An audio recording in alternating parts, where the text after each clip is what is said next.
Chapter 240. Face Slap. Dean Wang, do you mind if I take up a minute of your time? Lin Yi smiled at Wang Jifeng. Ah. I don't mind, it's fine. Wang Jifeng was troubled. He couldn't control himself and got caught red-handed by Lin Yi in the office. He wouldn't have to do this otherwise. Lin Yi nodded and pulled the panicking Tang Yin towards Zhou Ruoming. Tang Yin tried to pull her hand out of Lin Yi's grasp, but she wasn't as strong as he was. Tang Yin was stupefied at this point. Holding hands with a boy in front of the dean was something she didn't even dare think about. He might even be expelled from the school.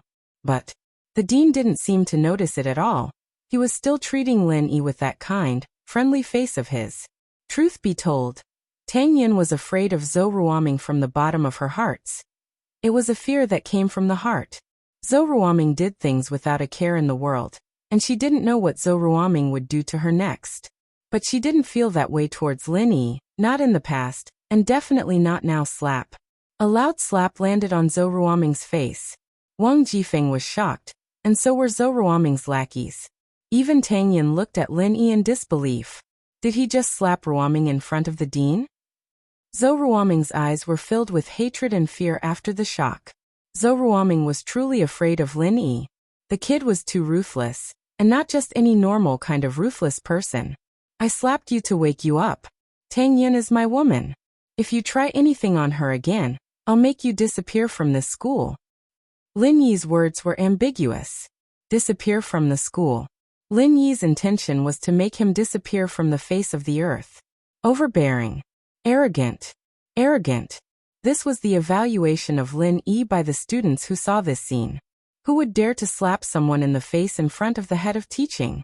Who would dare to do it? But Lin Yi did it, and Wang Jifeng didn't say a word. Not only that, Lin Yi said that Tang Yin was his woman in front of Wang Jifeng. Since the founding of Songshan's first school, no one had ever dared to do that. Even the legendary head of the Big Four bullies wasn't as arrogant as Lin Yi, right? Tang Yin's face was a little red. She was a little angry, but there was also a trace of happiness in her heart. Lin Yi was calling her his woman in front of the dean? This crazy thing made Tang Yin, who had always been a good girl in school, suddenly feel a trace of rebellious joy. All right, Mr. Wang, you can continue. I think these guys are asking for a beating, don't you think so? Lin Yi said to Wang Jifeng after slapping Zhou Ruoming. It was as if the slap wasn't from him. Haha. Wang Jifeng laughed dryly. He wasn't in the mood to scold Zhou Ruoming anymore. He waved his hand and let them leave. Lin Yi also pulled Tang Yin towards the school building. Let go of me. Tang Yin came back to her senses after 2 steps.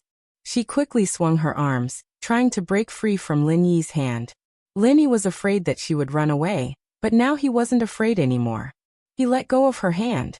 Why did you say that I'm your woman? Tang Yin's eyes widened as she looked at Lin Yi. What do you want me to do in the future? How embarrassing would that be? Ha! I just want you to see that there's nothing to be afraid of with Zhou Ruoming. Lin Yi didn't answer the question directly. I can feel your fear of him, so I'm using my actions to tell you that I can beat him up anytime I want. Even in front of the dean. Haha, I'm not afraid of Zhou Ruoming at all. Ah. Tang Yin froze. She didn't think that Lin Yi would do this for this reason. She felt touched. Now that she thought about it, Zhou Ruoming didn't seem as scary as before. An evil man was pushed down from his pedestal by Lin Yi. An evil man who could be slapped in the face by Lin Yi at any time, but didn't dare complain. Was he still an evil man? Tang Yin didn't agree with Lin Yi's use of violence, but there was a saying that bad people needed to be beaten by bad people. But you can't say that in front of so many people. I'm a girl, not like you, shameless. Although Tang Yin was touched, she didn't want to change her words. Lin Yi didn't reply. Let's go, class is about to start. Okay. Tang Yin didn't refute. She didn't know why, but she didn't reject Lin Yi anymore. Even if Lin Yi said that, Tang Yin didn't feel any disgust. Right, yesterday. You helped me expel the drug from my body. How did you do it? Tang Yin didn't have time to ask because she was in a rush yesterday. She remembered it today and quickly asked. It's a type of Chinese massage. It's similar to acupuncture. Lin Yi naturally wouldn't explain the art of dragon mastery and energy. Tang Yin wouldn't understand even if he did. If that's the case, then Lin Yi, can you cure Xiaofen's illness? Tang Yin was thinking about this question yesterday. Although she didn't know where Lin Yi learned his medical skills from, it had been verified twice. It was effective. The first time was when Xiaofen's illness acted up, and the second time was when he detoxified her yesterday. This meant that Lin Yi was quite capable. So Tang Yin thought that if that was the case, could Lin Yi cure Xiaofen's illness? It should be possible, but not now. Lin Yi didn't have any medicine to stimulate the nerves. He only had some that his old man used to strengthen his body. Lin Yi didn't bring it with him. Xiaofen's leg needed acupuncture and medicine to recover. Acupuncture alone wouldn't have much effect. Oh, Tang Yin thought that Lin Yi's medical skills weren't good enough to cure Xiaofen's illness. She nodded in disappointment. The bell rang. Lin Yi and Tang Yin quickened their pace. When they were about to reach class 9, Tang Yin suddenly quickened her pace. She probably wanted to increase the distance between her and Lin Yi. Lin Yi smiled and didn't follow. He waited for Tang Yin to enter the classroom before he quickened his pace back to his own class. Boss, you were so cool just now. Kong Xiaobo turned around and gave Lin Yi a thumbs up the moment he sat down. What do you mean? Lin Yi was startled. Did this kid see something? I was in the corridor just now. I saw you slap Zhou Ruoming in front of Director Wang. Boss, you're amazing. Kong Xiaobo was impressed. No one else saw it, right? Lin Yi frowned. He didn't expect Kong Xiaobo to see it. No, it was just me, Kong Xiaobo nodded. Chapter 241. Are you sure you want half? It's about Xiaofen. Kong Xiaobo said. What, you've thought it through? Lin Yi was surprised. He didn't expect Kong Xiaobo to think it through so quickly. That's not it. Kong Xiaobo shook his head in embarrassment. This kind of thing naturally has to be carefully considered. I want to get in touch with Xiaofen first. What I want to tell you is that I want to earn money for Xiaofen's treatment. That's not it. Xiaobo shook his head, a little embarrassed. Things like this have to be carefully thought. I want to talk to Fen first. What I want to tell you is that I want to earn money for Fen's treatment. That's not it. Kong Xiaobo shook his head in embarrassment. This kind of thing naturally has to be carefully considered. I want to get in touch with Xiaofen first. What I want to tell you is that I want to earn money for Xiaofen's treatment. You want to earn money for Xiaofen's treatment? Lin Yi was startled as he looked at Kong Xiaobo in disbelief. Is this kid really that great? The environment Lin Yi grew up in, and the training methods of his two mentors made him a cold person. He'd ignore things that didn't concern him. If it wasn't his or his friends' matters, Lin Yi wouldn't care at all. Yeah. Kong Xiaobo nodded. Boss, do you know of any places to work? You're about to take the college entrance exam, and you're still going to work. Lin Yi didn't know whether to laugh or cry at Kong Xiaobo's words. The college entrance exam isn't really much. Since I have money, I'll just spend it. Many universities are affiliated with each other. Kong Xiaobo sighed. Boss, with my results, it's impossible for me to get into a good university. It'll be hard for me to find a job after I graduate from a third-rate university. Lin Yi nodded. Kong Xiaobo's words made sense, but they weren't completely correct. But that salary isn't even enough to pay for Xiaofen's treatment, let alone the affiliated school. Lin Yi wasn't trying to attack Kong Xiaobo, but that was how the labor market was. A salary of 2,000 to 3,000 a month was already considered high. Kong Xiaobo was a little disappointed by Lin Yi's words. He had to admit that Lin Yi was right. The money he earned from working was just a drop in the bucket. My grandfather is old-fashioned. If he had opened a pharmaceutical factory, I wouldn't be like this. My second grandpa's family has registered the patent for the prescription, so I can't even sell it now. Heh. Lin Yi didn't say anything, but a plan was brewing in his mind. During the lunch break, Lin Yi and Kong Xiaobo were having lunch in the school cafeteria. Lin Yi received a call from Sun Jingyi again. Lin Yi, have you thought it through? Can you help me? Sun Jingyi's voice sounded a little anxious. If it wasn't an emergency, she wouldn't be in such a hurry. Miss Sun, I think it's you who hasn't thought it through. Do you agree to my conditions? Asked Lin Yi. Your conditions?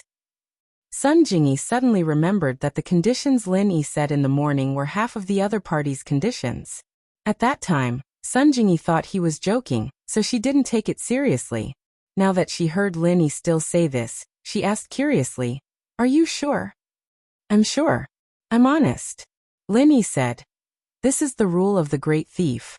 This is my ancestral teaching. If you can't accept it, then don't talk about it. I still have to eat." "Wait, Lin Yi, where are you?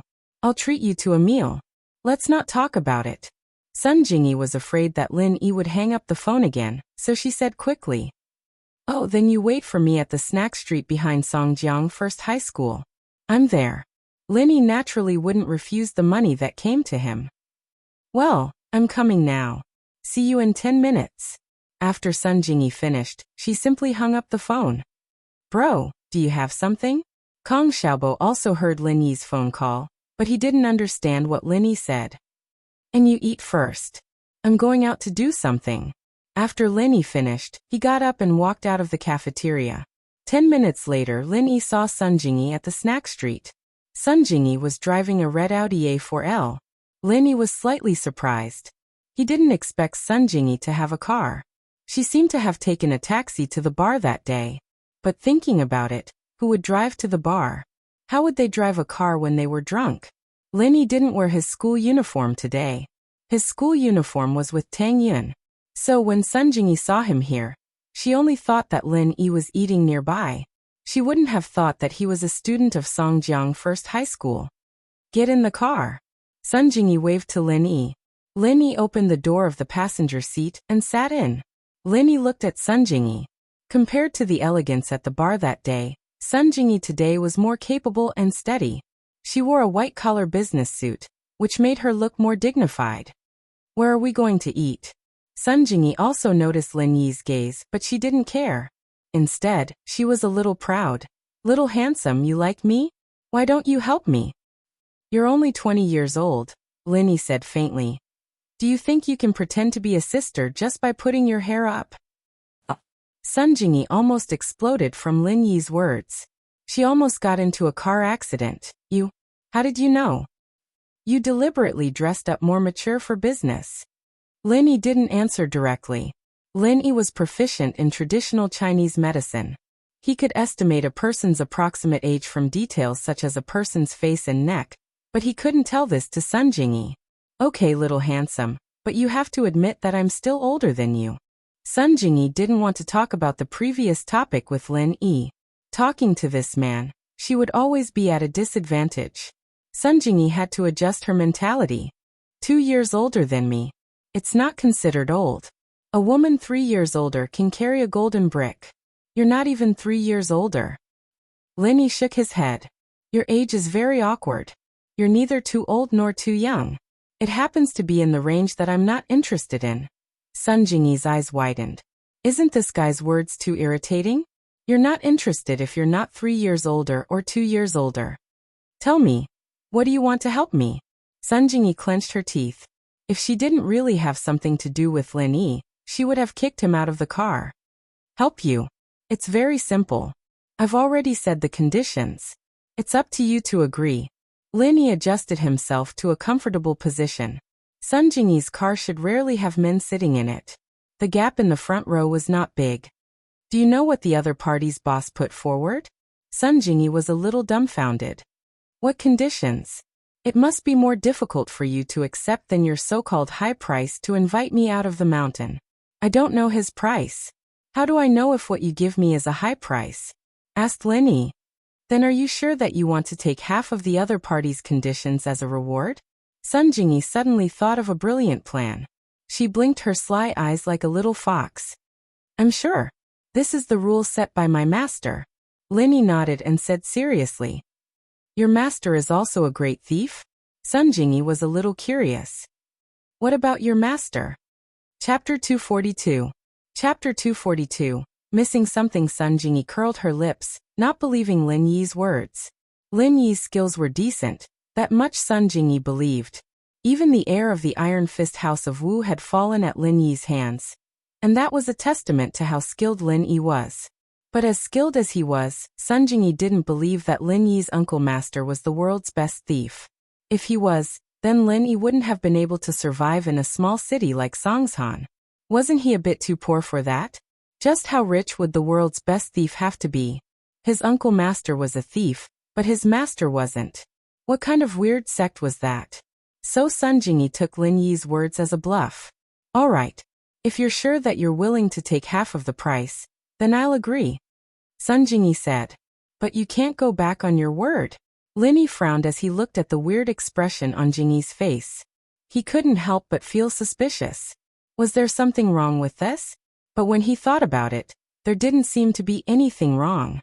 Was the price the other party was offering really low? But that didn't seem possible. If the price wasn't high, why would Sun Jingyi come all the way here to look for him? Why would she offer him a high price? Lin Yi had a feeling that something was wrong here, but he couldn't quite put his finger on it. Hey, are you going to agree or not? Jingyi was starting to panic. Little handsome, you're younger than me, but you're a man. A man's words are like water that's been spilled, and a man's words are like spilled water. A gentleman's word is a promise. All right, I won't go back on my word. I'll take half of what the other party offers. Lin Yi felt a little helpless. He was indeed the one who said it. If he went back on his words, it wouldn't be right. All right, remember what you said. Sun Jingyi was a little excited. Lin Yi actually agreed. Let's go eat first. We'll talk while eating. I'll bring you to a good place. Looking at the incomparably excited Sun Jingyi, Lin Yi's heart sank. He increasingly felt that there was definitely a problem here. He didn't know what he had overlooked. However, since he couldn't figure it out, Lin Yi didn't bother thinking about it. At most, he would just waste this time. Stealing a piece of information wasn't a difficult task. Sun Jingyi's so-called good place turned out to be a food stall on the street, which made Lin Yi a little speechless. He thought that Sun Jingyi would invite him to some high-class hotel or something. Sun Jingyi parked the car in the free parking space on the side. In fact, it was on the roadside without a no parking sign. She got off the car with Lin Yi. It's this place. The authentic spicy skewers are very delicious. Lin Yi was a little speechless, but he really liked to eat this thing. Boss, give me a small basin. Sun Jingyi asked for a small basin from the boss of the spicy skewers with ease. Then, she began to pick out the skewers from the cart. She said to Lin Yi while she was picking, "What do you like to eat? Take it yourself. After eating, we'll count the number of sticks together." Lin Yi smiled and began to fill the small basin with spicy skewers with Sun Jingyi. After a while, the basin was filled with spicy skewers. The two of them found an empty table and sat down.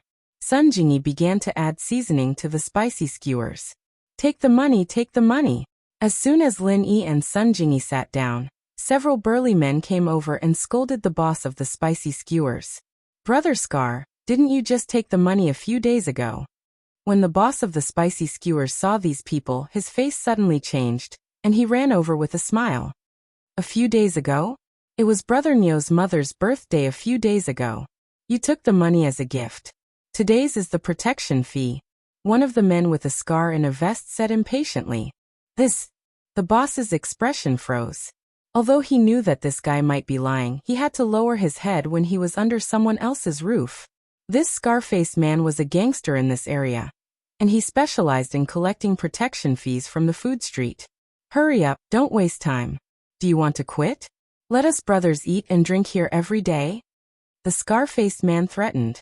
As he said that, he casually picked up a spicy skewer from Lin Yi's table and put it into his mouth. Then he threw the signature on Lin Yi's table. Hey, don't throw your food here. You'll pay for it later. Lin Yi frowned and said to the scar-faced man. The scar-faced man was stunned. He didn't expect that this customer would dare to talk to him like this.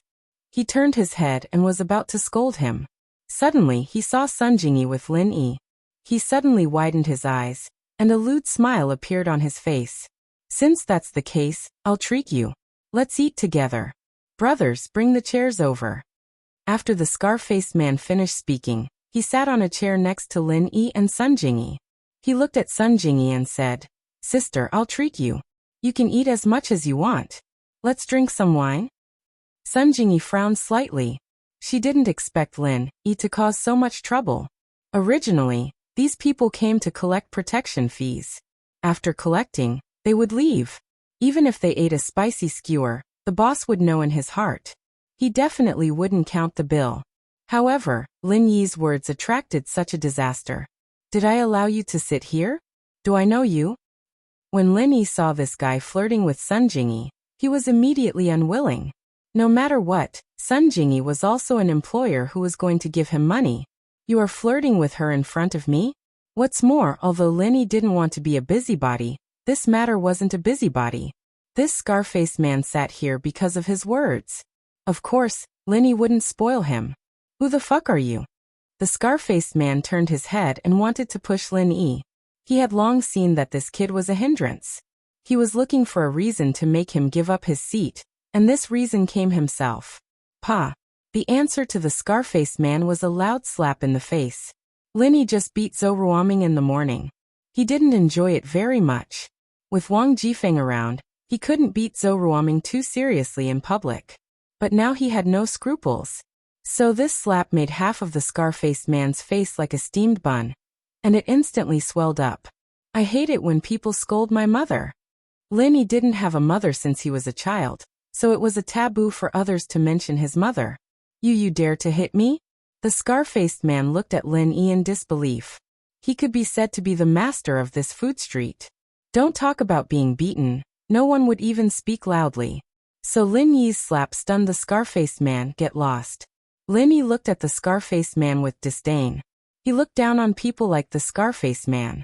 Not only did he collect protection fees, but he also came out to flirt with women. Chapter 243. A strange condition. Bam. Sun Jingyi shrieked subconsciously. She'd brought Lin Yi here to discuss some serious business, but she hadn't expected to run into a bunch of hooligans. If Lin Yi was injured and had his head smashed open, who would help her steal the information? However, it was Scarface who had his head smashed open. The beer bottle had landed in Lin Yi's hands, but there was only half of it left. The other half had exploded on Scarface's head. Scarface was clearly a ruthless person. He didn't cry out even after being hit on the head by Lin Yi. Instead, it made him even more ruthless. He stood up coldly and glared at Lin Yi. Brother, what kind of gang do you hang out with? Don't you know that the North Market is under Scarface's protection? Did you come here to cause trouble? Scram. Lin Yi said the same word, but this time, he did something else. He threw the skewer that Scarface had finished eating out of the table, stabbing it into the side of his face that didn't have a scar on it. It pierced a hole through the skin of Scarface's face. Ouch! Scarface howled in pain. The nerves in his face were quite dense, and having a hole in his cheek was naturally painful. He hadn't cried out when the beer bottle hit him, but this time he couldn't hold it in any longer. It was too painful. Scarface was a little frightened.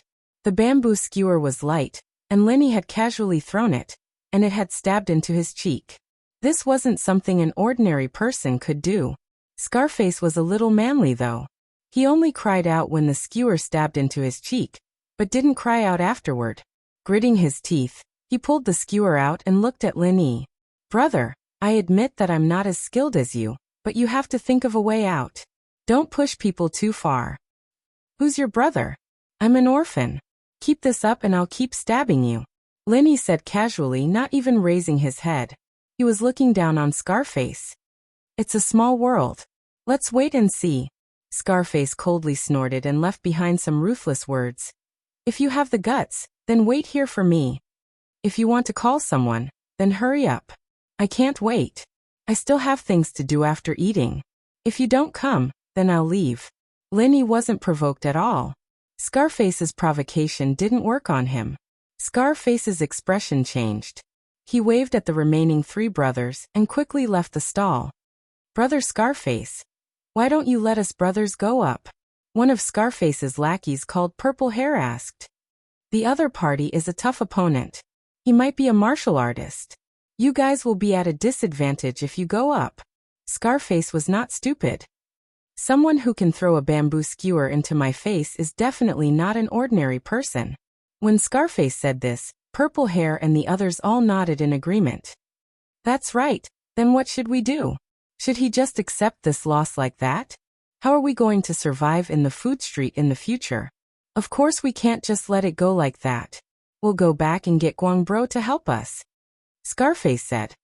Yes, get Guangbro and get Guangbro to kill him. Purple Hair said excitedly. We'll go get Guangbro right now. Sun Jingyi was shocked when she heard Lin Yi call himself an orphan. She didn't think that Lin Yi was an orphan. Of course, she didn't think that Lin Yi was joking. No one would joke about their background like that. Of course, this wasn't the only thing that shocked Sun Jingyi. Lin Yi's skills just now. She knew that Lin Yi was very fast. To be able to steal Wu Qintian's wallet, he had to be fast. But Lin Yi was also this fast when it came to fighting. She didn't even see how the bottle in Scarface's hand got into Lin Yi's hand before Scarface's head exploded. And that bamboo skewer could be used as a dart? What kind of person was this? She lowered her head and was about to ask Lin Yi if he knew Kung Fu when she saw that Lin Yi had already buried his head in a bowl of spicy skewers. Sun Jingyi was speechless. He had just beaten someone up. It was so bloody, and now he was eating as if nothing had happened. Oh. Right, let's talk about the information you asked me to steal? Lin Yi slowed down after eating more than 20 spicy skewers and said to Sun Jingyi. The other party is a trading company like us. We have similar projects, office supplies and computers, Sun Jingyi explained when she heard Lin Yi's question. But one of our managers gave their supervisor a certain amount of rebates when negotiating with a big company. We don't know how this happened, but someone from the other company filmed it, and now they're using it to threaten our company. Oh, is that so? Doesn't their company do things like this? Lin Yi asked as he took out another 2 spicy skewers. It's not a secret in the industry. If you want to get business, how can you not give the supervisor some benefits? They're doing it too, but we were filmed, Sun Jingyi said helplessly. What's the harm in exposing it? Lin Yi asked. We might be punished by the related departments, and of course, we'll lose that customer. He's a big customer of our company. Every year, he buys tens of millions of RMB worth of computers and related office equipment from us. If this is exposed, not only will he lose his position as a supervisor, he might even be held accountable by the company. Sun Jingyi said, the most important thing is, which company would dare to work with us in the future? We might be exposed for taking rebates. Who would want to work with this kind of unsafe company? I'm afraid we'll have to close down. It's that serious. Lin Yi didn't know much about business, but after listening to Sun Jingyi's explanation, he understood the gist of it. Then what did the other party's company ask for? If they only wanted to attack you, as a competitor, they would have released the video already. They wouldn't have waited until you asked me to steal it. That's right. Jingyi nodded. It's not good for us to announce it, but it's not good for them either. After all, it's not like we're the only 2 trading companies in Songshan. There's a lot of them. It's not like we're the only ones in Songshan. It's not like we'll be the ones losing our customers. Tell me their conditions. Lin Yi was interested in this. Their condition is, the boss of that company wants me to be his mistress, Sun Jingyi said. Huh. Lin Yi spat out half a mouthful of spicy skewer. Ahem, what did you say? Their condition is for you to be his mistress? Chapter 244. What was he doing out here? Half of a lover? Lin Yi was speechless. There was a half of a lover? Yeah, we'll announce to the public that we're a couple, but in reality, I won't fulfill the obligations of a couple. Sun Jingyi nodded. From now on, you'll appear in front of my friends as my boyfriend. Lin Yi finally realized where he'd fallen into the trap. This trap was as big as it could get. Not only did he have to steal information for Sun Jingyi for free, he even had to pretend to be her boyfriend for free. Wasn't this too much of a deal? But he'd set the rules and payments. Who could he blame? No wonder he'd felt that something was off. Something was definitely off. You win. Lin Yi didn't want to go back on his words. He wasn't that shameless, and he had to keep his word. But the boss did all this just to make you his lover? That's right, I don't know. You can ask him if you don't believe me. Everyone in the industry knows that he has feelings for me. Sun Jingyi said. Isn't that Wu Qintian chasing after you? Why don't you ask him for help? Lin Yi asked. That Wu Qintian's nickname was Iron Fist Wu, and he was very skilled in martial arts. Stealing information shouldn't be a problem. I don't want to have too much to do with him. I don't have any feelings for him. Sun Jingyi shook her head. Are you going back on your word? Nope, where's the information? I'll get it for you. Lin Yi saw that Sun Jingyi didn't want to talk about Wu Qintian, so he didn't ask. The information is at his lodging. We'll do it tonight, Sun Jingyi said. Alright, tonight it is then. Lin Yi didn't really mind. I won't take half of the lover's payment. That won't do. Sun Jingyi refused flatly, shaking her head. I've told you many times before that you're going to take half of the other party's offer. You're very sure of it, and now you're going back on your word? I can't even take it. Lin Yi smiled bitterly. No, absolutely not. Sun Jingyi said. You help me, I pay you, it's only right and proper. All right. Lin Yi was a little helpless, but seeing that Sun Jingyi was so adamant, there was nothing he could do. After all, Lin Yi did agree to it. As the two of them were talking, they saw a group of gangsters running over. Scarface was among them. As he ran, he said to one of them, Brother Guang, it's him. It's this kid. He stopped me from collecting protection fees, and even hit me. It had to be said that this Scarface's imagination was quite rich. He turned the ugly matter of him teasing Sun Jingyi into Lin Yi obstructing him from collecting protection fees, and tricking his boss to come here to settle the matter. When the stall owner saw who it was, his face suddenly changed. He quickly reminded Lin Yi and Sun Jingyi, Little brother, you should run quickly. Brother Scarface called his boss over. He must be here to teach you a lesson. I haven't finished eating yet. If they want to come, let them come. Lin Yi didn't care at all. He was still eating the spicy skewers slowly. The owner of the spicy skewers sighed. Anyway, he had done his best. Since this person didn't listen, there was nothing he could do. He hoped that when Brother Guang came, he wouldn't implicate him. Hey, they have a lot of people. Do you have the confidence to settle it? Although Sun Jingyi felt that Lin Yi's skills were very good, after all, two fists couldn't fight four hands. With so many people coming to find trouble, could Lin Yi solve it? Are there a lot of people? Lin Yi put down the bamboo skewer in his hand. When he looked up, he was delighted. It was actually an acquaintance. And this acquaintance was clamoring at the moment. Who dares to cause trouble in the North District? Do you have no respect for my brother Guang's reputation? Scarface's boss walked over arrogantly and shouted into the spicy skewer stall. We meet again? Lin Yi smiled faintly and looked at Brother Guang. People say that it takes 100 days to recover from a serious injury. Instead of lying down at home, you ran out here to become a cripple? When Brother Guang saw Lin Yi, his face suddenly changed.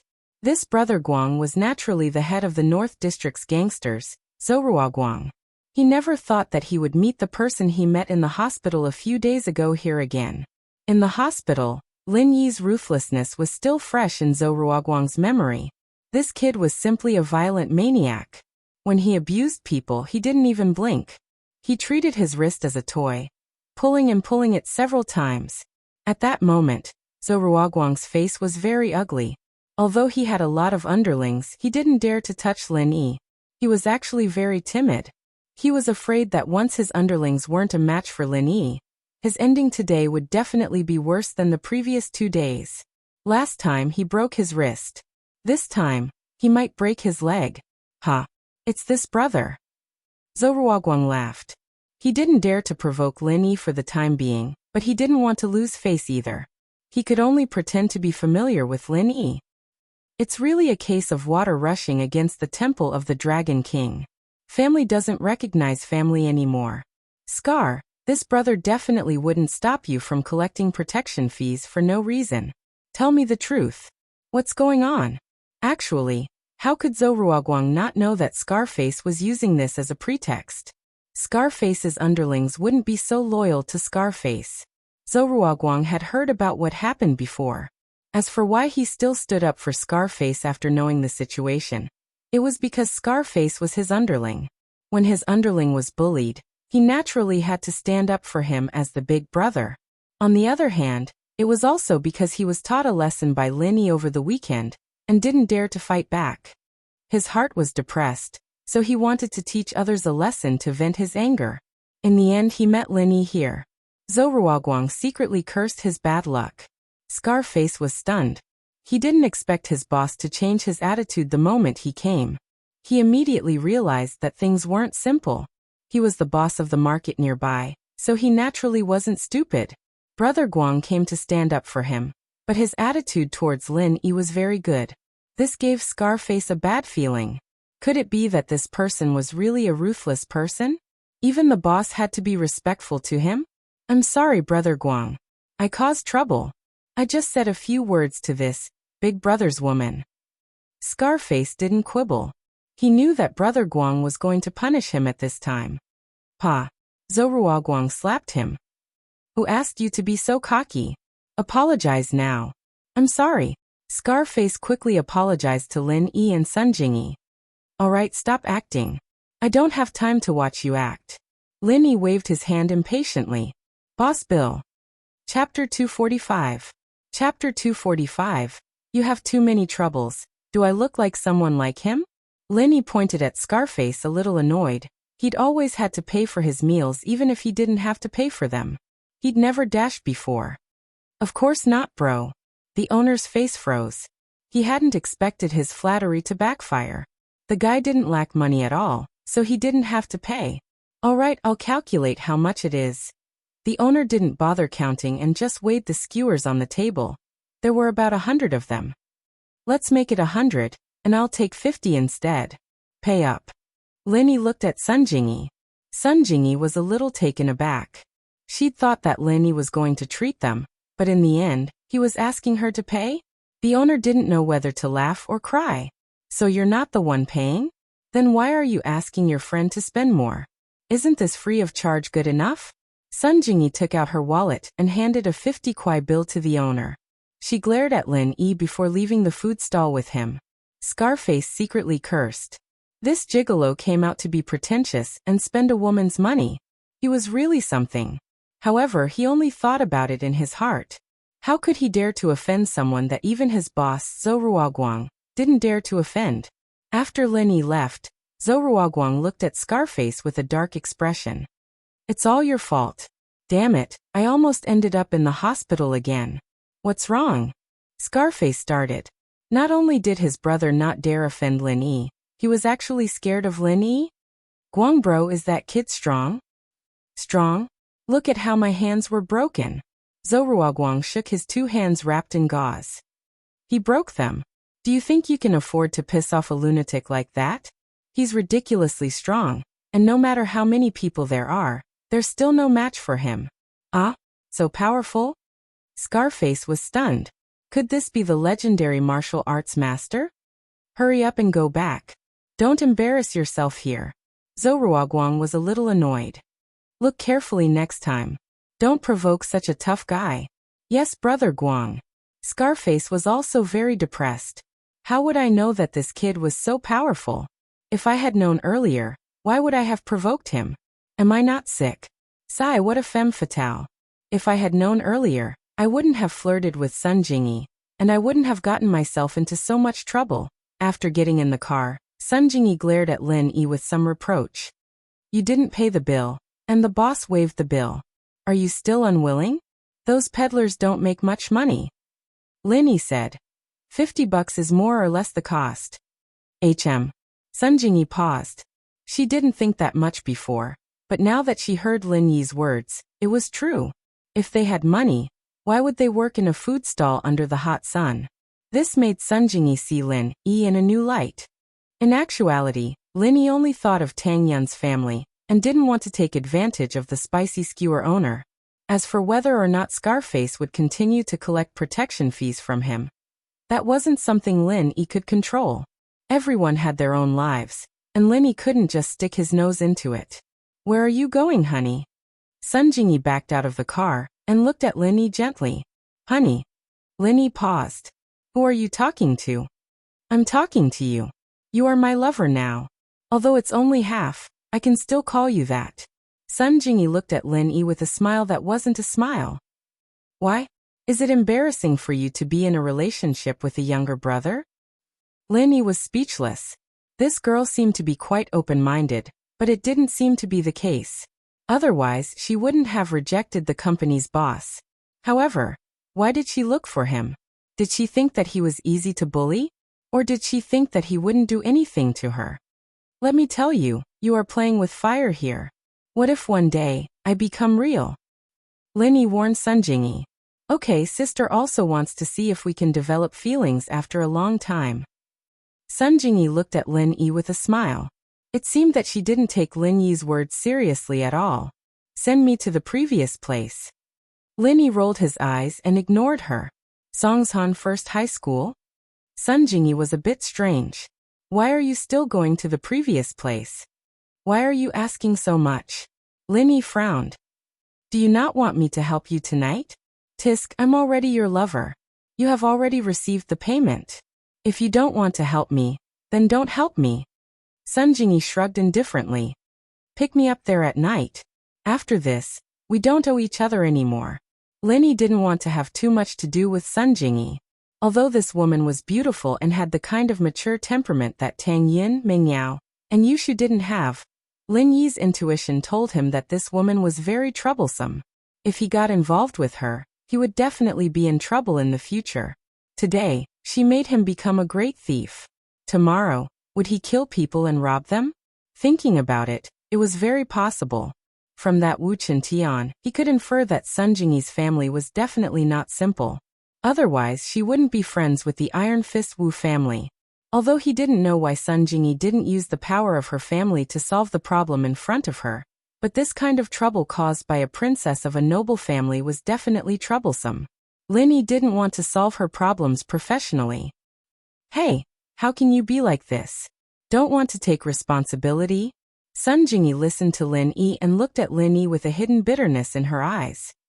Lover, not wife yet, so you can break up at any time. Lin Yi said faintly. I'm telling you now, you are dumped by me. In the future you won't be. Sun Jingyi looked at Lin Yi in disbelief. She was a great beauty. She was in front of him, and he wasn't moved? At least there was a line of people chasing after her. Even if she didn't really become his lover, a fake lover could satisfy his vanity. With a beauty by his side, he would always be envied by others. Are you really not interested in my sister? Sun Jingyi couldn't help but ask. Yes, Lin Yi said straightforwardly. Sun Jingyi thought that Lin Yi would definitely say no. But she didn't expect Lin Yi to say yes. This surprised her a little, and she was a little confused. Then why are you still dumping me? Chapter 246. Chapter 246. The perfect candidate. This Sun Jingyi, on the other hand, seemed to be even more troublesome than Lingshan. At the very least, Lingshan was more straightforward, while Sun Jingyi was too much of a liar. Sun Jingyi exploded at Lin Yi's words. There were so many people lining up to help her out, like Wu Tian, who she'd ignored before coming to Lin Yi. And now he was calling her troublesome? Fine, I don't care. I'll come to you if I need anything in the future. Sun Jingyi said shamelessly. Lin Yi didn't say anything else. Go find him if you want to. It'd depend on my mood whether I came or not. He told Sun Jingyi to drop him off at the food street behind the school, and waited for Sun Jingyi's car to leave before Lin Yi turned back to school. Pinliang, accompanied by his lawyer, met Heibao Bro at the designated hospital in Songshan's detention center. Heibao Bro. Pinliang couldn't help but be shocked when he saw the bandages all over Heibao Bro's body. Heibao smiled bitterly, not expecting to be crippled as a golden-class late-phase peak. His meridians were all severed, and he was lying on a hospital bed in a state worse than death. Heibao wasn't in the detention center right now, so there were no police officers in the room other than the lawyer. Fabai could handle things like this, and it wasn't hard for him to meet Heibao alone. Master Zhong, you're here? Heibao looked at Pinliang, a trace of sadness on his face. I underestimated my enemy. I didn't expect that Lin Yi to be this strong. He's the same as me, a golden-class late-phase peak. What? He's a golden-class late-phase peak? Fabai paused, looking at Heibao in disbelief. Heibao, are you telling the truth? Boss, why would I lie to you about something like this? Heibao smiled bitterly. So boss, young Master Zhong, I advise you not to touch Lin Yi before you have absolute certainty. You are not his match. Although Heibao's words weren't very pleasant, they were still harsh to the ear. Fabai and Pinliang understood this principle. They were no match for Lin Yi. On the other hand, Fabai didn't care much. Lin Yi didn't have much of a relationship with him, so he didn't care if he attacked Lin Yi or not. Pinliang's expression, however, changed drastically. He saw Lin Yi as an opponent that he had to eliminate in this life. Although Zhou Ruoming was the one who had humiliated him that night, it was Lin Yi who had caused it. Pinliang clenched his fists at the memory. Hey Bao bro, you have no idea how much humiliation I went through that day. It wasn't any worse than yours. Huh? Master Zhong, do you really want to get rid of Lin Yi? Hey Bao bro smiled suddenly, looking at Pinliang strangely. Of course I do. Hey Bao bro, do you have any good ideas? Pinliang knew that Hey Bao bro had a plan when he saw his smile. Yes, but... Hey Bao bro looked at the people in the room, hesitating. You can leave first. Zhong Fabai waved his hand at the lawyer. The lawyer was the only outsider here. Although he had always been working for Zhong Fabai, what Hey Bao wanted to say must be extremely secretive, so the fewer people who knew, the better. Yes, boss. The lawyer naturally didn't say much. He worked for Fabai, and he knew very well that he didn't listen to things he shouldn't hear, and he didn't ask about things he shouldn't know. After the lawyer left the room, Hey Bao's face turned serious. Master Zhong, the only way to get revenge on Lin Yi is to increase your strength. Increase your strength beyond the peak of the late phase of the golden class. That's the only way to kill him.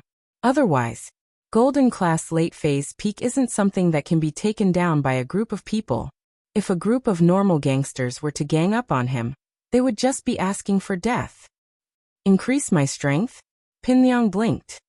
Hey Bao bro, you're saying that I can increase my strength to the peak late phase golden class, or even higher? That's right. Hey Bao nodded. But if you gain something, you have to lose something. Once you practice our sex arts, you can't touch women anymore, or you'll lose your life. I can't touch women anymore? Pinliang paused. Fuck, I'm killing Lin Yi because he's a stumbling block in my pursuit of Mengyao. What's the point of killing Lin Yi if I can't even touch a woman? Pinliang thought. Yes, Hey Bao said. Back then, I couldn't stand the ascetic life of training, and that's why I ran away from my sect. I didn't make much of a difference, and what I brought out was just a short-term art to increase a person's strength, allowing a normal person to quickly reach the late phase golden class.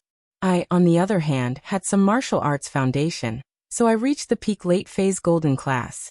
If you're already a peak late phase golden class, you can use this art to get to the early phase or even the mid phase. This art can only be used under special circumstances, and it only lasts for a month or two. After that, you'll drop back to your previous strength and lose 5 years of your lifespan. It's useless unless it's a critical moment. Master Zhong, even if you reach the peak late phase golden class like me, you still won't be able to kill Lin Yi. But you want me to not touch women? Pinliang felt that if he couldn't touch women, what was the point of his life? After practicing the art that Hey Bao bro told him about, killing Lin Yi would be easy, but his life would be in danger. Wasn't that too dangerous? Master Zhong, that's all I have to say. I've received a huge favor from my boss back then, so I'm telling you this before I go to jail. I can't interfere with your decision. Hey Bao said. If you've thought it through, go to Spring Star Mountain. Tell him that I, Hey Bao, introduced him to my big senior brother, who's now the sect master. I'm just an abandoned disciple, but he'll give me face. Spring Star Mountain? What kind of mountain is that? Pinliang paused. Geography wasn't his forte, but he'd never heard of this mountain, let alone any sects on it. I'll draw a detailed map for you. Hey Bao said. Of course, if you have someone you can trust, you can ask him to go in your place. When he returns, he'll be able to help you kill Lin Yi and avenge me. I'm only saying this because I hope that you can avenge me, Master Zhong. Someone I can trust. Pinliang frowned as he thought of someone. That's right, he could ask him to go. Pinliang suddenly thought of Zhang Naipeo. Chapter 247. Learning in the mountains. Pinliang raised his head to look at Fabai, and their eyes met. Fabai seemed to have thought of someone as well. Pinliang, you want Zhang Naipeo to go? Yeah, that's what I'm thinking. I've decided to go talk to him. Pinliang didn't hide it. Naipeo's been with me for years, and I know him. We helped his family get through this, so it shouldn't be a problem if I let him go. Alright, go talk to him then. Fabai was moved as well. If his son could have a master at the peak of the late phase of the golden class, then the Zhong family wouldn't have to rely on the Jin family to survive in Songshan City. He wouldn't have to be restricted by his brother-in-law. At that time, the Zhong family would have a master, and they would have the right to speak in the upper class. Zhong Fabai suddenly had expectations. Thinking of this, Fabai thought that his son had done a smart thing, which was to win over the hearts of his subordinates and cultivate an absolute confidant. If Heibao was Fabai's confidant, then Zhang Naipeo was Pinliang's confidant. Heibao wouldn't have been able to share so many secrets with him if he wasn't his confidant. After getting the map of Springstar Mountain, Fabai sent Pinliang back to school, leaving the lawyer to figure out how to lighten Heibao's punishment. Heibao had injured a police officer, and then escaped. His punishment wouldn't be light either. Pinliang had a depressed look on his face on the way to Heibao Bro, but his face was filled with joy and excitement on the way back to school. As long as he followed Heibao Bro's advice, Naipeo would be able to learn martial arts in the mountains, and he wouldn't have to be afraid of Lin Yi anymore. He'd be able to kill Lin Yi in one hit. Ha ha ha, what a great feeling that would be. Just thinking about it made him excited. Helping Naipeo's family was the best thing he'd ever done. Pinliang didn't want to help Naipeo. He was afraid that he wouldn't get anything out of it. But now it was all worth it. Pinliang called Naipeo outside the classroom as soon as he got back to school. Naipeo, come with me. I need to talk to you. Liang bro. Naipeo was getting more and more respectful towards Pinliang these days. Not only did Pinliang give his family 700,000, but he'd also give his father another 300,000 to restart his business. Naipeo was very grateful. His family would have been done for him if it weren't for Pinliang. His father would have been forced to commit suicide, and his brother would have been forced to sell his kidney. How would he and his mother survive? Pinliang, on the other hand, had helped them change everything, and so Naipeo thanked his boss from the bottom of his heart. He felt like he hadn't followed Pinliang for nothing. He quickly followed Pinliang out of the classroom. Liang bro, what's up? Pow Naipeo Pinliang said. Pow pow. Pinliang Naipeo Pinliang Liang. Poff of paw pow with, Pinliang said. Pow Pinliang the first class the afternoon, at. Of Pinliang, go of the yin of lin of in of and pin. Pinto the school ching. Pinliang frowned when he saw that someone was there, but Naipeo understood immediately. Clear the place, clear the place. Everyone get out, Liang bro needs to use the washroom. These people were gangsters in the school, but they were a far cry from the big four. Pinliang might have been beaten up a couple of times by Lin Yi, and wasn't as popular as he used to be, but these gangsters still didn't dare mess with him. They all smiled and backed out of the washroom when they saw Pinliang. Liang bro, is there something you need to talk to me about? Naipeo wasn't an idiot. Pinliang wouldn't ask him to go to the washroom with him for no reason. Pow, you've been with me for a long time. There's something I need your opinion on. Pinliang said after some hesitation. What's the matter, Liang bro? Just say it. Why do you need my opinion? Your opinion is my opinion. Naipeo said straightforwardly. All right. Pinliang nodded as he took out a pack of cigarettes, giving one to Naipeo before putting one in his mouth. I didn't make you my brother for nothing, but I still need to talk to you about this. It's a big deal after all. Go ahead, Liang bro. Naipeo took out his lighter and lit up the cigarette for Pinliang before lighting his own. Pow, here's a chance for you to become a Wulin master. Are you willing? Pinliang said in a low voice. Become a Wulin master? Naipeo blinked. You're not joking, are you, Liang bro? Do I look like I'm joking? Pinliang said. Pow, you know Heibao bro, right? You saw the news about him escaping from the police, right? His strength increased all of a sudden, and he was able to escape even when surrounded by the police. Do you know why? Could it be that Heibao bro is a Wulin master? Naipeo said subconsciously. That's right. There's a secret art in his sect that can increase strength quickly, but it's flawed. There's a time limit, and you'd have to pay the price of your lifespan. It's not very good. Pinliang said. Liang bro, you're asking me to learn this secret art? Naipeo misunderstood Pinliang's word. He thought that he was asking him to learn the art. It's just a few years of lifespan, no problem. Liang bro, if it weren't for you, my dad and brother would have been done for, and I wouldn't even be able to live. Pow, you misunderstand. I'm not asking you to learn this flawed art. I'm asking you to go up the mountain and learn martial arts. Join Heibao Bro's sect and become a true Wulin master. Pin Liang said with a wave of his hand. But it'll be a tough process.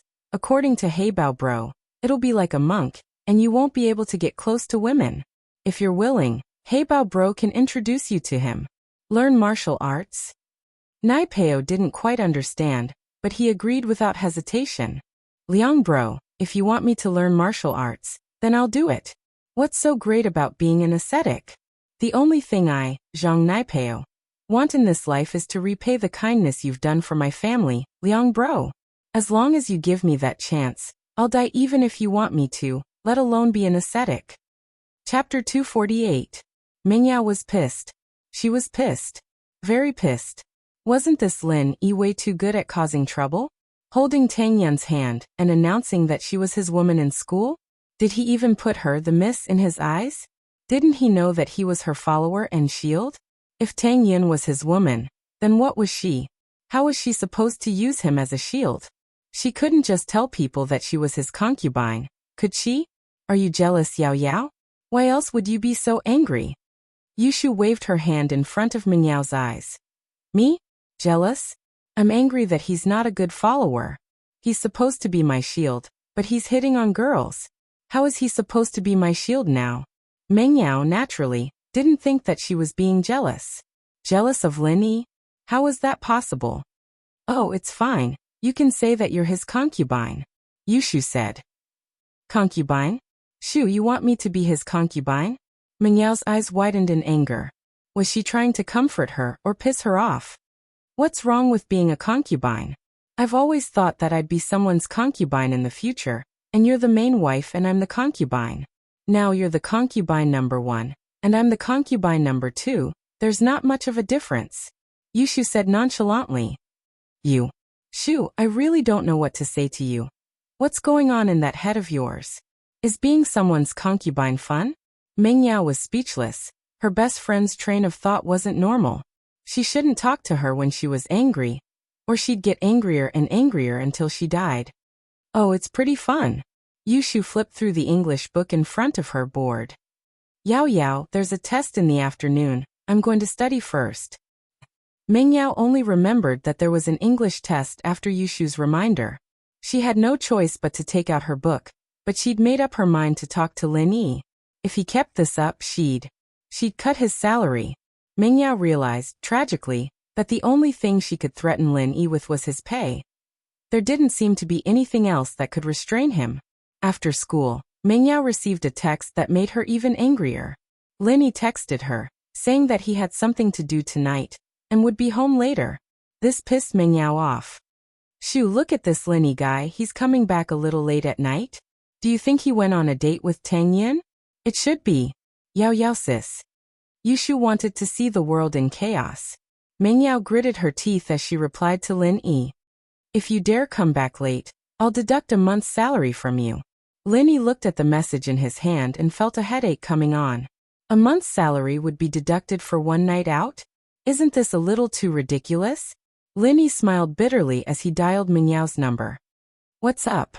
Mingyao coldly picked up the phone. Miss, I really have something to do tonight. Lin Yi didn't know what was going on with Mingyao. What is it? A date with Tang Yun? Mingyao retorted. Lin Yi, can you mind your image? You're my shield. Even if you want to chase girls, can't you do it in private? You've caused a storm in the city. Everyone knows about you and Tang Yun. How can I use you as a shield?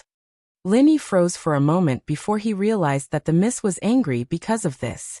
No wonder she was so angry. Yao Yao, I'm not going on a date tonight. I'm going to help a friend. Lin Yi explained.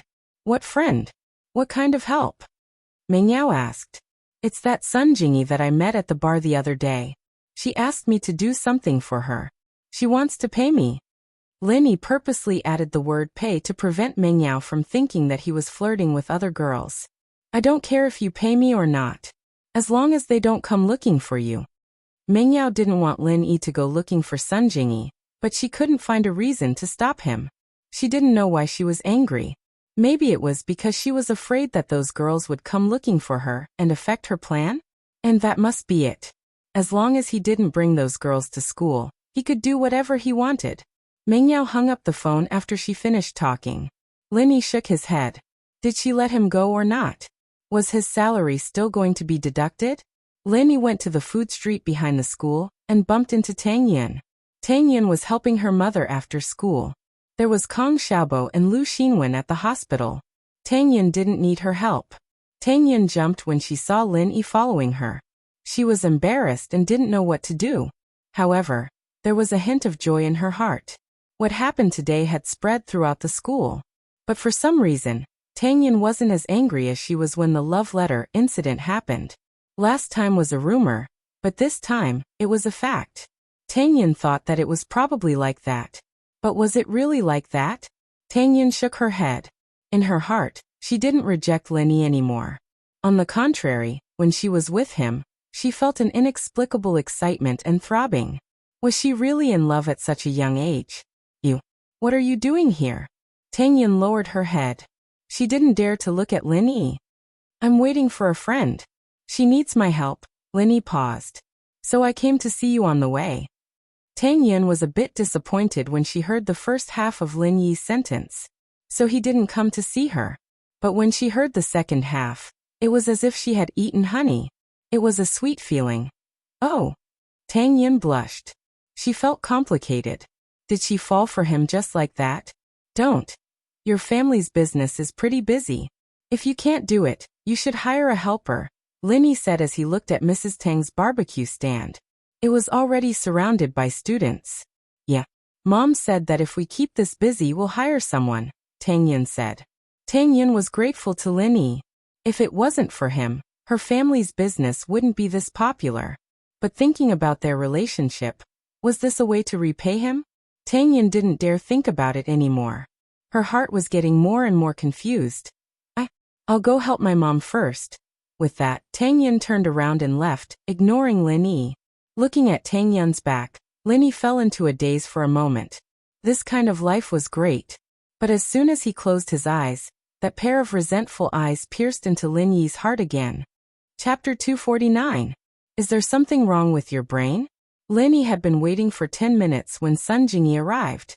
I thought you weren't coming, so I was getting ready to go home. Lin Yi lazily opened the car door and got in. There was a traffic jam on the way, and it's rush hour.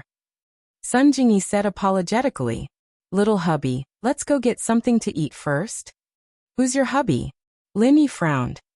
Is there something wrong with your brain? Don't call me that. Did I agree to it? Why was this girl so clingy? It was fine if Mingyao heard it. She'd just throw a tantrum, but if Tang Yin heard it, she'd think that something was wrong with him. The worst part was that he could do something with Sun Jingyi. Since Lin Yi wasn't someone who was afraid of trouble. The problem was that there was nothing going on between him and Sun Jingyi. Wouldn't it be unfair if he were to carry the title of Sun Jingyi's hubby? He'd have to help her solve the problem for free. I'm your lover now. Why aren't you going to admit it? Sun Jingyi giggled. You said it yourself. A gentleman keeps his word. Lin Yi shut his mouth. He was the one who'd said it, and so he'd kept his promise to help Jingyi deal with the problem. Although, keeping his promise was one thing, it was normal for him to grumble a little. I'll admit it, but don't call me hubby from now on. It makes me nervous. Nothing good will come out of it. Lin Yi shrugged. Sure, I'll call you that when something good happens. Sun Jingyi said, taking advantage of the situation. Whatever. Lin Yi didn't want to say anything. To be honest, Sun Jingyi was really pretty. If it weren't so troublesome, Lin Yi would have been willing to flirt with her, but she was a pain in the ass. Let's skip the meal. Where are we going to steal the information? Let's get this over with. Going now might be a little troublesome. Jingyi looked at the time on the dashboard. According to the people I sent to keep an eye on them, Tong Tian from the Tong Tian Trading Company brought his mistress back to his place. They're probably in the middle of it right now, so it's not a good idea for you to make a move. I'd like to wait until they're asleep before you make your move. It's nothing. Lin Yi said indifferently. I'm stealing, not you. Hurry up, I have something to do tonight. All right. Since Lin Yi had said so, Sun Jingyi didn't say anything else. She drove to Zhang Tongtian's residence. It had to be said that the name Zhang Tongtian was very impressive. It was as if his hands and eyes were everywhere. Zhang Tongtian lived in a high-end villa district. Every house had its own independent villa. It could be seen that Zhang Tongtian's company was indeed very profitable. People who did business usually had some connections. If they didn't, they wouldn't be able to do it. When Sun Jingyi drove into the community, the security guard let her go without much questioning. She was driving a red Audi A4L. Although it wasn't a particularly luxurious car, it was a favorite of many girls, and there were many of them in the community. She stopped near a 3-story villa. Sun Jingyi pointed to the villa and said, "It's there. The video is saved in a silver DV. Look for it. It should be in his handbag. He is also very careful about this kind of thing. He won't let others keep it." Linny nodded and got out of the car. "Wait for me here." "How do you get in?" Sun Jingyi was about to ask Lin Yi how to get inside the wall of the villa, but she saw that Lin Yi had already climbed over the wall and entered the villa. Could it be that he was really a great thief? Sun Jingyi blinked. This man surprised her more and more. Not only was he good at martial arts, but he was also very agile. Why would such a person come to Songshan? Sun Jingyi was guessing how Lin Yi would enter the villa. She saw that Lin Yi had already climbed the wall of the villa like a spider, and entered the villa from an open window on the 2nd floor. Sun Jingyi couldn't believe it. He climbed in just like that? In fact, this was a piece of cake for Lin Yi. Heibao could jump directly to the 2nd floor, so could Lin Yi. However, Lin Yi didn't want to expose too much of his strength in front of Sun Jingyi, so he chose to climb up. This way, people who were good at martial arts could do it. This was the living room on the 2nd floor. The lights were on in the living room, but there was no one there. Not far from the left, there was a bedroom with a half-open door. There were sounds of a man and a woman having sex. Lin Yi didn't pay attention to them for now. He began to look for the DV camera that Sun Jingyi mentioned. However, Lin Yi didn't casually look through it. Instead, he looked around the living room.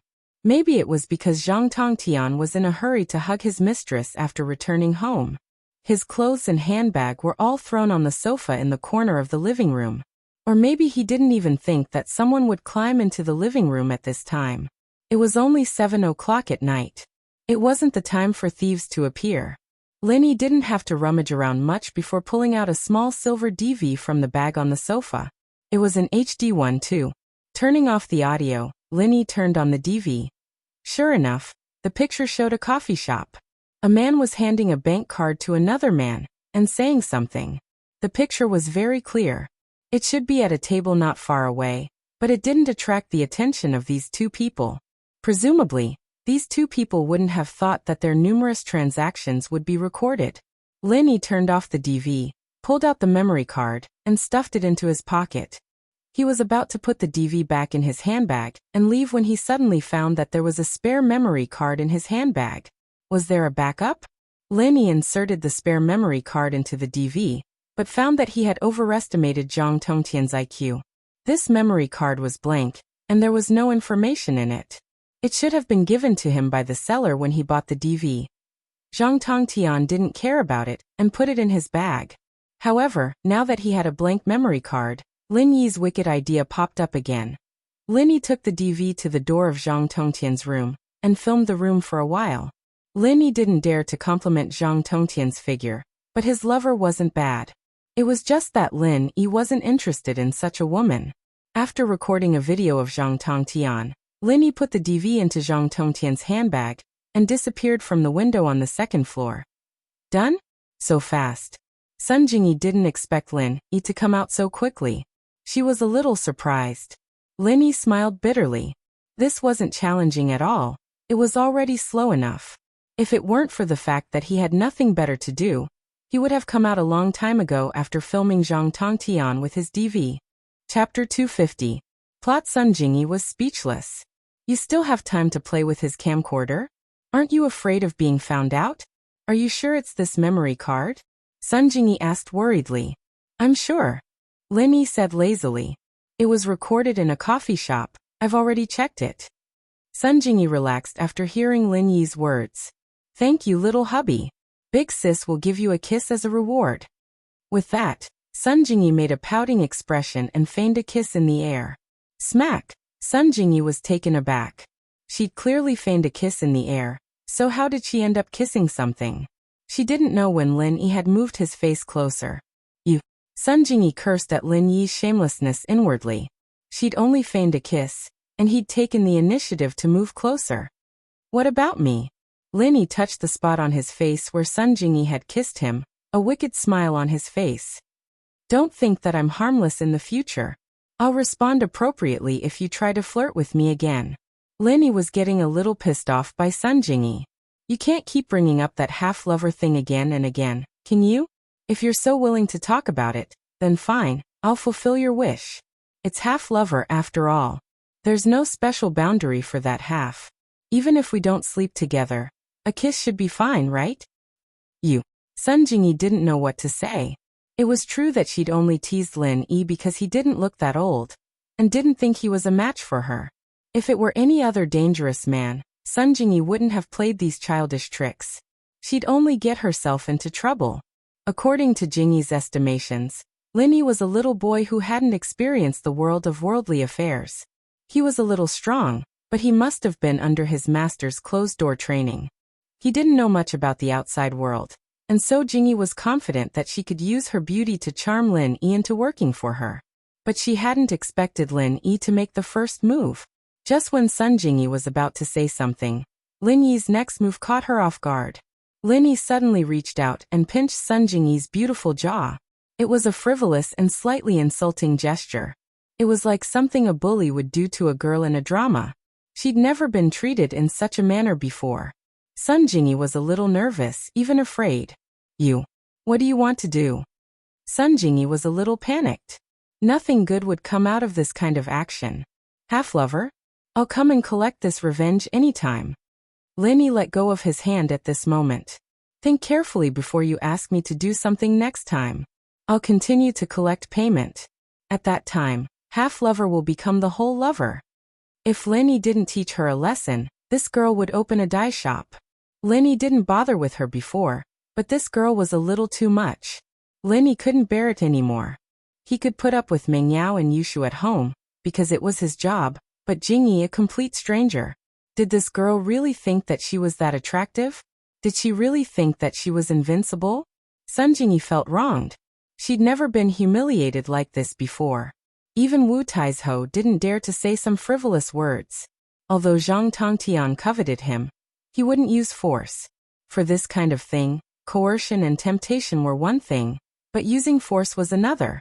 No matter how powerful Zhang Tongtian was, he didn't want to be imprisoned. Zhang Tongtian didn't want to be imprisoned. However, this guy Lin Yi actually stole her first kiss. Although it wasn't on his mouth, it was still on his face. This made Sun Jingyi feel wronged.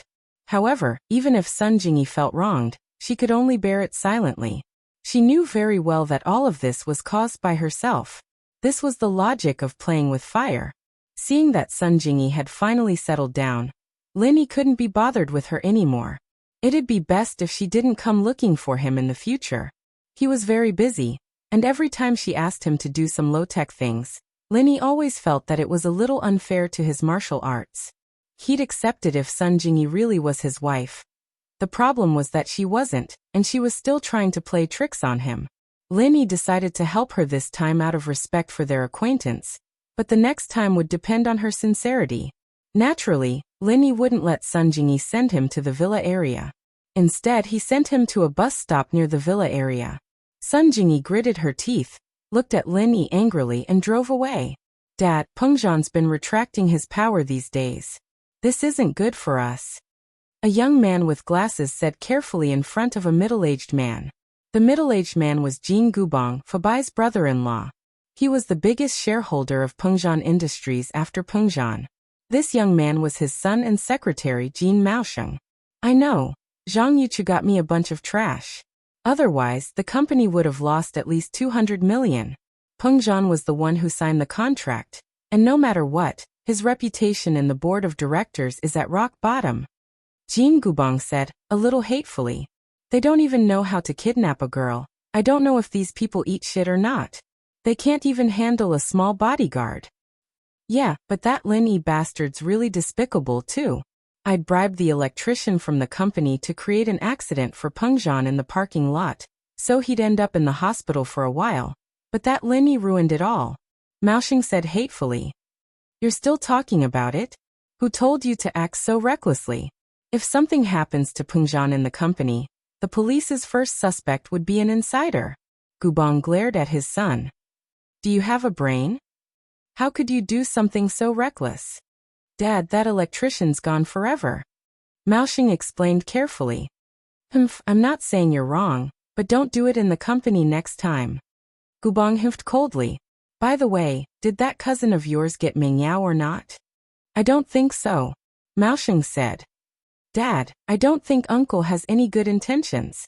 If Pin Liang really is with Meng Yao, we'll be able to control Peng Zhan Industries in a roundabout way. But wouldn't Uncle's family be taking advantage of that too? He's an outsider after all. There's no guarantee he won't betray us in the future. Chapter 251. Something happens to her. Looks like we need to hurry up. Give Zhang Yuzhou a call, and tell him to do whatever it takes to cause some trouble.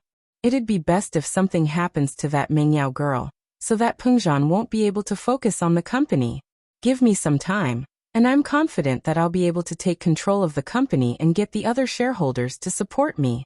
Gubang said after some thought. He'd made up his mind this time. Peng Zhan was starting to get suspicious, and was starting to put his guard up against him. The company's power was shrinking as well, and it wouldn't be good for Gubang if this continued. All right, Dad. I'll contact Zhang Yuzhou right away and have him do something. Mao Xing nodded.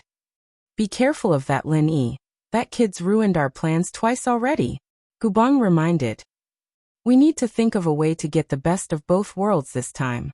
Mao Xing was thinking of a way to make Meng Yao get into an accident. He was even more vicious than his father, and he liked using accidents to solve problems.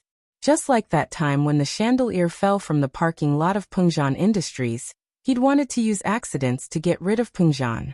The electrician who'd done the job had been electrocuted after that. Mao Xing was a ruthless man, and as for kidnapping Meng Yao, he hadn't approved of it in the first place. As far as he was concerned, killing Meng Yao would throw Peng Zhan into chaos, and he wouldn't be able to focus on managing the company at all. House Jean would be able to take over the chairman's position in one fell swoop. He walked out of his father's room and called Zhang Yuzhou's number. This Zhang Yuzhou was Zihua's underling, and Mao Xing wanted to talk to Zihua directly, but he knew that he didn't have the right to do so. House Jean wasn't enough to enter the eyes of the person behind Zihua. Everything he was doing now was just to pave the way for Master Bing's company to expand in Songshan after House Jean took control of Peng Zhan Industries. Otherwise, that person wouldn't even care about their own power struggles. The price House Jean had to pay for taking control of the company was to give their real estate business to Master Bing, the bastard son of that person. Peng Zhan Industries was involved in trade real estate, department stores, hotels, entertainment, and clothing manufacturing. Although it would be a loss to cede the real estate business, it was nothing compared to becoming the real boss of Peng Zhan Industries. He was the son of a shareholder of Peng Zhan Industries, and yet he was nothing in that person's eyes. Mao Xing felt a wave of sadness wash over him. Was that house really that strong? Young Master Jean, what's the matter? Yuchu was quite pissed at the Jean father-son duo. Their last mission had failed entirely because Gubang hadn't investigated the people around Meng Yao, resulting in such a huge loss. And now they were saying that their men weren't good enough? This pissed Yuchu off. He was Zihua Bro's man after all, and he wasn't someone Gubang could scold as he pleased. Mao Xing was getting a little pissed off at Yuchu's voice. It wasn't like they weren't paying a price for it. They'd even given away the company's real estate business. That was a branch company worth 300 to 400 million. If he wanted to set up a new branch company, the price he had to pay was not small. How could the price of transferring the entire branch company be small? Mr. Zhang, I hope that you can understand that we are in a cooperative relationship, not a subordinate relationship. If this is done well, Master Bing will get what he wants, and so will I.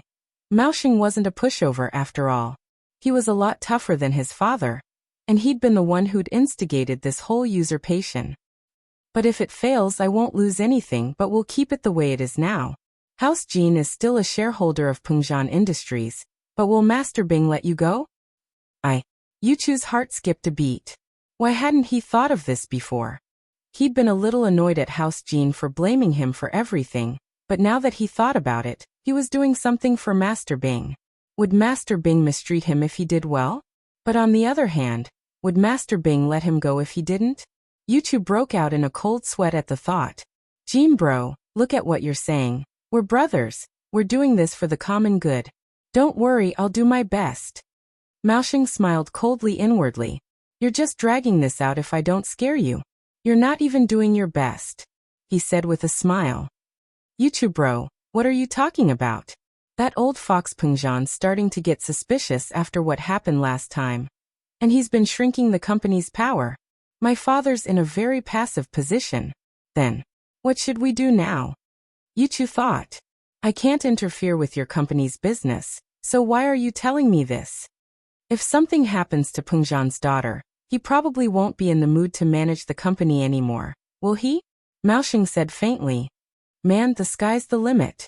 Isn't that right, Yuchu bro? Yuchu paused, knowing that Maoshing was going to play hard. He was a desperado after all.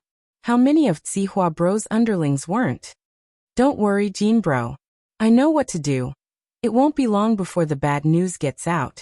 Yuchu said straightforwardly. Killing someone by accident was actually a lot easier than kidnapping.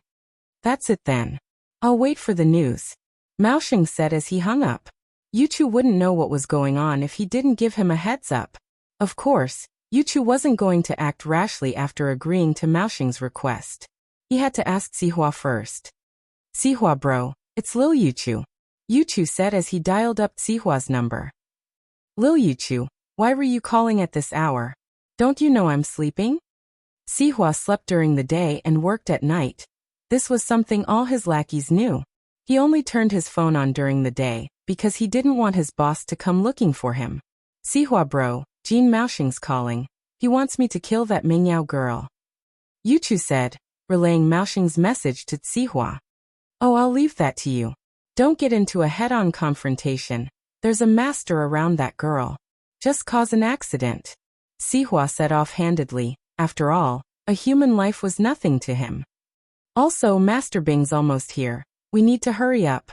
Pengzhan Industries real estate company is our gift to Master Bing. Yes, Zihua bro. I'll do it then. With Zihua's confirmation, Yuchu didn't have to worry about anything anymore. As far as Yuchu was concerned, that Linny by Mingyao's side didn't matter how strong he was. As long as they didn't get into a head-on confrontation, Mingyao could be killed with some dirty tricks. Chapter 252. Falling down Lin, he went back to the villa to find Mingyao and Yushu sitting in the living room, not watching TV. It was the same as the day they taught him a lesson. Shield bro, Yao Yao's getting jealous. Be careful. Yushu was sitting on the sofa, eating an orange. She called out to him as he walked in. Shu. Mingyao glared at Yushu. What are you talking about? What do you mean I'm jealous? Oh, Yao Yao's angry. Shield bro, good luck then. I'll stop talking. Yushu shut her mouth as if she hadn't said anything. Shu. Mingyao had wanted to teach Lin Yi a lesson at first, but Yushu's interruption made her lose the mood. She glared at Yushu. Shu, did you fall in love with Lin Yi after confessing your feelings to him? Why else would you cover for him? Oh, Yao Yao, do you want me to fall in love with him? Yushu said nonchalantly as she ate a piece of orange. You and I are going to marry the same man anyway. Mingyao really wanted to stand up and kick Yushu into space. She was getting further and further away from the topic. She looked at Lin Yi's nonchalant face, and Mingyao's interest waned. He could do whatever he wanted. What did it have to do with her? He could flirt with girls or fool around. As long as he didn't interfere with her business and Pinliang didn't harass her, he'd done his job. Mingyao waved her hand, annoyed. Linny, just pay attention to your image in school. I don't care what happens between you and Tang Yin, just don't let Pinliang harass me. Oh, don't worry about that. That guy can't even take care of himself. He won't harass you. Linny nodded. Alright, it's fine. But you have to tell me before you go out next time. Otherwise, I won't be able to find you if I need you. Mingyao didn't know what was wrong with her. Did she care that Linny was with another girl? Or did she care that he wasn't professional enough to be her follower? Okay. Lin Yi nodded without thinking. The relationship between Lin Yi and Meng Yao was much more harmonious now, and Lin Yi cherished this mission. He didn't know what it was, but since this mission was enough to feed him for the rest of his life, and his old man allowed him to settle down in Songshan, no matter what, Lin Yi would do his best to complete this mission. I'll leave you to your work then. Shu and I are going to watch the concert. There's food in the kitchen, we've already eaten. You can eat if you want. Meng Yao waved at Lin Yi, signaling him to leave. Yao sis, didn't you say you were angry and wanted to go bungee jumping this weekend? Why'd you stop talking about pushing Shield Bro down the valley? Yushu interjected. Shu. Meng Yao was just saying it out of anger. There was no way she'd push Lin Yi down the valley, that'd be murder, wouldn't it? She glared at Yushu. What's in that head of yours? I was just saying it out of anger, how could you take it seriously? I want to go bungee jumping too. Maybe we won't push Shield Bro down the valley. We'll just go bungee jumping? Yushu looked at Meng Yao. Lin Yi shook his head. Yushu was a top-class clown after all. With her around, the war in this house would never happen. However, Lin Yi didn't expect Meng Yao to be so angry that she wanted to push him down the valley. Meng Yao was a little embarrassed by Yushu's words. She coughed. Lin Yi, don't listen to Shu, I didn't mean to push you. Oh, it's fine if you push me a little. Lin Yi thought to himself. The Mrs. Pushing wasn't bad either. What did you say? Meng Yao didn't hear it clearly. Nothing. Lin Yi didn't dare repeat himself. Yao, Shield Bro said that he wants you to push him down. Yushu heard it clearly, but her words were always powerful. Wah! Meng Yao blinked, blushing as she understood what Yushu meant by push him down. It wasn't like she didn't interact with the outside world, and even a young girl would know what that word meant. What did you say, Lin Yi? I only said it's fine if I push him a little. Lin Yi sweated. That was what he meant, but he didn't say it like that. With my skills, I won't die even if I push him down. Meng Yao frowned as she thought about what Lin Yi said. He did say something like it's fine, not push him down. She turned to Yushu. Shu. Oh. Yushu got up from the sofa, wanting to run away, but her legs were numb from standing cross-legged the whole time. She lost her balance and fell off the sofa. Shu. Lin Yi. Meng Yao was startled. She couldn't care less about scolding Yushu anymore. She wanted to pull her up, but she was too slow. Yushu fell to the ground. Meng Yao subconsciously wanted Lin Yi to save her. Oh. Lin Yi reached out and caught Yushu. Shu, don't say that word. There's a man here. Meng Yao glared at Yushu. If I don't let him go, am I supposed to let him keep touching you? But, Yushu said. She couldn't just throw her to the ground. But what? You got touched by that Lin Yi bastard. Why aren't you going after him? Why are you talking about me? Meng Yao looked at Yushu. Chapter 253. Could it be that the fake had become real? Oh Yao, you're saying that you want him to take responsibility for me? Yushu blinked, confused. Meng Yao didn't know what to say. Aren't you going to get your brother to beat him up? Oh, Shield Bro already touched me once when he pulled me out from the railing. Yushu said after some thought. Yao, maybe we should put this on the back burner for now? We won't bother him if he's obedient in the future? Yeah, that's a good idea. Meng Yao naturally agreed. It was Shu who was touched, not her. If Shu didn't mind, what did she have to mind? I saved you twice. Lin Yi wasn't too happy about it. He'd saved Yushu twice already, and this girl still wanted to bother him? Oh, forget it then. We'll call it even then. But Shield Bro, why don't you come bungee jumping with us this weekend? I haven't done it before, you can come with us. Yushu didn't mind at all. She had a handle on Lin Yi, so it didn't really matter anymore. No problem. Lin Yi wanted to reject her at first, but he'd touched Yushu anymore. He'd flirted with the Miss Best Friend right in front of her. He'd be lucky if Meng Yao didn't come after him. Bungee jumping was nothing to him. Meng Yao didn't know what Yushu was thinking. She waited until Lin Yi went to eat before whispering to her. Shu, do you really like Lin Yi now? No. Yushu mumbled as she chewed on her orange. No. You let him touch you? Meng Yao frowned as she sighed inwardly. Her best friend was most likely under Lin Yi's spell, otherwise why wouldn't she react to his touch? He didn't do it on purpose. Yushu found it strange as well. She didn't seem to dislike Shield Bro at all. She didn't want to beat him up to vent her anger after being touched. Instead, she was more interested in studying bungee jumping, as if being touched wasn't that important. Mengyao didn't know what to say. This bestie of hers. Could it be that she'd fallen for Lin Yi after confessing to Lin Yi once? Did the two of them turn their act into reality? Just like before, Zhang Tongtian crossed his legs and dialed Sun Jingyi's number as if victory was already in his grasp. Hello. Is it Miss Sun? From Zhang Tongtian's point of view, Sun Jingyi was the meat in his mouth.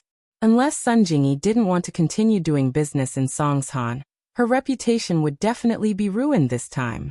With Zhang Tongtian's connections in Songshan, he was familiar with many reporters. As long as this video was leaked, Sun Jingyi's company would be done for. Not only would they face punishment from the relevant departments, but most importantly, no one would do business with their company in the future. Who would want to do business with an unsafe company like this? Purchasing managers in those companies were all lucrative jobs. Everyone knew what was going on. They would get a commission if they did business with other companies, so why would they go to a company like Sun Jingyi?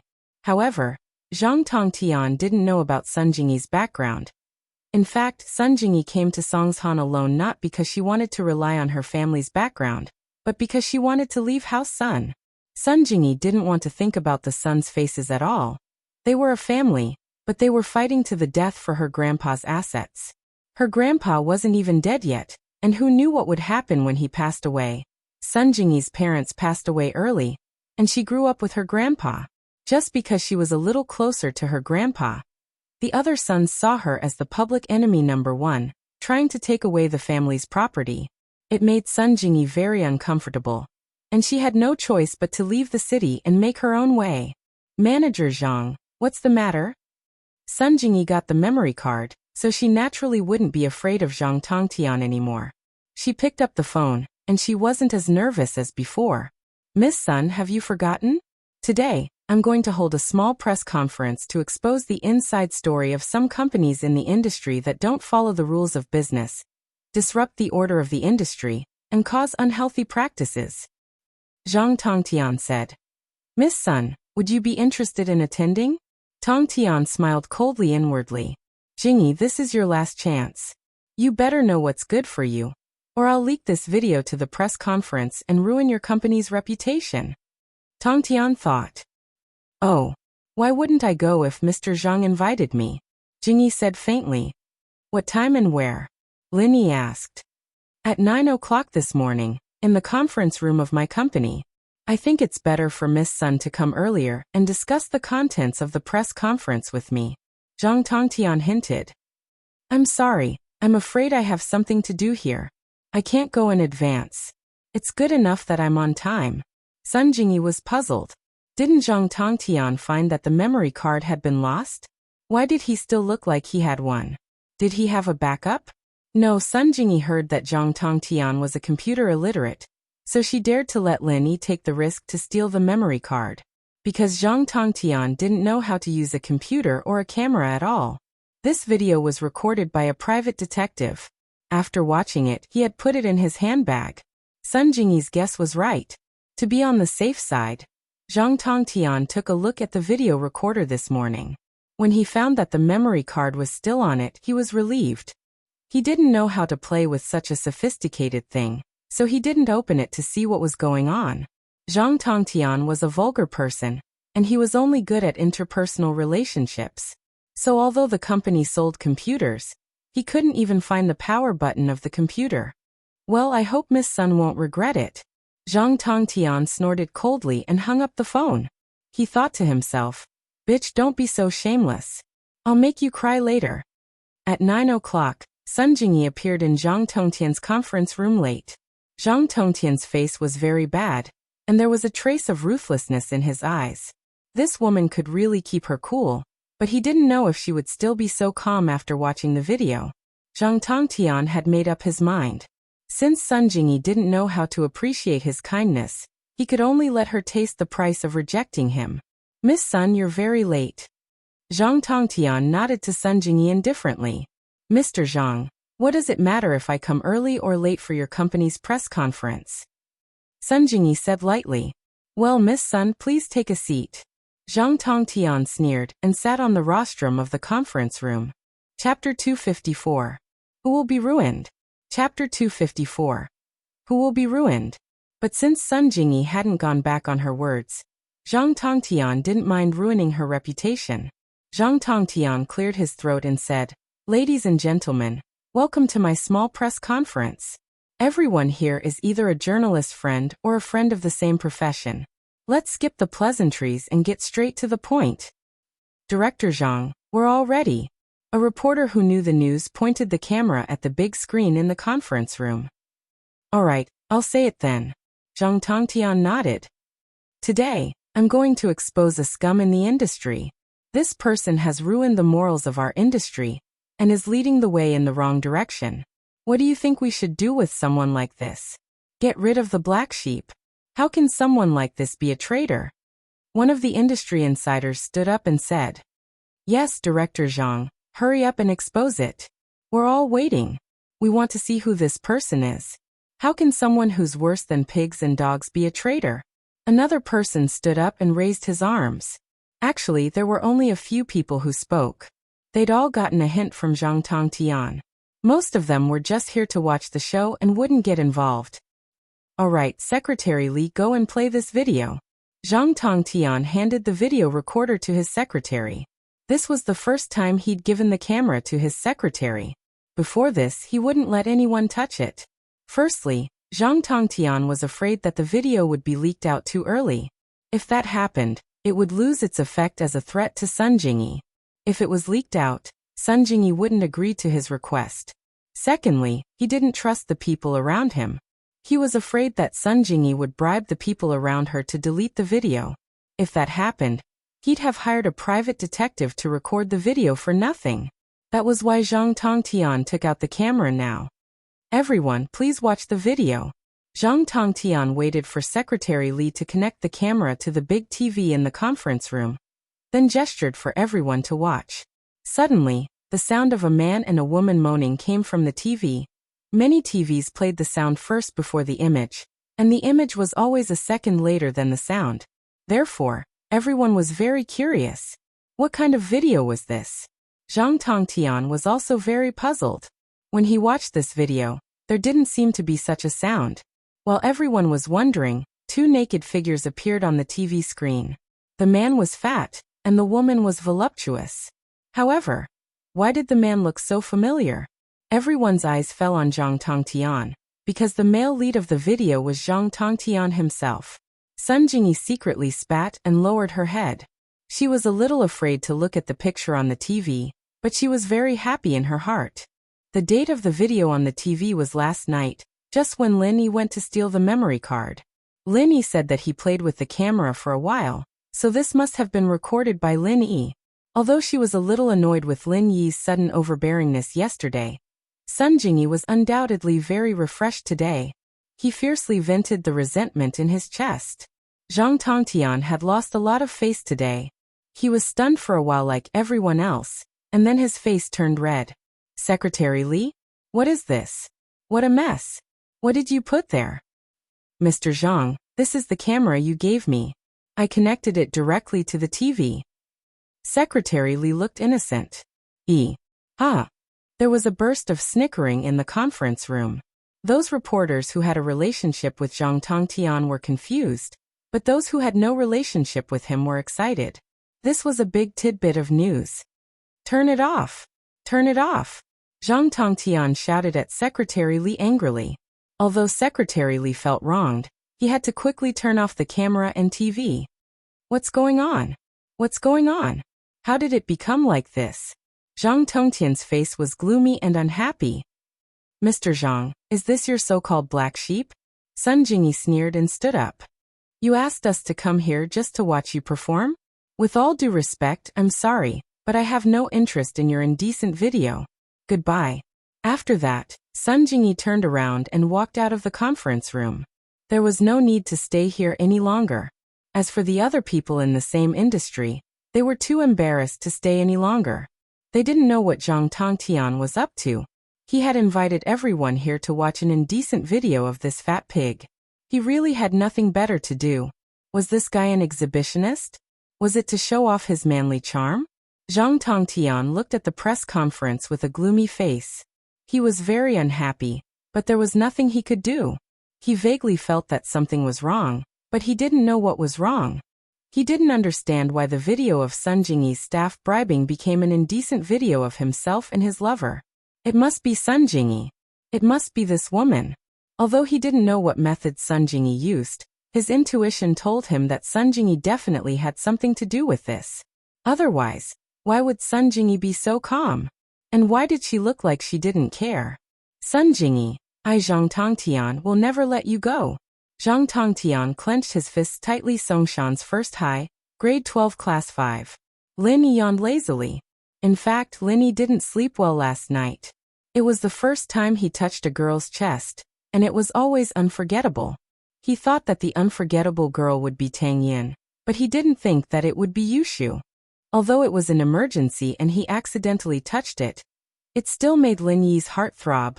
To be honest, if Yushu wasn't Mingyao's best friend, Linny might have made a move on her.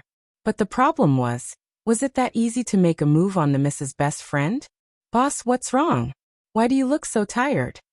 Kong Xiaobo wanted to talk to Lin Yi about Xiaofan, but seeing Lin Yi's listless face, he didn't know if he should say it or not. Xiaobo, if you have something to say, just say it. I'm fine. Lin Yi shook his head. In fact, if Lin Yi wanted to get rid of his fatigue, he only needed to circulate the art of dragon mastery in his body. It was just that Lin Yi wasn't just tired, he wasn't in the mood. Chapter 255. Request for backup. Boss, I think that bastard Kong Xiaoming is still in Fun's heart. Xiaobo's fists were clenched tightly as he spoke, his face filled with anger. What do you mean? Lin Yi was startled. Kong Mingming was already so heartless. And yet Xiaofan was still so loyal to him? Are you kidding me? Sigh, boss, you don't know, but Xiaofan's expression changed when I mentioned Kong Mingming to her. Kong Xiaobo sighed. I think she wants to forget Kong Mingming, but she can't. He's her first man after all, so it's normal for her to remember him. But why doesn't Xiaofan know about Kong Mingming's disgusting face? She knows, Lin Yi said. But as you said, she can't forget that man easily. I think if you let her see Kong Mingming again, she'll be able to let it go. It's best to let her see how heartless Kong Mingming is right now. Boss, won't this agitate Xiaofan? Has her illness just recovered? Kong Xiaobo was worried. Maybe, maybe not. But she'll be fine with me by her side, Lin Yi said. If she doesn't face this matter, she'll never be able to walk out of it. You're right. Kong Xiaobo nodded. Boss, I don't have to worry about Xiaofan acting up with you by my side. But where can I meet Kong Mingming? My second grandpa's family has moved to the provincial capital. There'll be a chance, right? Lin Yi said faintly. Xiaobo, you should be more confident now. Don't always treat yourself as a substitute for Kong Mingming. Maybe Xiaofan will slowly accept you this way. If you keep thinking about how you look like your cousin, and use it as a method to chase after Xiaofan, then it'll be a little sad. Boss, don't worry. I won't embarrass you. I will definitely deal with Xiaofan. Kong Mingming vowed. You've already decided? You want to be with Xiaofan? Lin Yi asked. It's decided. Boss, I've made up my mind. Xiaobo nodded solemnly. I stayed with Fun at the hospital last night. Ah, it can't be? Lin Yi's eyes went wide. He didn't expect his follower to be even fiercer than he was. All he did was hold Tang Yun's hand and pinch Yushu's boobs, but Kong Xiaobo was already sleeping with them. Sweat, boss, you misunderstood. I'm just accompanying you. Kong Xiaobo was sweating profusely. Nothing happened between us. Lin Yi was speechless. And then? I talked to Xiaofan a lot, and I know what she's thinking. Kong Xiaobo said. Boss, you're right. Xiaofan just won't give up. She knows that it's impossible, but Kong Mingming didn't say it to her personally. She still won't give up. Speaking of which, this incident might cause your relationship with your cousin to break up. Are you sure it's okay? Lin Yi asked. Kong Ming Ming did such an inhumane thing. And I still recognize him as my brother? Kong Xiaobo laughed coldly. If it wasn't for second grandpa, I'd go and beat him up right now. You can beat him up, but not now. You don't have that strength yet. Lin Yi attacked Kong Xiaobo. I know. Kong Xiaobo sighed. He's the second young master of House Kong. What am I? A poor relative of Dr. Kong? Zhang Naipeo didn't come to school today. Other than Pinliang, no one knew where he went. Even Pinliang's subordinate, Gao Xiaofu, didn't know. He only told the school that he was on sick leave, and told his family that he was going to do something big for Pinliang. After that, he was escorted to Spring Star Mountain by Fabai's men. Pinliang glared at Lin Yi. You don't need to show off in front of me. When Zhang Naipeo comes back from his studies, I'll see how you die. At that thought, Pinliang felt a little better. Lin Yi was going to die sooner or later anyway. He'd let him have his fun for a couple of days. He'd let him be happy for a couple of days before he died. And so Pinliang looked at Lin Yi with pity. As far as he was concerned, Lin Yi was a dead man. Mingyao, are you free on Saturday? My dad gave me 3 3D movie tickets. Let's go watch it together? Pinliang had been urged by his father this morning to hook up with Mingyao as soon as possible. Otherwise his uncle Gubong might come up with some plan that he didn't need to cooperate with anymore. House Zhong wouldn't get anything out of it then. And so, Pinliang started to get close to Mingyao. I told you not to call me Mingyao. Do you have ears? Mingyao was disgusted by Pinliang calling her so intimately. Pinliang didn't seem to care at all. He moved his stool over and sat beside Mingyao. Haha, then I'll call you Yao Yao. Why don't you go die? Mingyao frowned. Do you have something to do? Yeah, let's go watch a movie together on Saturday. It's the 3D version of Fallen Angel. It's an international blockbuster. Pinliang said as he pulled out 3 movie tickets. I'm not free. I have something else on Saturday. Mingyao rejected immediately. She'd promised Shu to go bungee jumping, so naturally she wouldn't go watch a movie. Even if she didn't go bungee jumping, she wouldn't go watch a movie with Pinliang. The guy was even more annoying than Lin Yi. Mingyao paused at the thought. Didn't she think that Lin Yi was more annoying than Pinliang? Did she change the order already? Mingyao shook her head. She didn't know what was going on. Then we can go on Sunday. Pinliang said, not getting tired of it. Mingyao couldn't take it anymore. She nudged Yushu, signaling her to go to Lin Yi. Yushu smiled and sent a message to Lin Yi. Yao Yao sis is in trouble. I need help. Lin Yi didn't know whether to laugh or cry when he saw Yushu's message, but he stood up anyway. He'd promised Mingyao yesterday that he'd help her if Pinliang bothered her. Boss, where are you going? Kong Xiaobo was confused when he saw Lin Yi standing up. I'm going to the washroom. You coming? Lin Yi asked. Yeah, wait for me.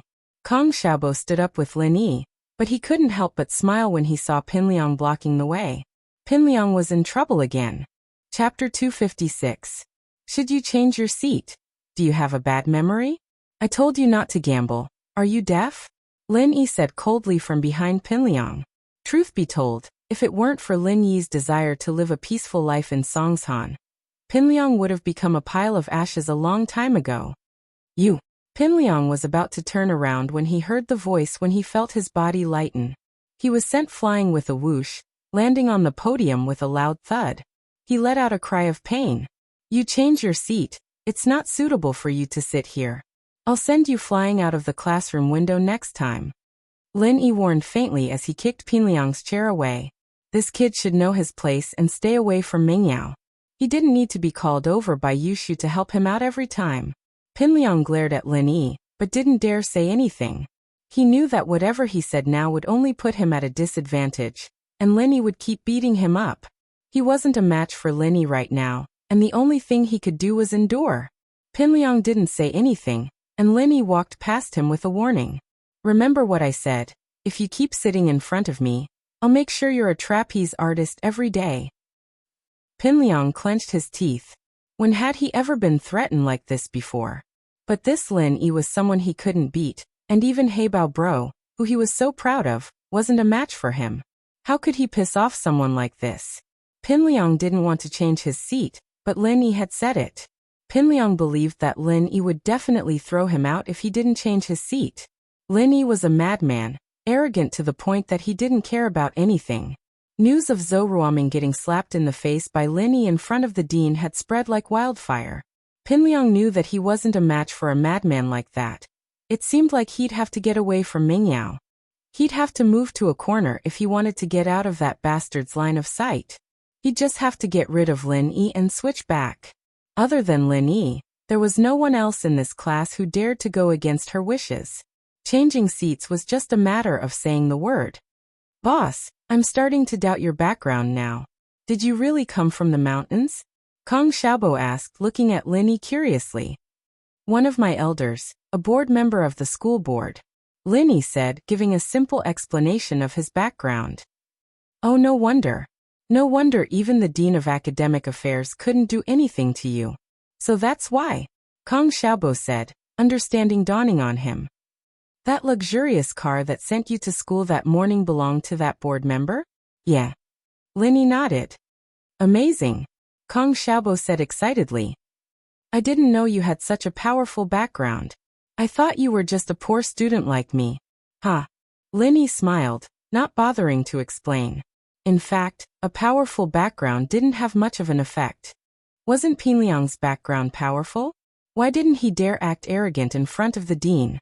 At the end of the day, wasn't it because he had Wang Jifeng's weakness? Wang Jifeng couldn't do anything to him. "Right, boss, don't you need to go to the washroom?" Kong Xiaobo asked curiously, seeing that Lin Yi didn't go to the washroom. "I just don't like Pinliang and I wanted to teach him a lesson."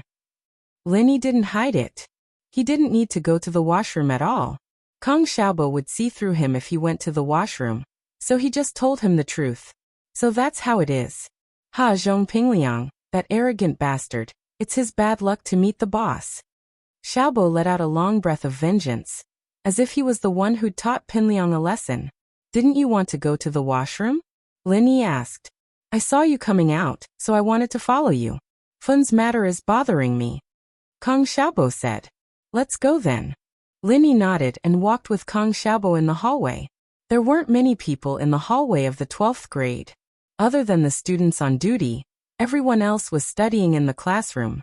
Those whose families had connections or couldn't get into college were playing basketball on the field, or playing games outside of school. They wouldn't wander around in the hallway. They walked to the door of Class 5, and saw Tang Yin coming out with a bucket of water. She was probably going to the washroom to change the water. Kong Xiaobo quickly ran over. "Sis, let me do it." "Ah." Tang Yin jumped at Kong Xiaobo, and almost dropped the bucket. What did you call me?" "Sis," Kong Xiaobo said matter-of-factly. "Yesterday, boss declared his sovereignty over you in front of so many people. Sis, you didn't deny it either. Don't call me that." Tang Yin blushed and handed the bucket to Kong Xiaobo. "Go get some water." "Oh haha, okay," Xiaobo said as he took the bucket and ran to the washroom. "Don't mind him. He's just like that." Lin Yi put his hands on the wall and surrounded Tang Yin. "I know." Tang Yin was a little shy. Don't be like this, we're in school." Lin Yi's action was unintentional. He realized how intimate his action was after hearing Tang Yin's words. It was as if he was going to kiss Tang Yin. He quickly retracted his hand awkwardly. "What if we're not in school?" "Yeah, I'm ignoring you." Tang Yin, naturally, didn't want to talk about this topic with Lin Yi. Lin Yi's situation had been messing with her mind for the past 2 days, especially last night. She hadn't been able to sleep at all. The image of Lin Yi holding her hand and slapping Zhou Ruoming's face kept flashing in her mind. Did this mean that she liked him? Tang Yin didn't know, but she couldn't stop herself from thinking about it. "Ha!" Lin Yi smiled and stopped teasing her. Tang Yin was different from Sun Jingyi in Lin Yi's heart. Sun Jingyi was a cunning fox. Lin Yi wouldn't spoil her. However, he only cared about Tang Yin. "Ah, look at Xiaobo. Something happened." Tang Yin was panicking. She looked around, afraid that people would see her and Lin Yi together. Kong Xiaobo was in trouble. Chapter 257. Is a confession considered a boyfriend? Kong Xiaobo naturally wasn't the fatty's opponent and stumbled from the impact. But that wasn't all. Coincidentally, the dirty water in the bucket spilled all over the fatty's pants. as if he'd just peed his pants. Do you have eyes? The fatty was enraged. He'd gone to the washroom to smoke a cigarette, only to be splashed with dirty water. It infuriated him. Do you want to die? This fatty was a little tyrant in the 3rd year of high school. Of course, the little tyrant was only a little famous in the grade. Compared to the 4 big bullies in the school, he was simply not on the same level. However, it was very normal for the little tyrant to show off in front of ordinary students. And so, the fat little tyrant treated Kong Xiaobo as a target to vent his anger on. How can you blame me for this? At most, we're both in the wrong. Why didn't you keep an eye on it? Kong Xiaobo was a little angry. He wasn't an unreasonable person. He was just about to apologize when the fatty started scolding him. Keep an eye on it? Ah, you Dafa, haven't even kept an eye on who's passing by. Which class are you from? Don't you know me?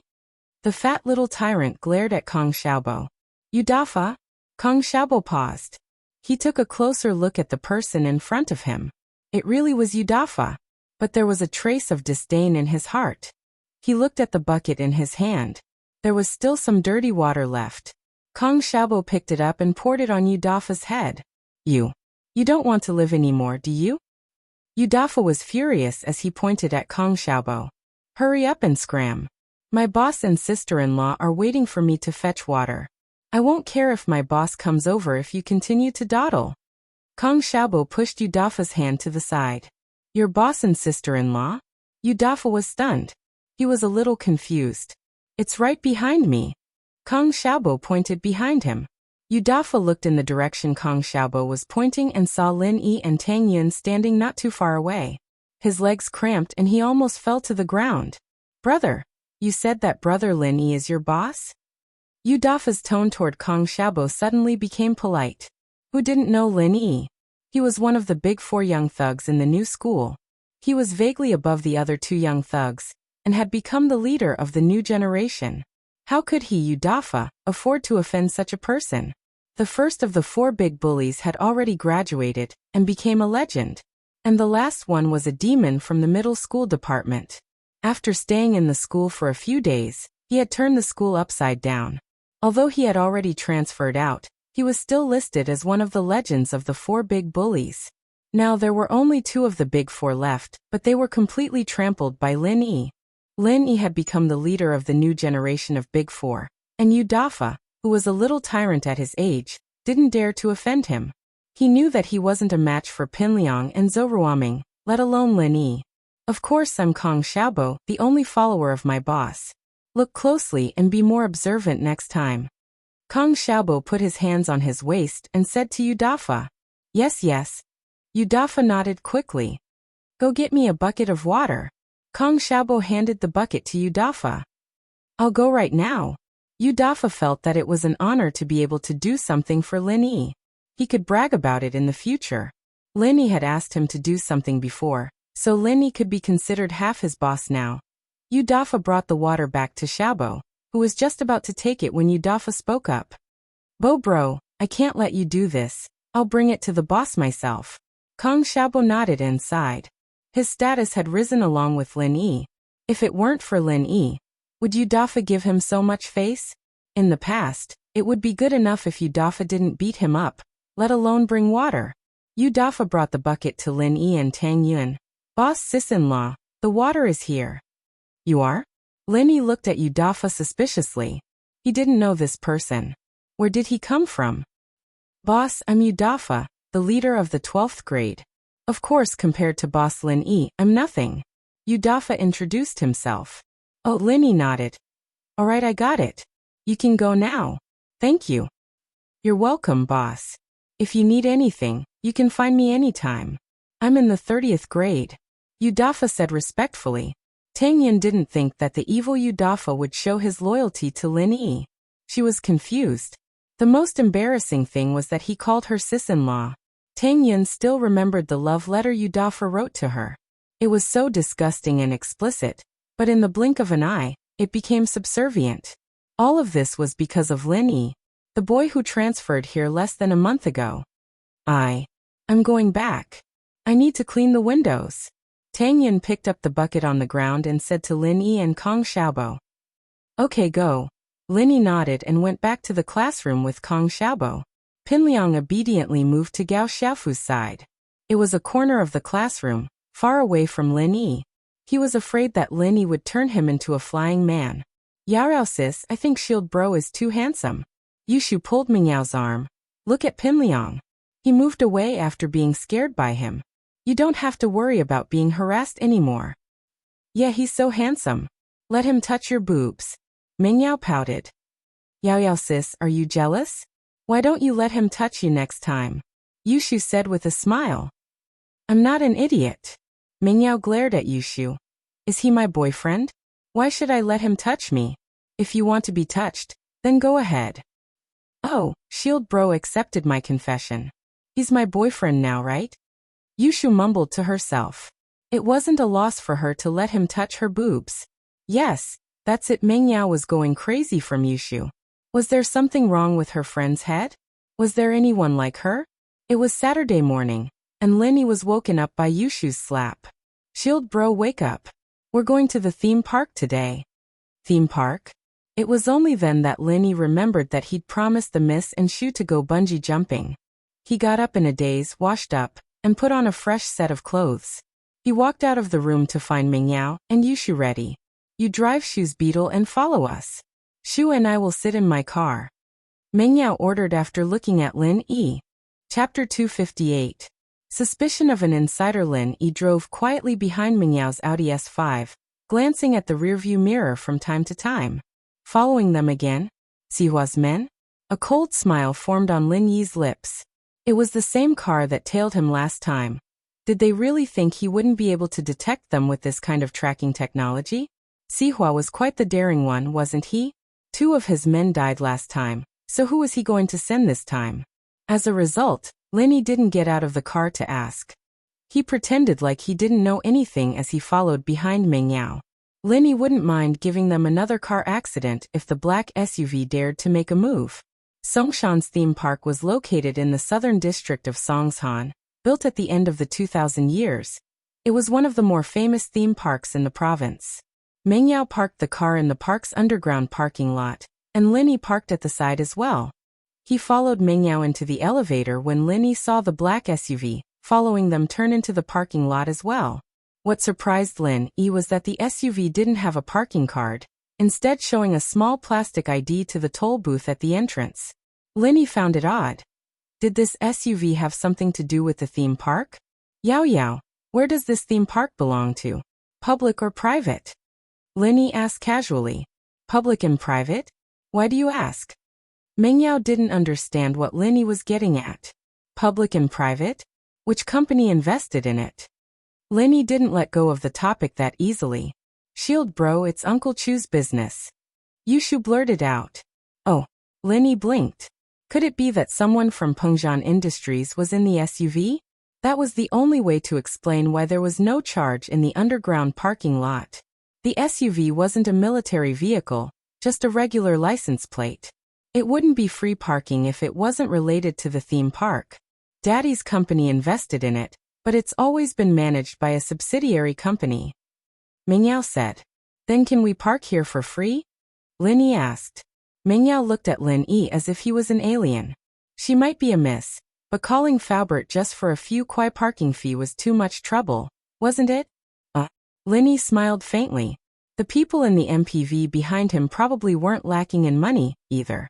Who would be short on parking fees if they were able to wrestle with Pengzhan? However, being able to park for free was also a symbol of status and privilege. The people in the car probably thought so too. Lin Yi had guessed correctly. In the SUV, Zhang Yuzhou was all smiles as he looked at Mao Sheng. Jean Bro, you're amazing. You don't even need to pay for parking. This amusement park was originally invested and built by the company, and I happen to be in charge of it. Mao Sheng said nonchalantly as he put away his ID. Since I have this privilege, of course I'll use it. You're right. Yuzhou said with a laugh. But since this is Jean Bro's territory, it'll be even easier. I was worried about not knowing where to start, but it's no problem now. I didn't think they'd come to the amusement park. Mao Sheng said with a cold smile on his lips. There's a few of my confidants here. We can ask them for help later. Confidence. Won't they spill the beans?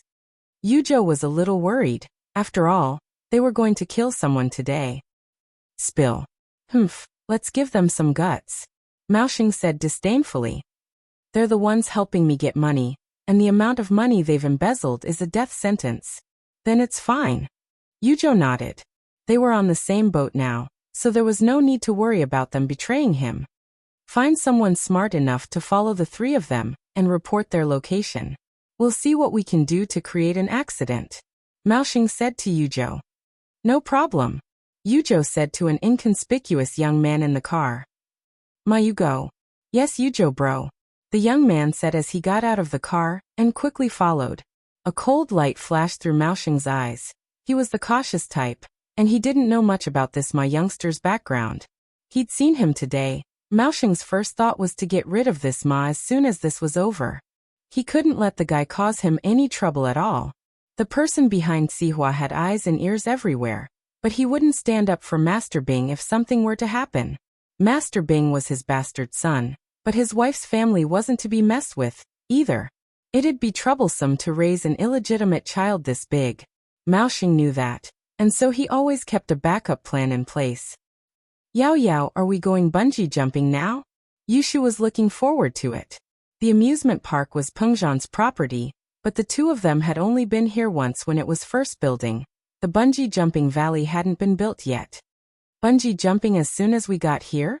Mengyao had been holding back for the past few days and wanted to vent her frustrations, but bungee jumping as soon as they got to the amusement park wasn't something she could handle. After all, bungee jumping was dangerous and exhausting, and Mengyao wanted to explore the other parts of the park first. Let's explore then. Right, Yao Yao, why don't we go to the haunted house first? I heard that there's a new haunted house here.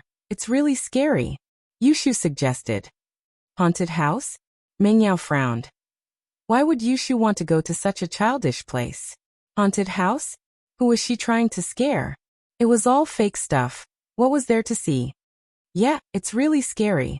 I heard that a lot of young couples go there, and when their girlfriends get scared, they get to take advantage of them. Yushu said with a straight face. Shu, are you an idiot? Mengyao was speechless. Then why don't you go with Lin Yi and let him take advantage of you? No, I'm not scared, but I think you'll be scared, Yao Yao. Yushu said. Me? Scared? Mengyao was even more speechless. You think I'll be scared of kids' stuff? If that's the case, then let's go. Let's see who's scared. But Shu, I'm telling you, don't get upset when he takes advantage of you. Hee hee, Yao Yao, we don't know who gets taken advantage of yet. Yushu said with a smile. She'd secretly watched the recording of Pinliang's haunted house before, and naturally, she wasn't that scared. Chapter 259. Pretending to be a ghost Ma, who'd been following Mengyao and Yushu from afar, heard their conversation as well.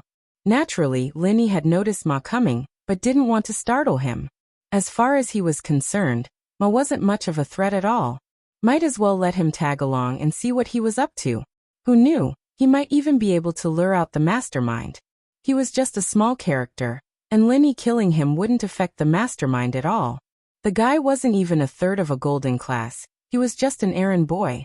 Yuchu bro, it sounds like they're going to the haunted house. Ma's mission was to report Mengyao and the others' movements to Maoxing and Zhang Yuchu. Haunted house? I got it, Yuchu said. I'll discuss it with Jean bro, I'll tell you what to do.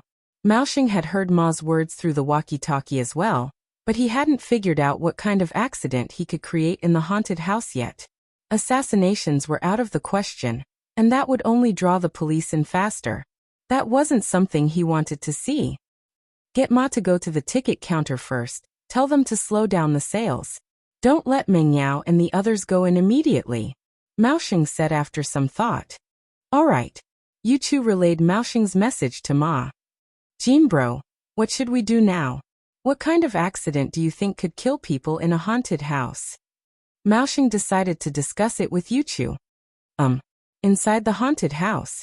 Yuchu couldn't think of any good ideas.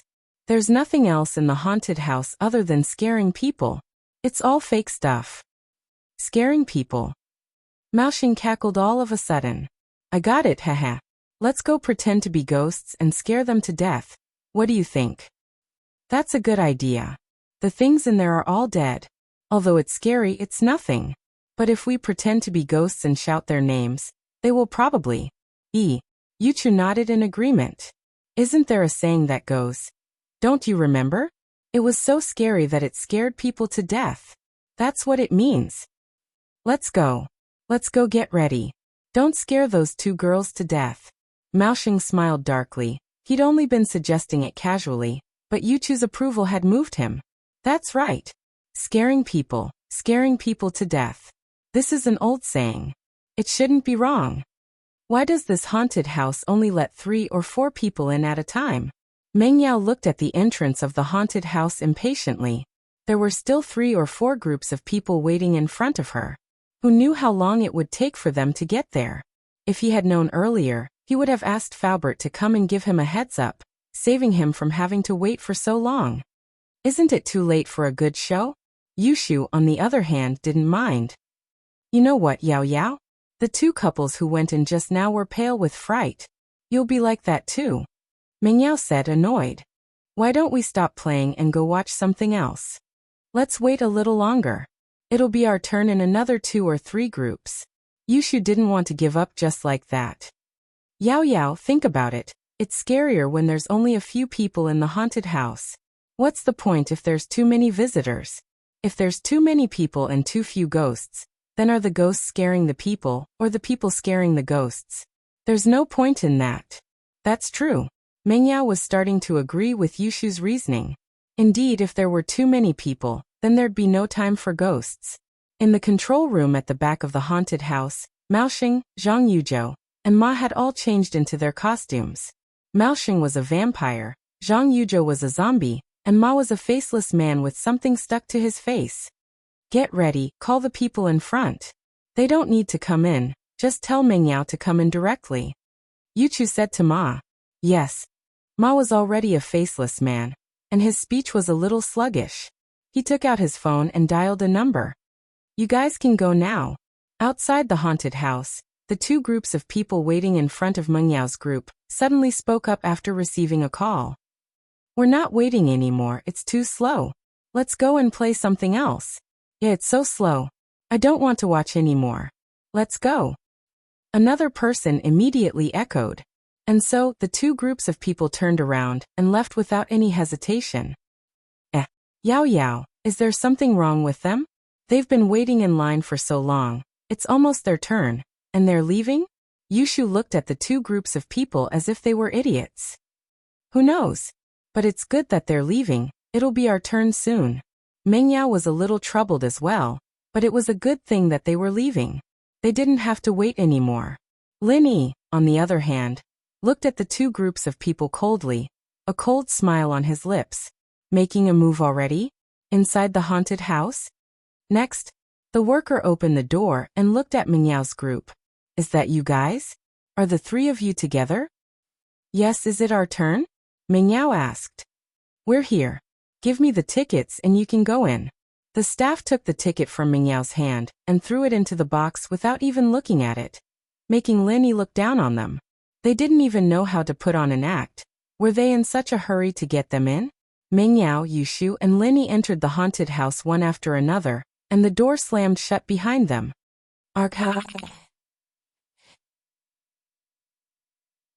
Meng Yao couldn't help but shiver. She knew it was fake, but the creepy atmosphere in the haunted house still made her shiver. Shoo, hold on to me. Don't run around. It's pretty scary in here. Meng Yao tried to maintain the demeanor of a big sister, but there was a hint of fear in her voice. She wanted Yushu to hold on to her so that Yushu wouldn't be afraid, but anyone could tell that Meng Yao was just putting on a brave front. Hihi, Yao Yao, are you scared? Yushu wasn't a coward. She wasn't scared even after hearing the screams. Who said I'm scared? Meng Yao wouldn't admit that she was scared. These things are fake, they're just scaring people. What's there to be scared of? Let's go. Lin Yi, follow behind us, don't go too far. Chapter 260. Yushu Ghost Catcher. Part 1. Back in the primeval forest, every step taken was filled with poisonous beasts and venomous bugs. That was the real deal. But these things were nothing in Lin Yi's eyes. How could someone who'd lived in that kind of environment be afraid of ghosts? Ugh. An old lady with blood dripping from her eyes floated past Mingyao's eyes. Mingyao was startled, grabbing onto Yushu's hand tightly. She regretted coming here if she'd known how scary this thing was. Haha, Yao Yao, it's a lie. Yushu's hand went through the old lady's body. See, it's fake, right? It's just a 3D slideshow. Oh. Mingyao calmed down after seeing Yushu's demonstration. And this was only the beginning. The deeper they went, the scarier it got. Other than the ghosts that would appear out of nowhere, there were also some zombies jumping out of the coffins, making Mingyao's heart skip a beat. Whoosh! A zombie with pus all over its body sat up abruptly, shooting a jet of black blood at Mingyao. Ah! Mingyao screamed as she backed away subconsciously, bumping into Lin Yi. What are you doing behind me? Didn't you tell me to follow you? Lin Yi shrugged. It's fake, it's just a mist of light. Oh. Mingyao was a little embarrassed. It was true that she'd told Lin Yi to stand behind her because she was afraid that something might ambush them from behind. But after Lin Yi's explanation, Mingyao realized that the blood sword was just an illusion. It wasn't real at all. After a couple of scares, Mingyao's courage started to grow. What was there to be afraid of? She could see it, but she couldn't touch it. What was there to be afraid of? Mingyao watched as Yushu waved her hands around to catch the monsters, and she let loose as well. She started punching and kicking like Yushu, having fun. Pa! Mingyao felt someone slap her arrowhead, thinking that it was Lin Yi. Lin Yi, what are you doing? Don't mess around, I'm having fun. Pack. That hand slapped Mingyao again, pissing her off. She turned her head to the side. Lin Yi. Ah! Mingyao shrieked as she saw a faceless man patting her shoulder. Of course, the faceless man wasn't scary. What was scary was that the faceless man's hand wasn't an illusion, but a real slap on his body. Yarao sis, what's wrong? Yushu was in the middle of fighting the ghost when she heard Mingyao's scream. She turned around to see a faceless person patting Mingyao's shoulder. Yushu was a little puzzled. Weren't the things in here illusions? Why wasn't the faceless man one? Yushu quickly walked over to Mingyao's side and reached out to touch the faceless man's face. I can touch it. Did you get an actual item?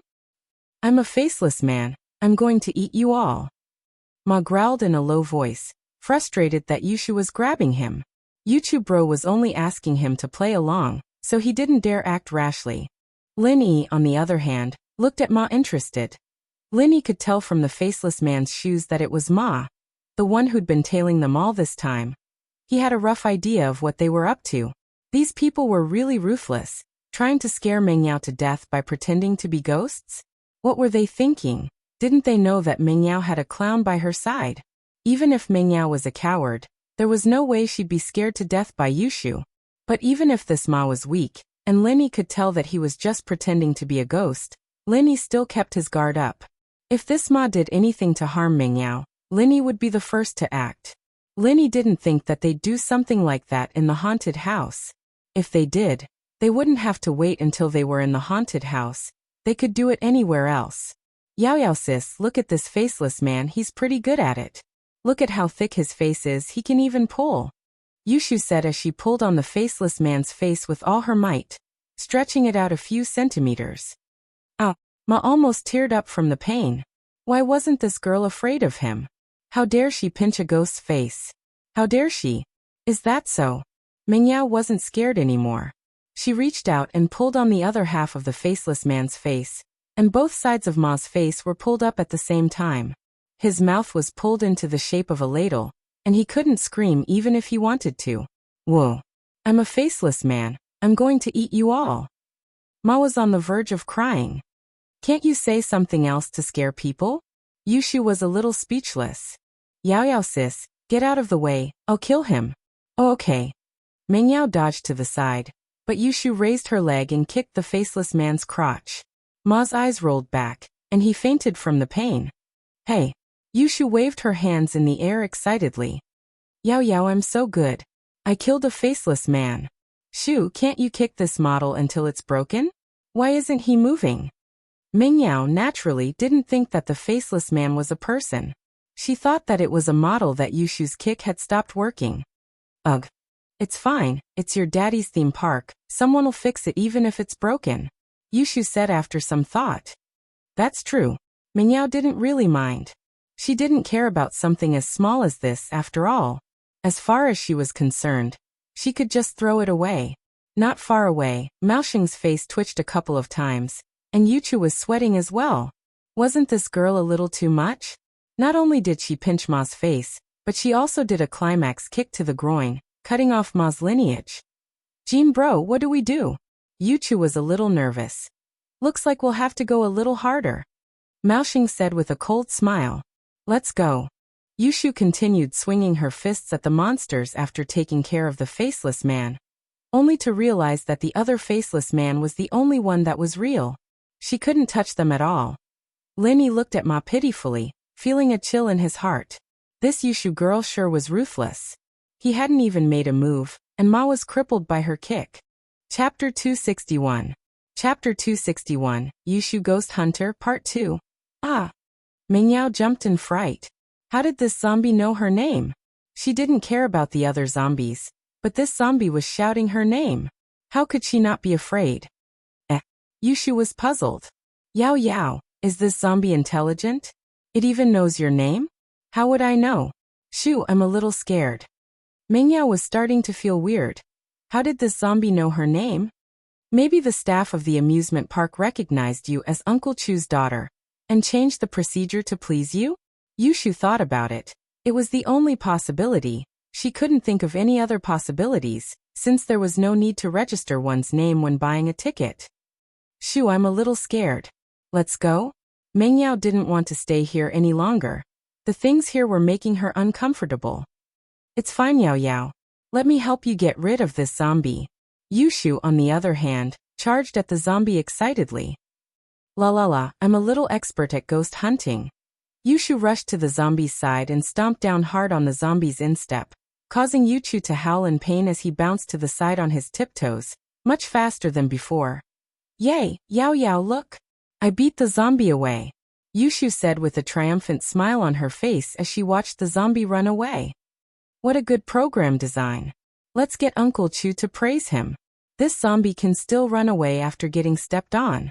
Mingyao was amused by Yushu. She now believed Yushu's conjecture that someone must have recognized her identity as Miss Chu and purposely changed the haunted house's computer program to please her. Mingyao's eyes lit up at the sight of Yushu. Mingyao wasn't that scared anymore after Yushu's teasing. She turned to Lin Yi as she watched the zombie run away faster than a rabbit. Lin Yi, go catch that zombie for me. Okay. Lin Yi nodded. Yu Chuzhong immediately cursed inwardly. Could it be that this lady is thinking of some kind of trick to mess with me again? He was just about to speed up and leave this place when he felt someone grab him by the back of his neck. His body lightened, and he was sent flying, landing heavily at Mingyao and Yushu's feet. Ha, the zombies are back. Yao sis, let's continue playing zombies. With that, Yushu jumped up from the ground and stomped on Yuchu's stomach with both feet, stomping and kicking it. Yuchu let out a blood-curdling scream. He felt as if his intestines were about to be trampled out. His eyes rolled back from the pain, and he fainted. Boring, Yushu said as she jumped down after stomping on the zombie a couple more times. This zombie's quality is really bad. I only stepped on it a couple of times and it's already broken. I wonder which company made it. Tell Uncle Chu to complain about them. Huh. Mingyao found it funny. That was a model for the haunted house. It'd be a wonder if it wasn't broken after you stepped on it. Maoxing looked at Yuchu, a black line forming on his forehead. Why was this Yushu girl even fiercer than that Linny bodyguard? His plan was basically ruined by Yushu, and there was no point in trying to scare Mingyao anymore. Mingyao wouldn't be scared anymore. Maoxing was a little resentful. Mingyao was clearly afraid of ghosts, and she was already terrified when Ma patted her. If he and Yuchu had cooperated, Mingyao would have been scared out of her wits. In actuality, he could tell that Mingyao was really scared of these things, but Yushu just had to start messing around with Ma the moment he appeared. Not only did she break Ma's line, but Zhang Yuxing's intestines had probably shifted as well. What the hell was going on? Getting stepped on instead of pretending to be a ghost. Was there anything that unlucky in this world? Could it be even more unlucky? His plan of scaring Meng Yao to death wasn't going to work anymore, and Mao Xing looked a little regretful. Still, he wouldn't continue with something he couldn't do. There was no point in pretending to be a ghost anymore, and he decided to leave first. He'd have to figure out the next step of his plan. He had to kill Meng Yao today. Mao Xing turned to leave when he heard Yushu's angry yell. "Where are you going, vampire?" Mao Xing's vision darkened, and he almost fell to the ground. Why wasn't she letting him run? Mao Xing was about to speed up his footsteps and ignore the girl when something smashed into the back of his head with a loud thud, followed by a wave of pain as he fell to the ground, staggering. Yeah, one hit. That vampire's too weak. Yushu was dancing with joy as she tossed out one of the zombie's shoes. "Shoo, why's there blood on the back of that vampire's head?" Meng Yao asked curiously as she looked at the fallen Mao Xing. "It looks real, I guess." Yushu didn't know what was going on, but she didn't mind. "Who cares, let's go, Yao Yao. We'll continue hunting ghosts." "Oh, okay." Meng Yao nodded as she followed Yushu. Linny looked at the two on the ground, speechless. These two idiots were just too unlucky to be treated as toys by Yushu. There weren't any more ghosts for Yushu to kill, and she was still looking forward to it even after they left the haunted house. Only 3 ghosts, that's a little too little. "Yao Yao, can you suggest to Uncle Chu that we add a few more? We'll come again next time." "I did, but you broke them again, didn't you?" Meng Yao still hadn't realized that those 3 were real people, not props. Yushu stuck her tongue out. "I regret not bringing a DV. I could have recorded it and let people see how cool I look when I fight ghosts." This trip to the haunted house took about an hour. Including the time they had spent waiting, it was almost noon. "Yao Yao, should we go eat something first or go bungee jumping first?" Yushu was a little hungry. "Let's eat first, I'm a little hungry too." Meng Yao was a little tired after going around the haunted house. There were a lot of fast food restaurants in the amusement park, and Meng Yao and Yushu found a place with a decent ambience and found a place to sit down. Chapter 262. Chapter 262, Meng Yao's admirers. When Meng Yao and the others entered the restaurant, there were a couple of well-dressed men sitting in a corner of the restaurant. "And bro, isn't that your Chu lil sis?" one of the men in a white shirt said to the leader. Jiang Wen's eyes narrowed. He'd just returned to Songshan, and he'd only called a few of his old friends for a small gathering. He'd officially visit Meng Yao's house in 2 days, but he wasn't expecting to see Meng Yao, Yushu, and a stranger at an amusement park together. It made his heart ache. "I'll go say hi," Jiang Wen said to the 2 men beside him. "Do you need us to help?" the man in the white shirt asked. "Look at that guy, he's so poor that he's letting Meng Yao pay for his food. What the hell? Yeah, someone like that doesn't deserve to be in bro's opponent." The other man, who looked a bit feminine, spoke up as well. "It's fine, I'll go over myself." Jiang Wen waved his hand faintly and walked over to Meng Yao. "Yao Yao, long time no see. I didn't think you'd become a big girl in the blink of an eye." Jiang Wen greeted Meng Yao with a smile, his face full of warmth and friendliness, like a big brother next door. You're Jiang Wen, bro?" Meng Yao blinked, pleasantly surprised. "You're back?" "Yeah, I just came back yesterday, and I'm having a gathering with a few of my old friends today. I didn't expect to see you here. I was planning on paying Uncle Chu and Yao Yao a formal visit this weekend." Jiang Wen sat down gracefully on the seat that used to belong to Lin Yi beside Meng Yao, turning to Yushu. "Shu, you're still so cute. Do you remember Jiang Wen, bro?" "Of course I do. He lost to my bro. How could I forget?" Hee. Yushu waved at Jiang Wen with a smile. A trace of gentleness flashed through Jiang Wen's eyes, but he quickly recovered his smile. "Yeah, Yutian bro's gone to the border now, and it's hard to see him. If he comes back, then all of us Songshan young masters will be back." A look of reminiscence appeared on Jiang Wen's face. Back in the day, under Yutian bro's leadership, how glorious were the Songshan young masters. Haha, we're all grown up now. "Are you staying here for Songshan, bro Jiang Wen?" Meng Yao asked casually. "Yeah, I've decided to stay here since I came back, because my lil sis Yao Yao is here." Jiang Wen smiled warmly as he looked at Meng Yao.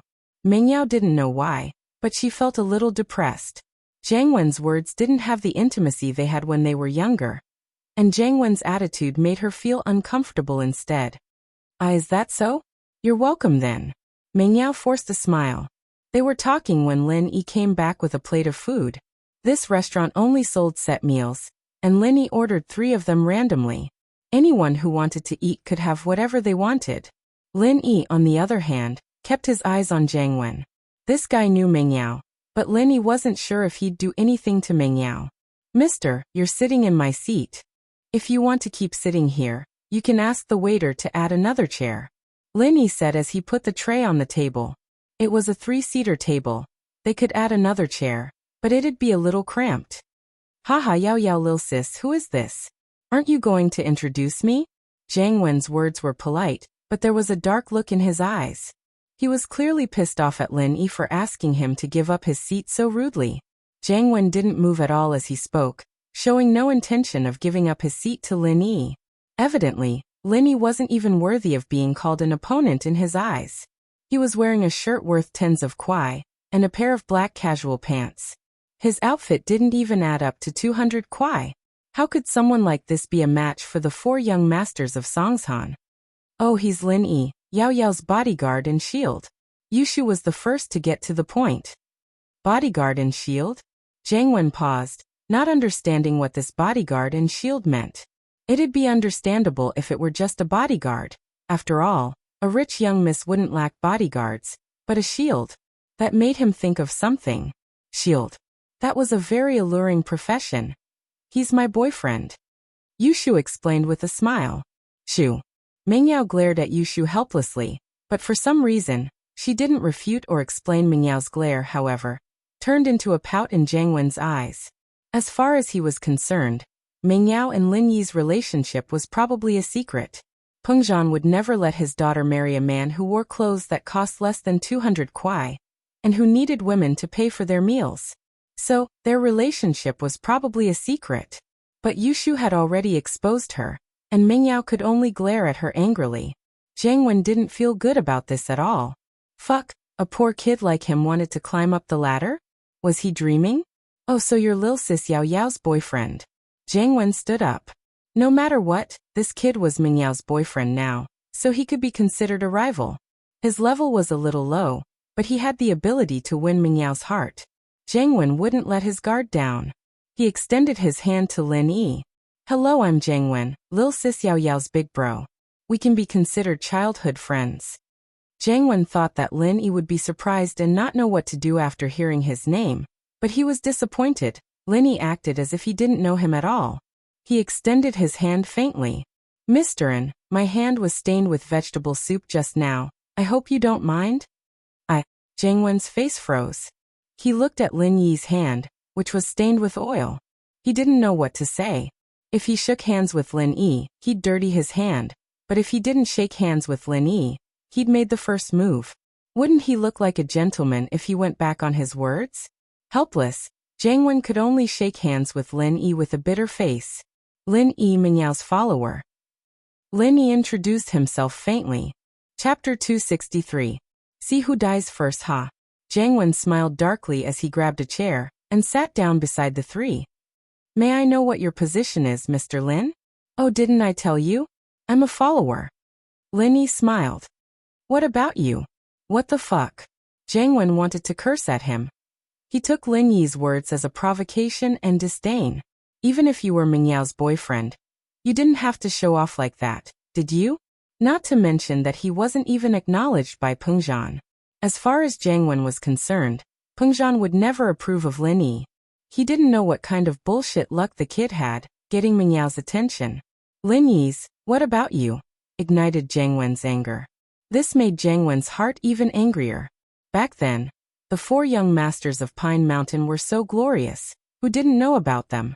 5 years of going their separate ways had made the youngsters of Songshan forget about the 4 young masters of Songshan. And now someone was asking Jiang Wen what he did for a living? "I just came back from studying abroad, and I'm planning to invest in a company," Jiang Wen said faintly, a hint of arrogance in his voice. "Oh, a company is good. I'm planning to open one as well," Lin Yi said casually. A flash of anger appeared on Jiang Wen's face. "Opening a company as well? Do you think opening a company is as easy as playing house? Opening a company? Do you even have the capital? Oh.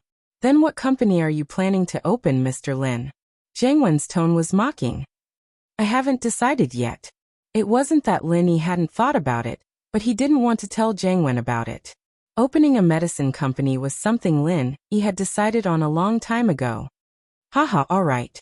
Just let me know if you want to open a company, Mr. Lin. For Lil Sis Yao Yao's sake, I'll help as much as I can. Jiang Wen said sincerely. You help. That'd be the end of it, wouldn't it? Lin Yi curled his lips, not believing that Jiang Wen had any good intentions. With that, Jiang Wen stood up and left. There was no point in continuing this conversation with Lin Yi. He wanted to go back and investigate Lin Yi's background in detail. Know yourself and know your enemy. That's how you win every battle. This was Jiang Wen's motto. He hadn't even taken 2 steps when Jiang Wen clutched at his abdomen, his breathing quickening as beads of sweat rolled down his face. He wanted to say something, but before he could, he fell to the ground, his muscles twitching rhythmically as his face turned purple, and he started foaming at the mouth. Jiang Wen, bro. Meng Yao paused before rushing over worriedly. The 2 men with Jiang Wen came running over as well. Call the ambulance. The man in the white shirt evidently knew about Jiang Wen's situation. He was nervous, but he didn't panic. The man with the feminine face, on the other hand, took out his phone and called the emergency center. Meng Yao said quickly when the man in the white shirt came over. Taizao bro, Jiang Wen bro's condition. Where's the owner? Where's the owner of the restaurant? Get your ass out here. Someone's been poisoned. The man in the white shirt was Su Taizao, one of the Songshan 4. A slightly plump man walked out from behind the counter, shaking as he looked at Taizao fearfully. Mister, this mister might not be poisoned, right? Why not? I told you not to put coriander and celery in the food, didn't you? Taizao glared at the owner. If anything happens to an bro, I'll make sure your restaurant closes. I didn't, I asked the kitchen, and they didn't put those things in the food. The owner said carefully. There's no coriander or celery in the food. The owner isn't lying. Lin Yi, on the other hand, had already walked over to the table Jiang Wen was at earlier, checking the food they'd eaten. But there's some chrysanthemum in this vegetable soup. If I'm not wrong, Jiang Wen should be allergic to vegetables like this. It'll cause seizures if he eats it. Chrysanthemum? Taizao paused at Lin Yi's words. There's chrysanthemum in the soup? Yeah, we do have chrysanthemum. The owner nodded. We always add chrysanthemum in our soup, it helps with the summer heat. Taizao frowned. Why didn't you say so earlier? But he knew that it wasn't the owner's fault. He didn't mention it when he ordered the food, but in the north, chrysanthemum was rarely used in soups, unlike celery and coriander. Taizao didn't think too much about it, but who knew that there really was chrysanthemum in the soup? With that, Lin Yi walked back to his seat, ready to eat his fast food. The reason why he went to check was because he didn't have a good impression of Jiang Wen, and he didn't want the owner to be dragged into this. The restaurant owner looked at Lin Yi gratefully. If Lin Yi hadn't discovered the problem in time, he wouldn't have been able to continue his business in peace if someone had accused him of food poisoning. Lin Yi, can you save Jiang Wen, bro? Meng Yao knew that Jiang Wen and Lin Yi were at loggerheads, but Jiang Wen was still her big brother since childhood, and they had a good relationship. If something really happened to Jiang Wen in front of her, Meng Yao wouldn't be able to live with her conscience. She heard Lin Yi's accurate diagnosis of Jiang Wen's illness, and subconsciously put her hopes on Lin Yi. She didn't know when it started, but Lin Yi beside her had become an omnipotent being. Cooking, parking, cleaning up gangsters. Even when she was stuck between the bars, she'd go to Lin Yi for help. As long as she had a request, Lin Yi would do it. This made Meng Yao rely on Lin Yi. Oh, I can, but I don't want to, Lin Yi said as he looked at Jiang Wen. You dash. Taizao was a little pissed off at Lin Yi's words. How can you be like this? Not help. Let me tell you. Do you know what Jiang Wen's family does? If they find out that you're not going to help, you'll die. Oh, wait for the ambulance then. He won't die in 10 minutes. Lin Yi looked at Taizao as if he was looking at an idiot. Then I'm not going to help him. Let's see if he dies first, or if I die first. Chapter 264. Chapter 264. Vomit all over his body. Oh, how unlucky. Taizao bro, Jiangwen bro died, because of one sentence you said. Yushu shook her head as she looked at Jiangwen on the ground. To be honest, Yushu didn't like Jiangwen as a person. There was always a dark aura around him, especially when he was chasing after her bestie, Yao Yao. Yushu didn't have a good impression of him. She was going to marry the same man as Yao Yao. And if Yao Yao married Jiangwen, wouldn't she have to marry Jiangwen as well? Yushu didn't like marrying Jiangwen, and so it was better if Jiangwen died. Yao Yao couldn't marry a dead man. Although Yushu didn't think that Yao Yao would be stupid enough to marry Jiangwen. The two were childhood sweethearts, and Jiangwen was obviously interested in Yao Yao. What if Uncle Chu got hot-headed and married Yao Yao off? As a result, Yushu was overjoyed to see Jiangwen about to die, but innocently pushed all the blame onto Taizao. Don't talk nonsense. Mingyao didn't know if she should cry or laugh. Her bestie always did funny things in times of crisis. Mingyao knew what Yushu was thinking, and naturally Mingyao didn't like Jiangwen. She only had brotherly feelings for Jiangwen, nothing else. But she couldn't let Jiangwen die in front of her. Putting aside the relationship between her family and Jiangwen's family, even if her dad didn't blame her, Jiangwen was still very nice to her when she was young, always tolerating her temper. Mingyao didn't have a brother above her, so she treated Chen Yutian and Jiangwen as her own brothers. I'm not talking nonsense. Taizao bro killed Jiangwen bro. Yushu said seriously. I know, Taizao bro must still hate Jiangwen bro, and that's why he's trying to kill him. Why else would he stop Shield bro from saving him? Yushu wanted the world to be in chaos. It was Linny who didn't want to save him, and Taizao had said something he shouldn't have, but now it was Taizao trying to kill Jiangwen. Shu, what are you talking about? Why would I hate Brotherin? Taizao knew Yushu's personality, and he knew that he couldn't afford to piss her off. He was pissed, but he had to defend himself. Because Bro stole your girlfriend. Yushu giggled. Taizao's face darkened as Yushu hit the nail on the head, but he quickly got his emotions under control. I've forgotten what happened in school a long time ago. I don't hold grudges or anything. Brother Taizao, little Shu, let's not talk about this anymore. Mingyao looked worriedly at Jiangwen, who was breathing faster and faster. She turned to Lin Yi. Lin Yi, can you please save him? Is this my job? Lin Yi asked. Yeah. Mingyao hesitated. It's a personal request. All right. Lin Yi didn't want to stick his nose into other people's business, but since Mingyao was begging him, Lin Yi couldn't say no. If Mingyao were to say that it was her job and that she had to do it, Lin Yi might have resisted a little, but since Mingyao said that it was a personal request, he had no choice but to do it. Lin Yi came to Jiangwen's side unwillingly, opening his eyelids to take a look. Hey, help me hold him up. All right. Taizao didn't know what Lin Yi was doing, but since Lin Yi was able to pinpoint the cause of Jiangwen's illness, and Mingyao was asking him to save Jiangwen, he could only place his hopes on Lin Yi. It had been 10 minutes now, and there was still no sound of an ambulance. It was just as Lin Yi said, Jiangwen might have hung up before the ambulance even arrived. Taizao helped Jiangwen up, and Lin Yi started pressing on a couple of acupoints on his back. Mingyao and Yushu stood in front of Jiangwen, nervous and curious. Stay away, Lin Yi said as he looked at Mingyao and Yushu. Oh. Mingyao and Yushu didn't know what was going on, but since Lin Yi had given the order, they moved to the side. What about me? Taizao didn't know if Lin Yi wanted him to move away as well. He'll fall to the ground the moment you leave. Lin Yi rolled his eyes. You don't mind him, do you? I don't mind him. Taizao blinked, confused. He thought that Lin Yi was asking if he'd mind him holding Jiangwen like this. Wah! As soon as Taizao's words left his mouth, Jiangwen spat out all the food he'd been eating, splashing everywhere. But the tragic thing was that Taizao, who was supporting Jiangwen, got sprayed all over him, his face and head covered in Jiangwen's vomit.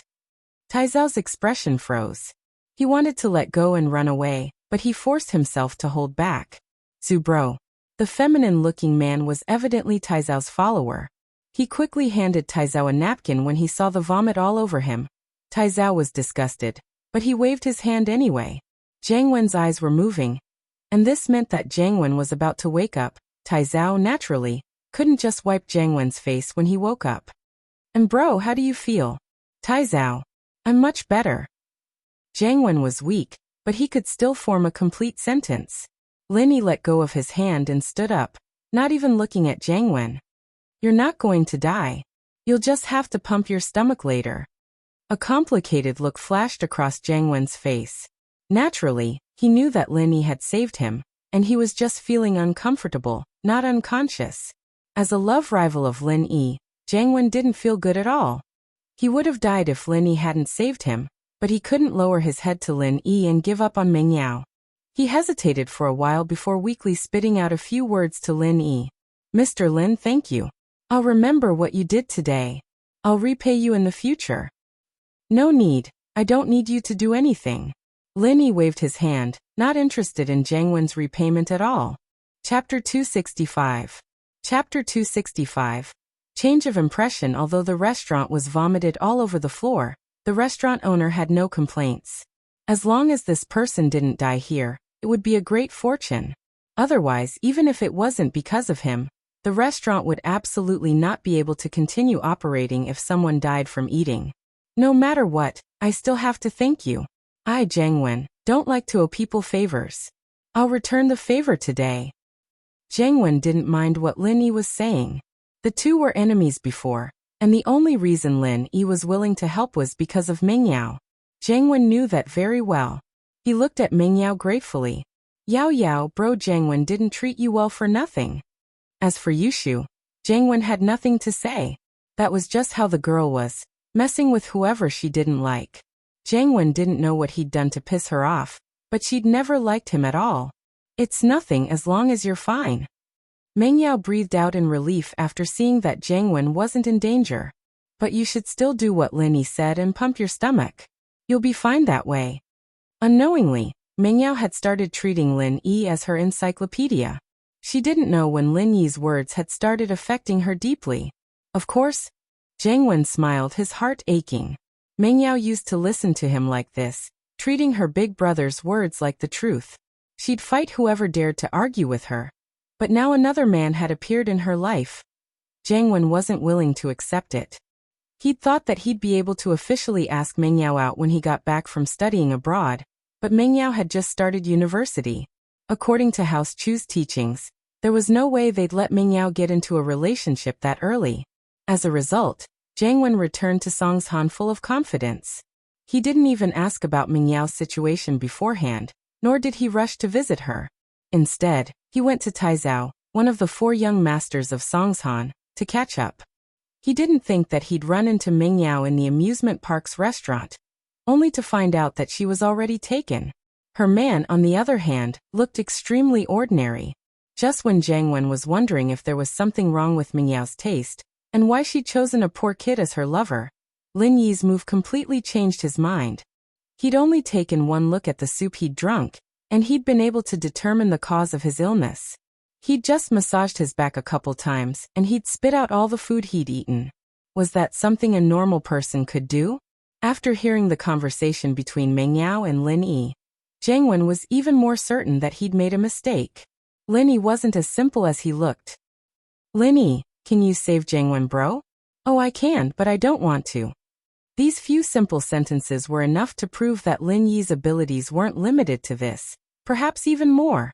After all, saving someone was as easy as lifting a finger.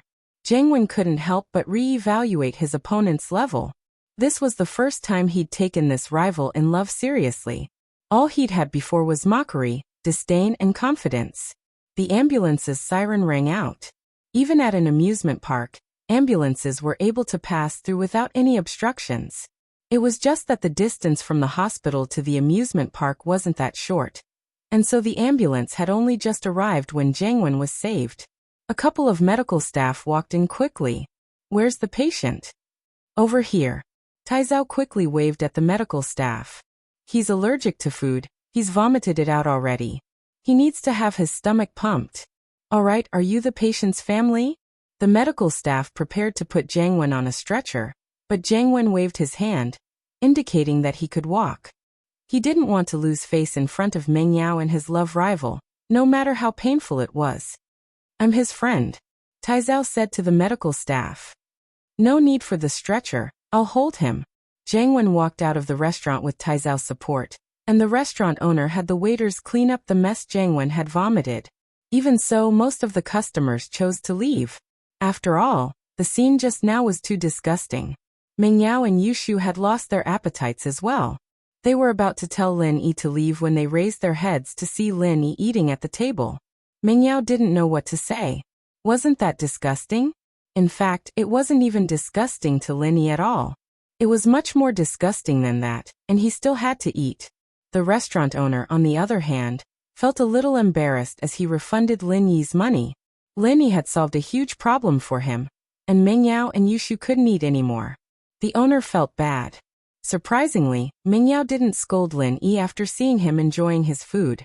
She just sat there quietly, waiting for him to finish. She couldn't see through this man anymore. He seemed to know nothing, and yet he seemed to know everything at the same time. He seemed to be a shameless pervert, but he also seemed to be someone with strong principles. Meng Yao wasn't stupid, actually. She wouldn't have been able to stay in the top 10 of Songshan's first school, otherwise. She'd been against it when her father had sent Lin Yi to her, and she'd even been a little annoyed. She didn't understand what her father was doing with a migrant worker. But after spending some time with him, Meng Yao realized that Lin Yi really was a capable man. She didn't want to admit it, but she slowly accepted it. You two aren't eating anymore? I'll eat all of them, Lin Yi said as he looked at the other two fast food boxes on the table. You eat all of them? Meng Yao nodded. Lin Yi gobbled down the other two plates of fast food like a whirlwind. Wow, Shield bro, you're amazing, Yushu said as she looked at the 3 empty boxes. Let's go bungee jumping after eating. Meng Yao evidently wasn't affected by what happened earlier. It was just her appetite that was affected. Jiang Wen gave her a very unfamiliar feeling this time, especially after the hostility he showed towards Lin Yi. Meng Yao couldn't help but feel a little disgusted by him. His image as the big brother next door collapsed. Okay. Lin Yi, Meng Yao, and Yushu made their way to the restaurant's entrance. But Lin Yi shot a meaningful glance at a young man with a face as swollen as a steamed bun. Lin Yi smiled faintly before turning around to leave. Chapter 266. Chapter 266. Plan again, I got it, Yushu said with a dark face. His internal organs were still hurting, and while Yushu wasn't heavy, that stomp on his stomach a couple of times wasn't something anyone would feel good about. Maoshing's face was as black as it could be. There was a bandage on the back of his head from where Yuchu's leather shoe had hit him. Maoshing regretted his impulsiveness. He wouldn't have ended up like this if he hadn't come up with such a stupid idea in the heat of the moment. Maoshing's plan was doable as a whole, but he'd chosen the wrong place and target. If it had been just Meng Yao alone, his plan might have worked, since she wasn't as brave as Yushu. But he'd chosen to do it when Meng Yao was with Yushu and Lin Yi, reducing the effect of his plan by half. The worst part was that he'd chosen the wrong place. Pretending to be a ghost in a haunted house was scary, but it was a haunted house, and it gave the people inside the house the impression that it was a haunted house, and that the ghosts inside were all fake. If Maoshing were to go scare Meng Yao at night with no one around, he'd probably scare Meng Yao to death. Scaring people to death. These words were not just empty words. There was a precedent for this, after all. There'd been a newspaper article about a psychotic high school student who liked to go out at night to scare people, and he'd really scared a couple of people to death. Maoshing would have thought about the feasibility of this plan under normal circumstances, since he was a cautious person. But time was of the essence today, and Yuchu was fanning the flames as well. That was why Maoshing had made such a grave mistake. People were afraid of being hot-headed, and even more afraid of having someone else who was just as hot-headed as them supporting them.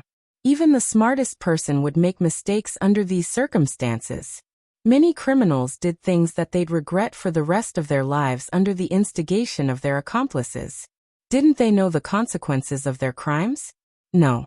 Therefore, today's matter was based on this principle. This seemingly reasonable, but actually unreasonable plan was only able to be carried out with the support and approval of Zhang Yuzhou. Yuchu's only thought was to take care of Meng Yao as soon as possible, throwing Peng Zhan into confusion so that he could give Master Bing a big present. He was in a rush to make a contribution. Maoshing, on the other hand, wanted to settle things with Meng Yao as soon as possible, so that his family could take over Peng Zhan Industries.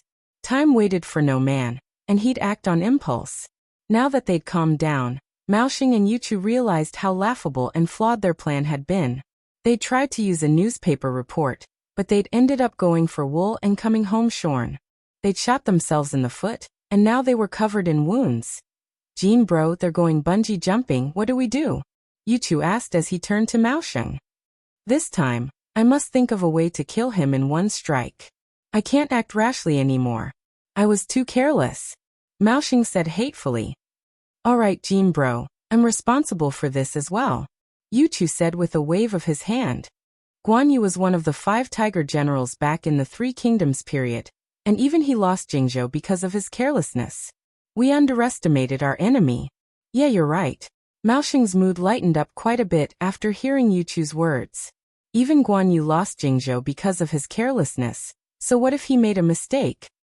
Jean bro, I think that bungee jumping is a good chance for us to kill Meng Yao. Yuchu said with a chuckle. He'd gotten rid of Meng Yao because he wanted to get Pengzhan Industries' real estate company and get on Master Bing's good side, but now he was filled with hatred and rage. If it weren't for Meng Yao, his intestines would have been stomped out of his stomach. Yuchu wouldn't be able to take this lying down if he didn't get his revenge. Oh, what do you mean? Maoxing didn't dare make a rash decision this time. He needed to think carefully before deciding on the feasibility of the plan. Jean bro, if there's an accident during the bungee jumping like the rope snapping, haha, no one would think it was murder, and that's easier to pull off, isn't it? Yuchu said with a chuckle. Yeah, if the rope snaps during the bungee jumping, that's a good idea. Maoxing nodded. He had to admit that Yuchu's suggestion was quite constructive. If there was an accident during the bungee jumping, the possibility of being suspected was lower, and even if there was suspicion, it wouldn't be easy to find evidence. As long as it was handled properly, most of the evidence could be removed, and the result would only be the suspension of the bungee jumping program. It wouldn't have much of an impact on the company, and Maoxing didn't care at all. Yeah, we just need to figure out when Meng Yao's going to jump, and we'll give her a rope that's been tampered with. There's the ocean at the bottom of the valley, and she'll be washed away by the waves if she falls in. We just need to delay the rescue a little longer, and Meng Yao's basically dead. Yuchu said. It's less risky and easier as well. Yeah, bungee jumping. How about this? I'll give Manager Zhang a call, and have him talk to Ma directly. The two of us won't show up. Maoxing's head was wrapped in bandages, and he didn't want to go out and embarrass himself. In fact, he was a little too eye-catching right now. He'd attract a lot of attention if he went out, and he didn't want Meng Yao and Yushu to get suspicious. He didn't have many chances to meet Meng Yao, but they'd seen each other a couple of times at banquets, and Maoxing was afraid that Meng Yao would recognize him. Maoxing called Manager Zhang, since he'd been the one in charge of the haunted house. He didn't ask too many questions, and contacted Ma to prepare the next step of the plan. Manager Zhang was a direct descendant of House Jin, and through Gubong's protection in the company, he'd gotten quite a bit of money from the amusement park. Naturally, most of the money ended up in House Jin's pockets, but Manager Zhang had gotten quite a bit of it for himself. He'd be dead if this got out, and he didn't dare say anything when Maoxing asked him to. Therefore, when the mahjong player Zhang Yuzhou told Manager Zhang about his plan, Manager Zhang didn't say anything else and directly brought Ma to the bungee jumping office. Chapter 267. Wait and see. Bungee jumping is a new and exciting outdoor leisure activity. The jumper stands on a bridge, tower, building, crane, or even a hot air balloon, which is about 40 meters high, which is equivalent to the height of a 10-story building, and ties a long rubber strip at one end to the ankle joint. After that, he stretches out his arms, puts his legs together, and jumps down head first. The rubber strip tied to the jumper's ankle was long enough to allow the jumper to enjoy a few seconds of free fall in the air. When the body was a certain distance from the ground, the rubber rope would be pulled and taut, stopping the body from falling any further.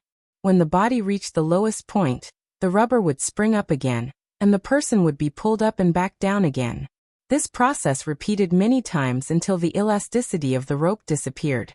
Lin Yi bought 3 tickets, and Ma, the bungee jumper, ran over to Lin Yi's group, thinking that Lin Yi didn't know who he was. Yao Yao, look at this guy's face. It's weird. It's swollen. Yushu said as she looked at Ma's face curiously.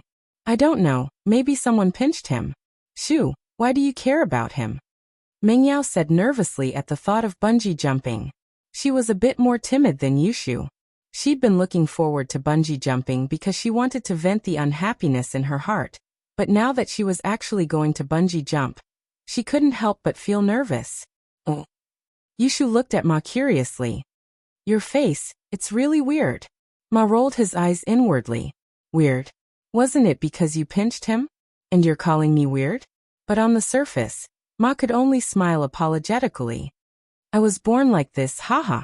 3 of you, please come with me to sign the agreement, and take your weight and blood pressure.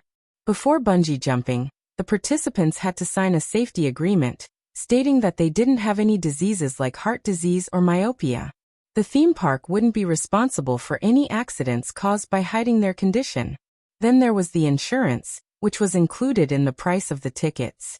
Since Ma wanted to kill Mengyao in the first place, he didn't pay much attention to the blood pressure and weight measurements. He just waved his hand to indicate that there were no problems. Alright, that's enough. Who wants to go first? Little Mahjong put away the signed agreement and asked. Yao Yao, you go first. I'll let you have the first time. Yushu giggled as she looked at Mengyao. We agreed on it. Good my ass.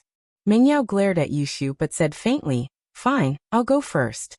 What the two agreed on wasn't bungee jumping, but the promise of marrying the same man. Mengyao was the older sister. Of course, he'd let her have the wedding night. But this was something she could talk about when she was younger. But now that she was older, Mengyao felt a little embarrassed. Ma was overjoyed when he heard Mengyao's words. Mengyao went bungee jumping first, it'd be much easier for him. Please follow me. Mengyao and Yushu walked in front with Lin Yi at the back. Lin Yi didn't know if he should expose Ma's identity, or pretend not to know. Lin Yi didn't know how Pengzhan's arrangements were going, so he didn't want to alert the enemy. After some hesitation, he dialed up Faubert number. Lin Yi wanted to see what Faubert had to say. Faubert, it's Lin Yi. I'm at the theme park, and there's someone trying to harm Miss Chu. Should I expose him, or? Lin Yi said softly. Hold on, I'll ask Mr. Chu. Faubert said, and the phone went silent. After a while, Faubert's voice came through again. Mr. Lin, I've talked to Mr. Chu. He said that it's best if you don't alert the enemy. He's in the middle of setting up a trap, and he's worried that the enemy might do something desperate if you alert them. I understand, I'll wait and see. Lin Yi nodded. Of course, this is under the premise that Yao Yao's safety is guaranteed. If someone threatens Yao Yao's safety, please don't hold back, Mr. Lin. Faubert added. Of course, I'll protect Yao Yao and Shu. But Faubert, if you have time, it's best if you come to the theme park as well. I want to follow them after this and see who's behind them. Lin Yi said. Alright, I'll head over now. I'll drive fast and I'll be there in about 20 minutes. Where are you at the theme park? Faubert asked. Bungee jumping here. Lin Yi said. Okay, I'll be right there. After hanging up the phone with Faubert, Lin Yi quickly followed up. He acted as if he was just answering a call from a friend. Someone at Ma's level didn't notice anything wrong at all. As far as he was concerned, Lin Yi didn't know that he was the faceless man in the haunted house yet. Lin Yi followed, only to see that Mengyao was already tying the rope around her body under Ma's guidance. Lin Yi frowned. He wanted to stop her, but he remembered Faubert's words. He hesitated. Pengzhan didn't want him to alert the enemy, but what if these people did something to Mengyao while she was bungee jumping? It'd be too late even if Lin Yi wanted to save Mengyao. The best way was for Lin Yi and Mengyao to bungee jump together. That would reduce the risk to the lowest. But would Mengyao agree to it if the two of them were tied together? Just as Lin Yi was thinking about his next move, Mengyao looked at the waves at the bottom of the cliff. She was a little scared. I want to get ready. Ma didn't want to drag it out, but he couldn't do anything about it. The rope was tampered with, and only Mengyao could use it. Other tourists couldn't use it. Ma was reluctant, but he could only smile. Then get ready. But it's not a big deal, it's your first time bungee jumping, you'd be scared. You just close your eyes and go down. And when you open your eyes again, you'll see the world before you. Ma had bungee jumped before, so he was able to make sense of the situation. Mengyao didn't suspect anything, but Linny had seen through it a long time ago. He couldn't help but find it funny. Mengyao's cowardice gave Linny time to react. He walked to Mengyao's side and picked up the rope Mengyao was hanging from, wanting to take a closer look at it. Chapter 268. Running away. Ma was just fretting about not having a place to blame if something went wrong, and Linny gave him the chance to push the blame onto Linny. I'm just looking around. What's there to be nervous about? Linny smiled faintly as he put the rope back. Faubert had told him not to alert the enemy, and Linny naturally wouldn't start a fight with Ma right now. But the longer Mengyao dragged things out, the more time Faubert would have. Linny, on the other hand, hoped that Mengyao could rest a little longer. Are you done resting? Ma was starting to panic. Miss, there's a time limit to this bungee jumping. If you stop here, the people behind you won't be able to continue, right? There's a lot of rope tracks, but what if there's too many people? Then, I'll try again. Mengyao was like everyone else who'd gone bungee jumping for the first time. She stood up impatiently under Ma's urging. It's nothing really. Just close your eyes and it'll be over. Ma cackled in his heart. You'll die if you don't open your eyes. Oh, Mengyao nodded as if she'd made up her mind. She walked to the edge of the cliff and looked down, feeling a little dizzy. She couldn't help but close her eyes. When she opened them again, her heart was filled with fear. No, I'm still scared. I need to get ready. Ma was helpless. He wanted nothing more than to kick Mengyao off the cliff and save his time. But he didn't dare do that in front of so many people. The rope breaking was an accident, but if he pushed Mengyao down, it'd be murder. Ma wasn't an idiot. There were a lot of people around, and Lin Yi and Yushu were watching as well. There was no way he'd do something like that. Miss, aren't you just wasting time? Ma said, displeased. Shu, maybe you go first? I'm a little scared, let me get ready. Mengyao went back to the bench she was resting on and sat down again. Oh, let me go first? Yao Yao, you're giving your first time to me? Yushu blinked excitedly. Don't overthink it. I'm talking about bungee jumping. Mengyao didn't know whether to laugh or cry. Bungee jumping is fine too. Yushu nodded. Alright, I'll go first then. Hey you puffy face, put the rope on me. I'll go first. Bulging face? Ma almost cried at the way Yushu called him. What puffy face? Wasn't it all because of you? My face was almost ripped off. And you still dare to say that I have a bulging face? How could you bully others like that? That's a little troublesome. I've already tied her up. Ma naturally didn't want to give the rope to Yushu. His target was Mengyao, after all. Yushu dying wouldn't achieve the desired effect, and might even cause the opposite effect. Aya, why are you taking so long? I'll do it myself if you think it's too much trouble. Yushu said with a wave of her hand. Do it yourself. Why don't you go to the other cableways? Ma said, trying to stop Yushu. What for? There are other cableways, don't you see? Wouldn't I have to wait for half a day? It's easier to change the rope. Yushu said, not listening to Ma at all. Then, I'll ask for instructions. You know, I'm just a worker, and what you're doing is against the rules. My boss is gonna scold me if he sees this.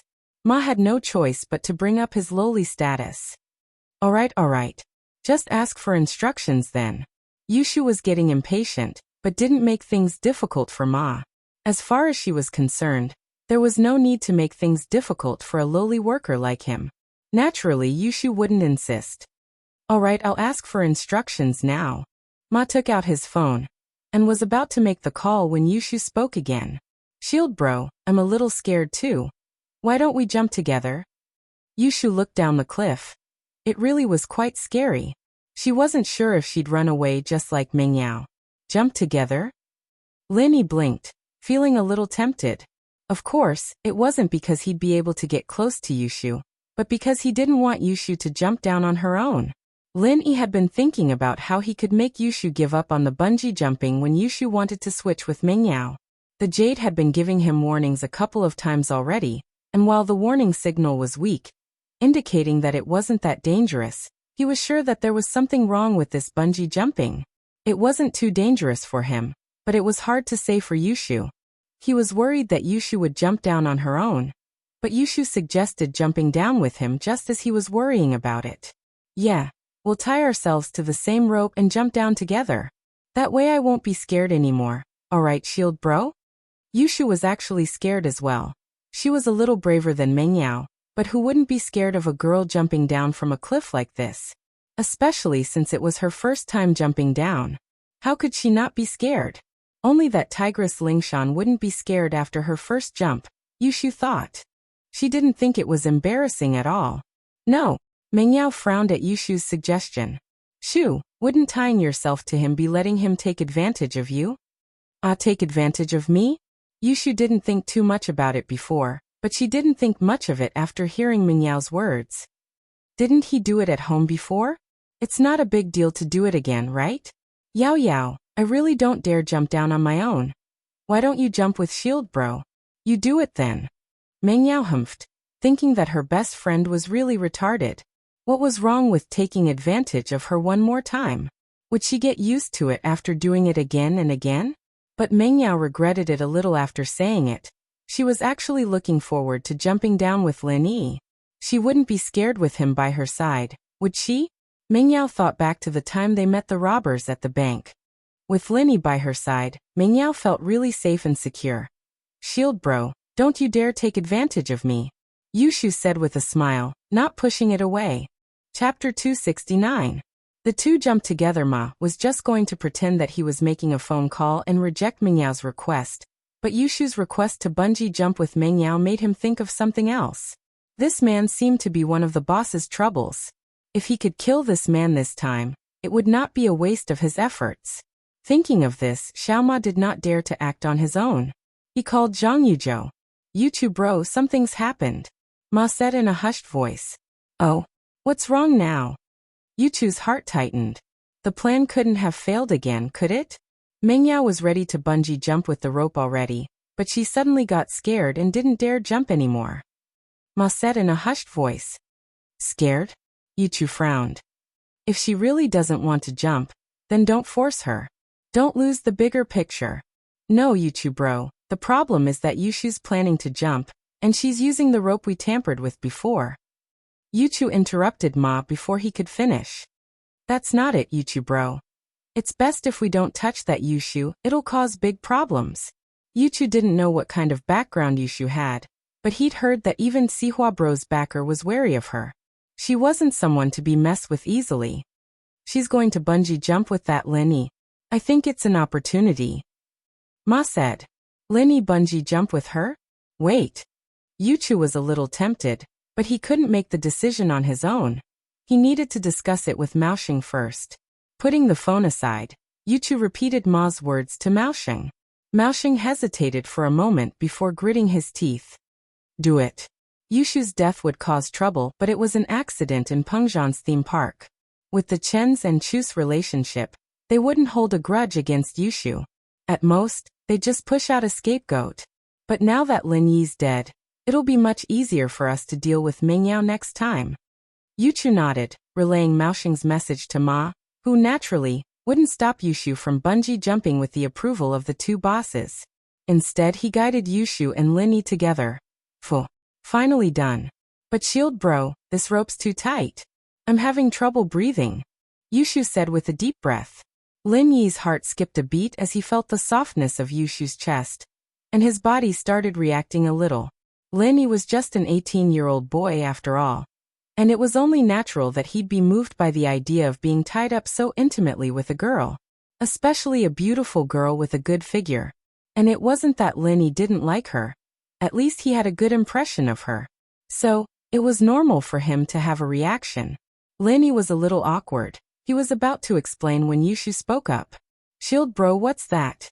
Is it killing me? Ugh. Lin Yi blinked as he looked at Yushu's innocent face. He didn't know what to say. What's wrong? Yushu looked at Lin Yi puzzled. She understood what was going on in the next moment. Yushu wasn't an ignorant girl. After all, she'd been in health classes before.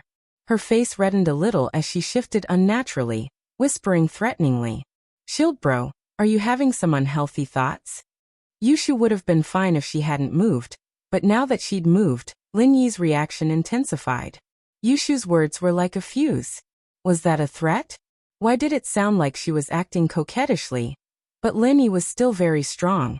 It only took him a split second to recover. He knew that this was how Yushu usually talked to himself.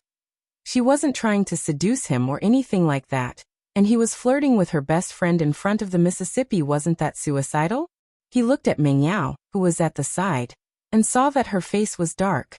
He quickly turned his head away innocently, but the rope around his waist really couldn't be moved.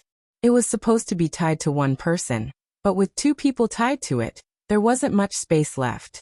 Remembering that he was on a mission, Linny suppressed the fire of lust in his heart and didn't do anything further. His body's reaction started to return to normal as well. A mission was a mission. Linny was very clear about that. He couldn't get involved with his employer. That was a big taboo in the industry. Back then with Ning, with that in mind, Lin Yi's heart grew heavy once more. Even with Yushu in his arms, Linny didn't have the same impulsiveness as before. This was the last mission. He hoped that he'd be able to complete it smoothly. That way, he wouldn't have to be bound by the rules of the industry anymore. Are you ready?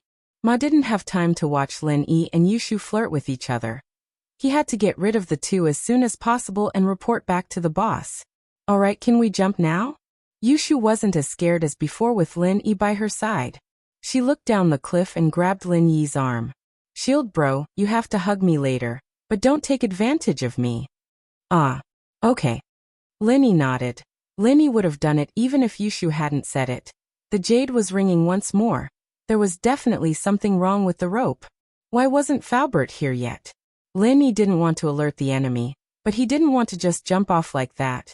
The rope would break, and while it'd give Pengzhan an excuse to reorganize the company, jumping into the sea wasn't a good feeling either. Naturally, Ma didn't think that the two would be able to make it out alive after jumping into the sea. Both of them were tied up with ropes, and they couldn't swim at all.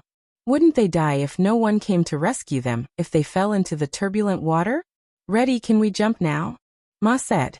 I'll count to 3 and you two jump together. Wait. Linny made a hand gesture, cutting Ma off. Is there anything else? Ma frowned, displeased. Linny ignored him and pulled Yushu over to Mingyao's side. Chapter 270. Chapter 270. Something happened. Lin Yi walked up to Mingyao, lowering his head and putting his lips next to Mingyao's ear. Wah, what are you doing? Mingyao jumped in fright. Lin Yi's actions were a little ambiguous, especially when his breath was right beside her ear. It gave Mingyao a weird feeling. Mingyao subconsciously turned her head to the side, a little annoyed. Wasn't it enough that the guy was messing with her best friend? Was he messing with her now? Faubert'll be here soon. Don't panic if something happens to me and Shu later. Don't move. Just wait here for Faubert. Linny didn't answer Mingyao's question, instead quickly whispering into her ear. Mingyao blinked. She was just about to ask Lin Yi what was going on when Linny stood up and smiled at her before walking to the edge of the bungee jumping platform with Yushu.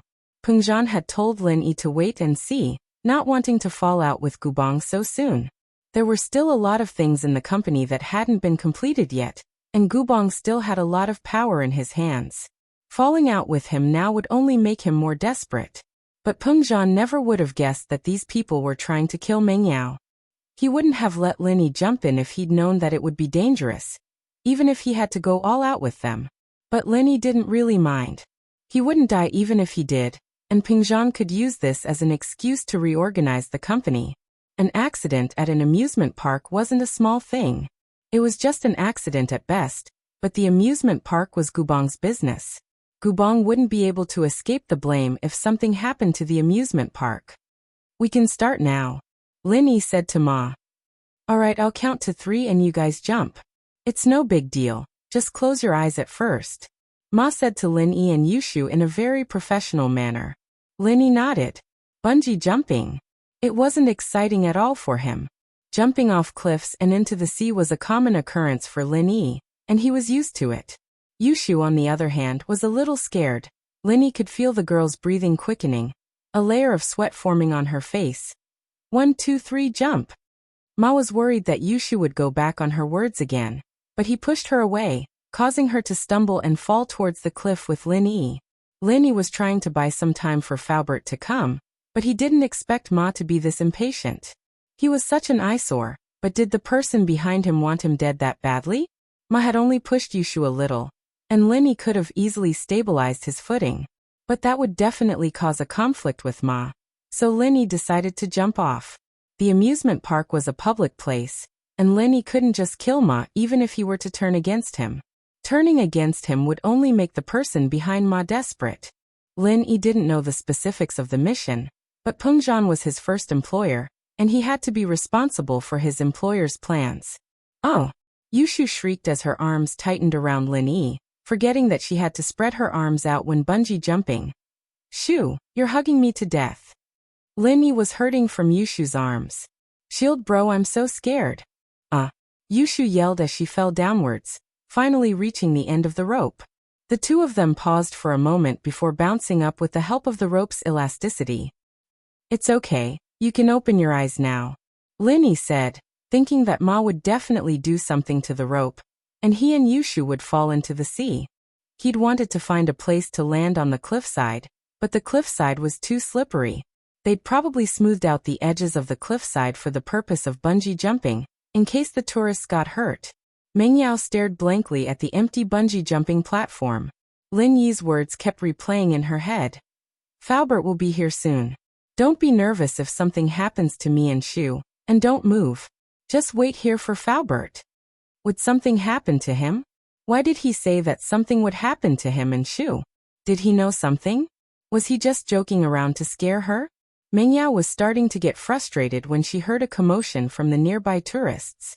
The rope broke. Something happened. The man and the woman fell into the sea.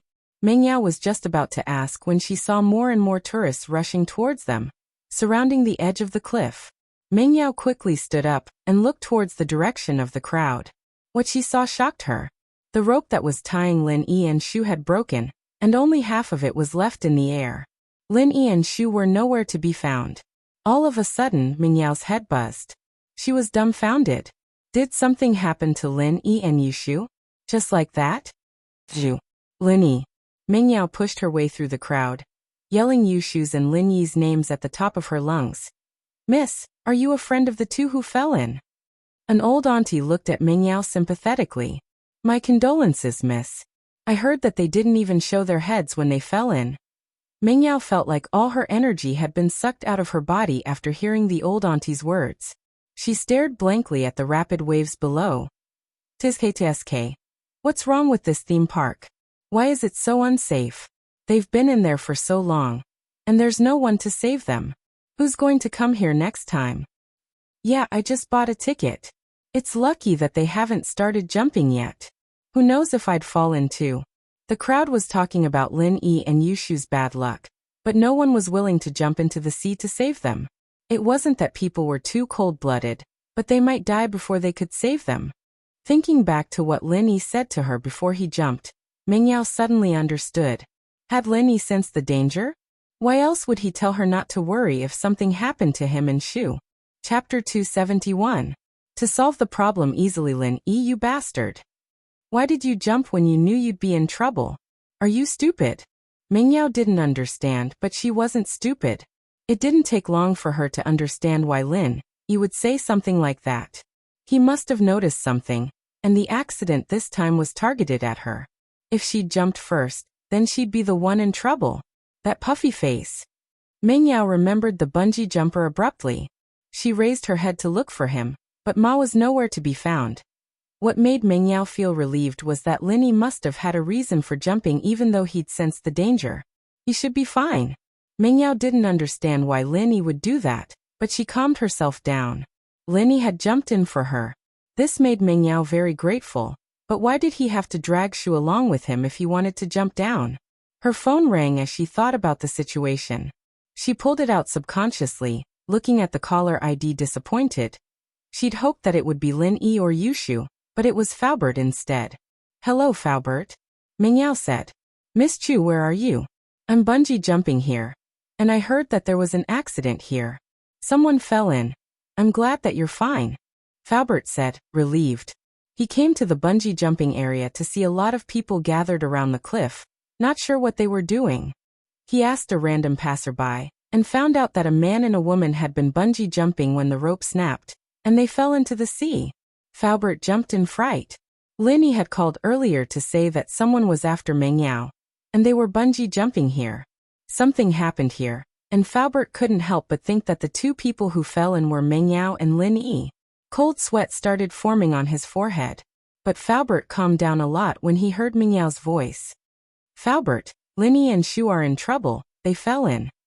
Meng Yao was feeling uneasy, but the calm look on Lin Yi's face gave her confidence in Lin Yi. She was sure that Lin Yi would be fine. Although Lin Yi looked like a cheeky guy, he was able to solve every crisis easily. For example, the robbery at the bank, or the chandelier incident at the underground parking lot of Pengzhan Tower. He was always able to find and solve the crisis easily.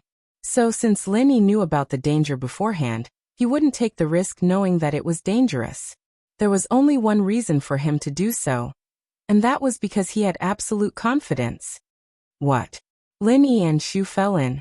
Faubert was shocked and his tone changed. Although he was worried that Meng Yao would be the one who fell in, he couldn't let it be Lin Yi and Shu. Faubert, where are you? There are a lot of people here, and I can't tell you in detail, but I think they're fine. Meng Yao had regained her usual calmness. As a rich girl, she wasn't just a materialistic person. With her brain and IQ, it was easy for her to figure out the crux of the problem. Lin Yi wasn't an idiot, and he wouldn't do anything rash. Lin Yi wasn't someone who liked to drag others into trouble, either. It could be seen from how he took a bullet for a girl he didn't know in the bank robbery case. So he brought Shu with him. He wouldn't drag Shu into this. She didn't know when it started, but Lin Yi had become omnipotent in Meng Yao's heart. It was an inexplicable sense of trust. Meng Yao didn't want to admit it, but the truth was the truth. I see you, Miss Chu. Faubert's voice came from behind Meng Yao, and he hung up. In front of the bungee jumping valley, Faubert's Bentley was parked. This car belonged to the chairman of Pengzhan Industries, and all the staff here recognized it. This car could be parked anywhere in the park. Li Fu fell into deep thought after listening to Meng Yao's narration. The tension he felt earlier had loosened up quite a bit. If what Meng Yao said was true, and Lin Yi jumped down knowing that it was dangerous, then he was either an idiot or he was completely confident that he would be fine. Obviously, Lin Yi wasn't an idiot. Even if Faubert had told Lin Yi not to alert the enemy, there was no need for Lin Yi to jump into danger. But Faubert couldn't understand why Lin Yi would do something like that. He reported it to Pengzhan as soon as possible. Pengzhan was stunned when he received Faubert's message. Then he started laughing. Meng Yao heard the laughter on the phone. She frowned and grabbed Faubert's phone, unhappy. Daddy, Shu and Lin Yi are in trouble.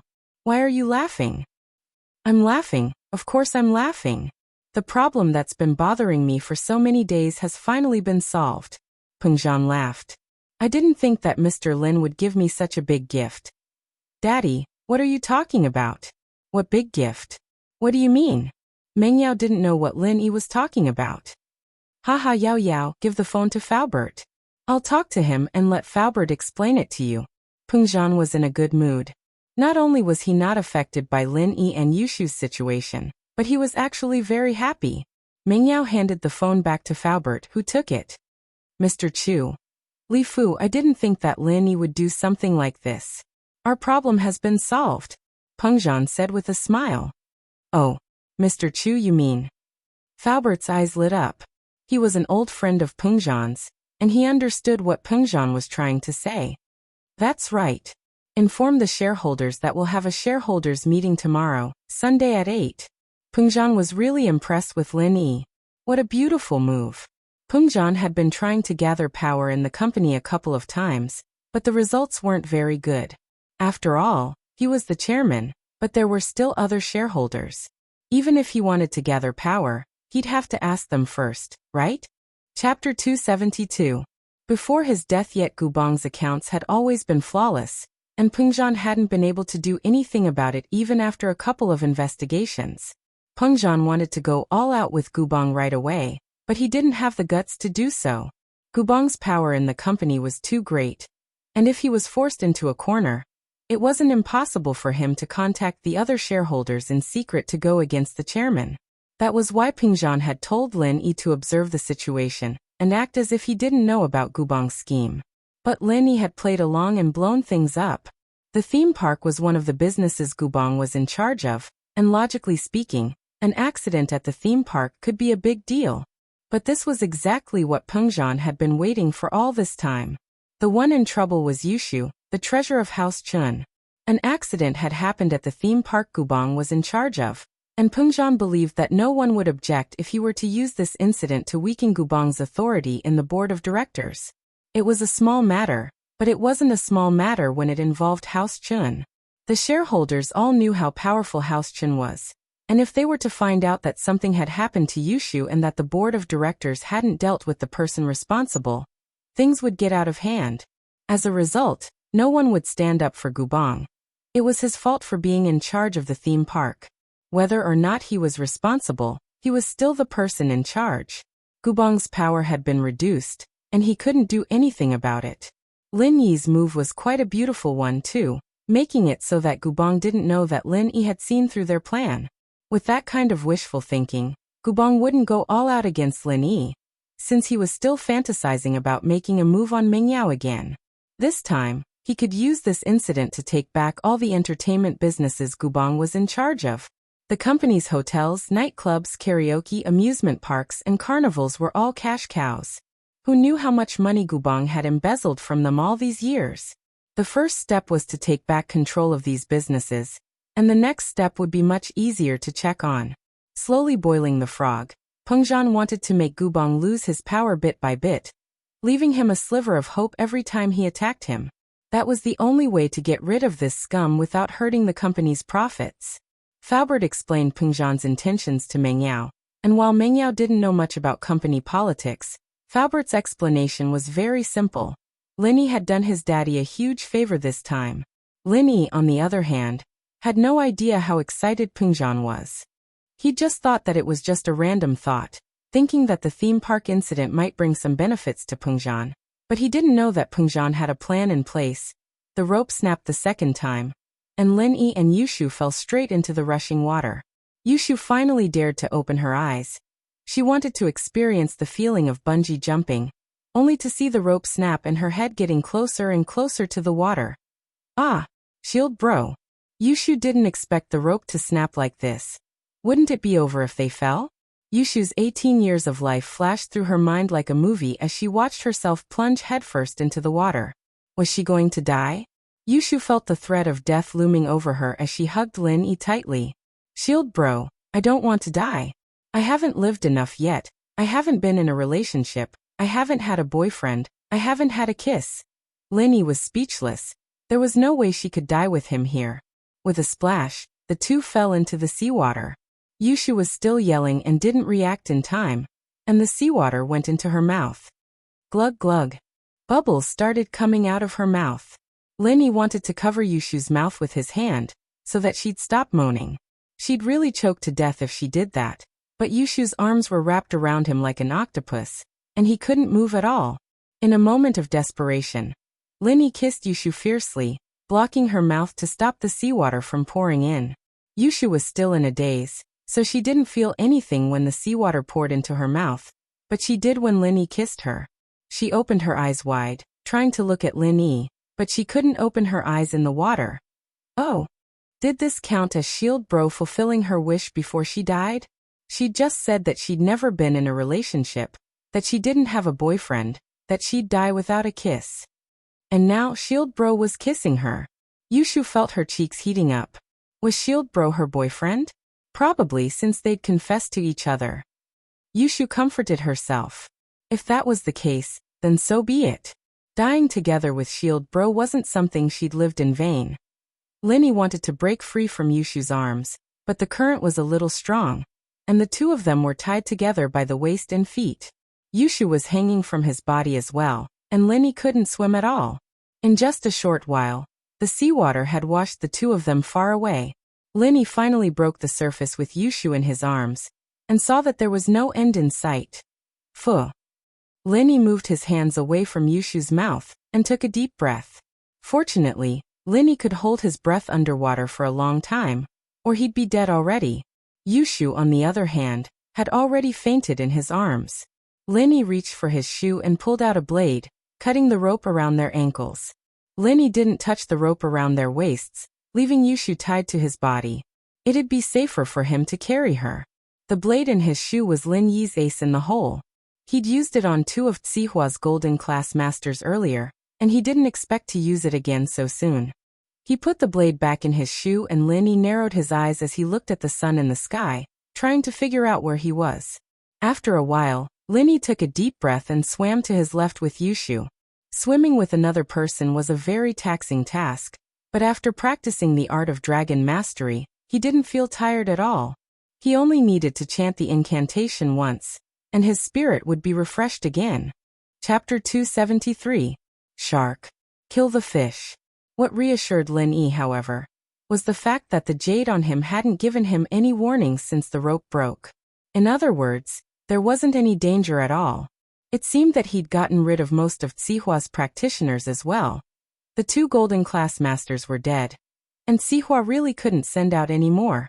He'd sent someone like Ma, who tried to scare people with a trick like breaking a rope to kill him or Mengyao. Naturally, Linny wouldn't let his guard down even if that was the case. Tsihua had said that he wasn't alone, that he was just a representative in Songshan. He had a boss behind him. Finally, Linny could see the coastline, but Linny didn't know how far it was from Songshan. Linny didn't have a GPS with him, so he could only estimate his position based on the direction of the sun. Linny smiled bitterly, not expecting to be washed this far into the water.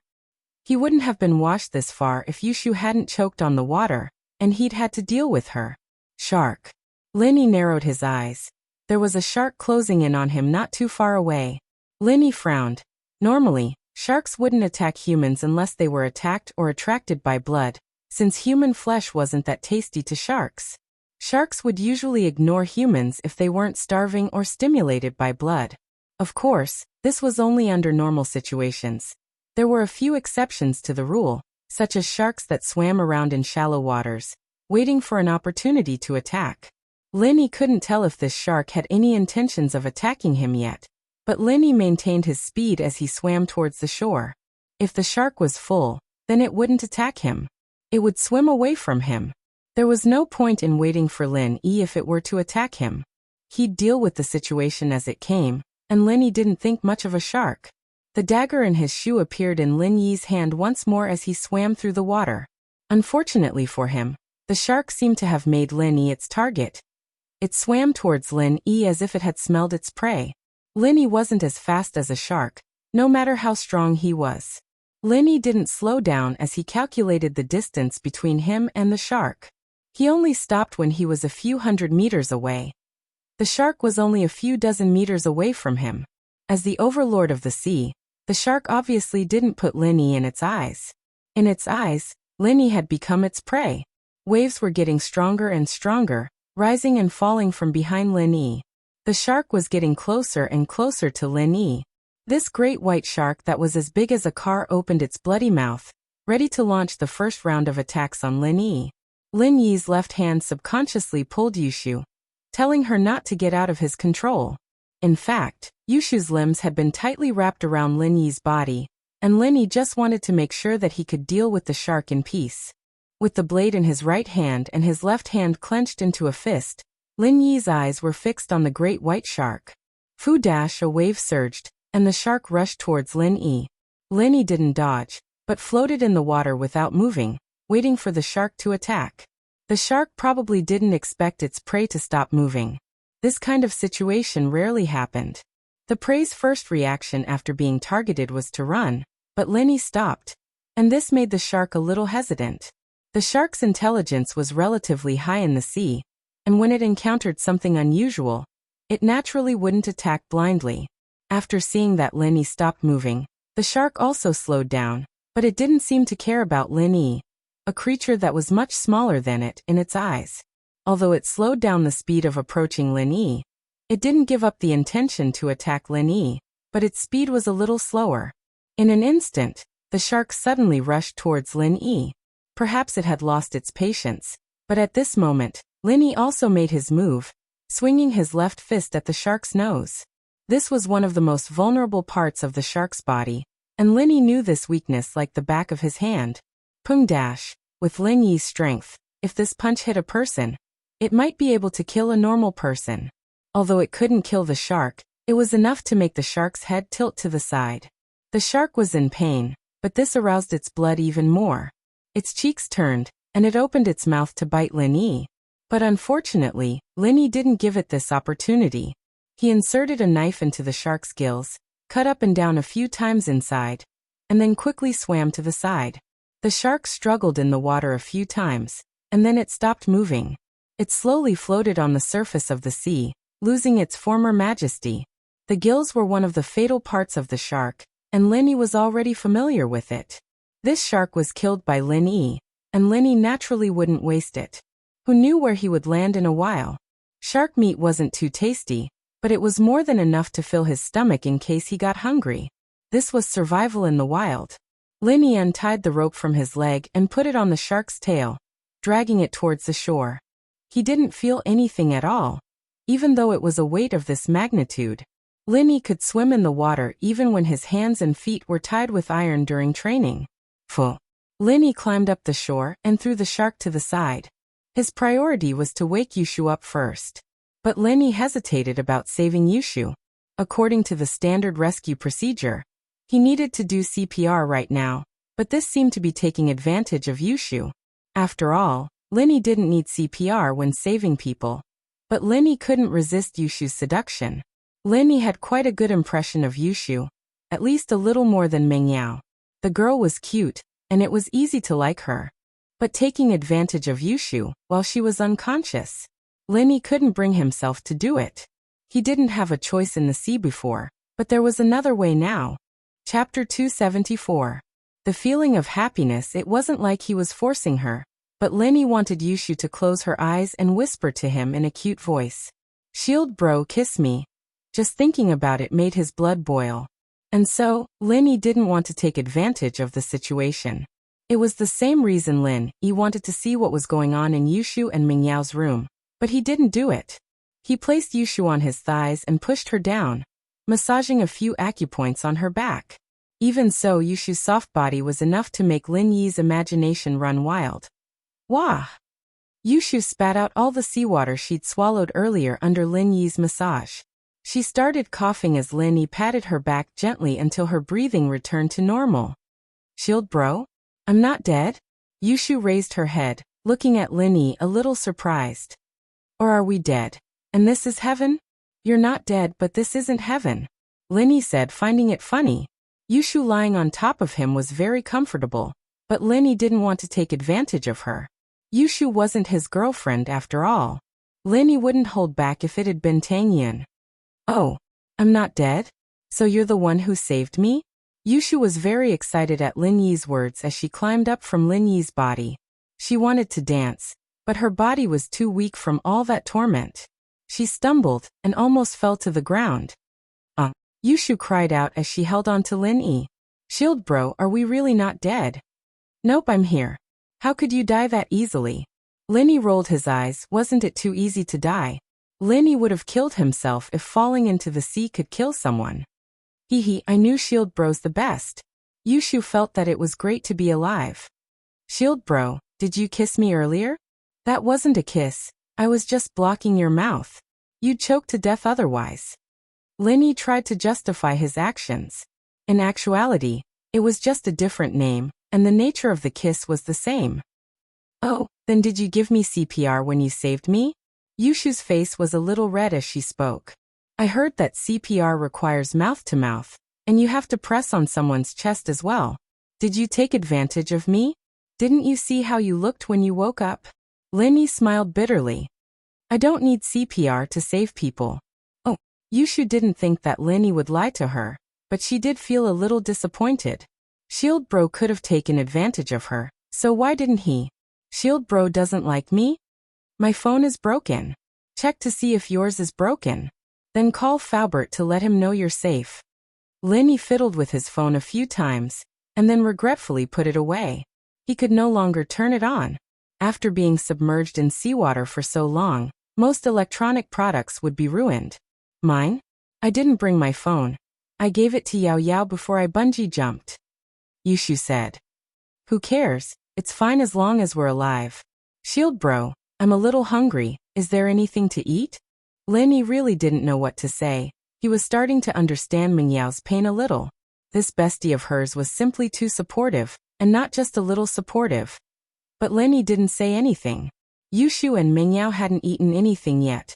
And after all that, they'd vomited out the last bit of stomach acid they had. How could they not be hungry? Yushu looked left and right, but regretfully realized that there was no one here. It was a barren land. This was a danger zone, and sharks often appeared here. It wasn't developed into a tourist spot, so it was normal for there to be no one here. But Yushu's eyes stopped at the shark on the beach. Shield bro, what's that? Dead fish. Shark. Lenny said faintly. Shark. Yushu shrank her head subconsciously. She wanted to go check it out, but she didn't dare. Shield bro, there's a shark here? Yeah, it almost ate you. Lenny smiled. But I killed it. Shield bro, you killed a shark? Oh really? You're so cool. Yushu didn't expect Lenny to drag her to the shore and kill a shark as well. He was so strong. There's nothing to eat here, but there's a shark. If you want to eat it, I'll roast it. Lenny had seen a forest not far from the beach, and he'd probably be able to pick up some dry branches there. It'd be perfect for roasting fish. Shark. Sure, Shield bro, I've never eaten shark before. Yushu was very excited at the thought. What does shark meat taste like? Is it good? Honestly, it's not that good. Lenny had eaten shark before, and he didn't think it was very tasty. Otherwise, people wouldn't just cut off the fins and throw the meat back into the sea. I see. It's fine, I'm not picky. I can eat anything. Yushu was satisfied as long as there was food to eat. Her stomach was completely emptied. Lenny nodded and prepared to pick up some dry branches. He turned back after 2 steps. Don't walk around and don't go into the sea. If there was a shark here, there'd be a school of them. Lenny didn't want Yushu to be a pile of bones when he came back. I know, I'll wait for you here. Yushu hugged her legs as she sat on the beach, smiling at Lenny. Don't worry, Shield bro, I'll be a good girl. Yushu suddenly felt like she was playing house when she was young. Like a wife sending her husband off, listening to his instructions and waiting for him to come back at night. A feeling of happiness that she'd never felt before rose in Yushu's heart. It was a little sweet, but also a little shy. She looked at Lin Yi's silhouette. He wasn't all that majestic, and he looked a little frail, but Yushu felt very comfortable. It was a sense of security. It'd be interesting if she stayed here with Shield bro, wouldn't it? Yushu thought. But that wasn't realistic. Yao Yao seemed to like Shield bro too. Yushu sighed softly. Chapter 275. Chapter 275. Lin Yi and the caveman. Yushu shook her head as she stood up, not wanting to think about all that nonsense anymore. You're back, Shield bro. Do you need my help? Yushu didn't want to be a parasite that only knew how to eat. She wouldn't just stand by and watch if she could help. Look around the beach and see if there's any glass bottles or something like that. Thin wire works too if there's none. Linny said as he tossed the branch onto the sand. Oh, why do you need a bottle and wire? Yushu asked, confused. The bottom of the bottle can be used as a magnifying glass to start a fire, and the wire can be used to hang the fish. Lin Yi explained as he went to clean up the shark. Yushu nodded. She'd learned all of this in physics class before, but she'd never thought about putting it to use. Still, Yushu asked, can't we start a fire by drilling wood? Yeah, but it's a pain in the ass. Lin Yi said as he tossed the shark aside and started cleaning its innards. Yushu walked around the beach, not daring to go too far. She didn't find any glass bottles, but only a couple of rusted wires. She didn't know which fishing boat it was from, but it had washed up here. Shield bro, looks like you really need to start a fire by drilling wood. Yushu said as she handed the wires to Lin Yi. Lin Yi smiled bitterly. Alright, I'll spin the sticks quickly later, and you can help me blow at them. Okay. Yushu nodded. Drilling wood to start a fire was something she'd learned in history class before, and she remembered the general process. The branches were too brittle, probably because it hadn't rained in a long time. They couldn't take too much force, and Lin Yi found 2 of them, breaking them with a little force. Lin Yi, you think it's fun to start a fire this way? Jiao Lao's voice sounded beside Lin Yi's ear all of a sudden. Jiao Lao. Lin Yi blinked, a bitter smile on his face. How am I supposed to start a fire if I don't do that?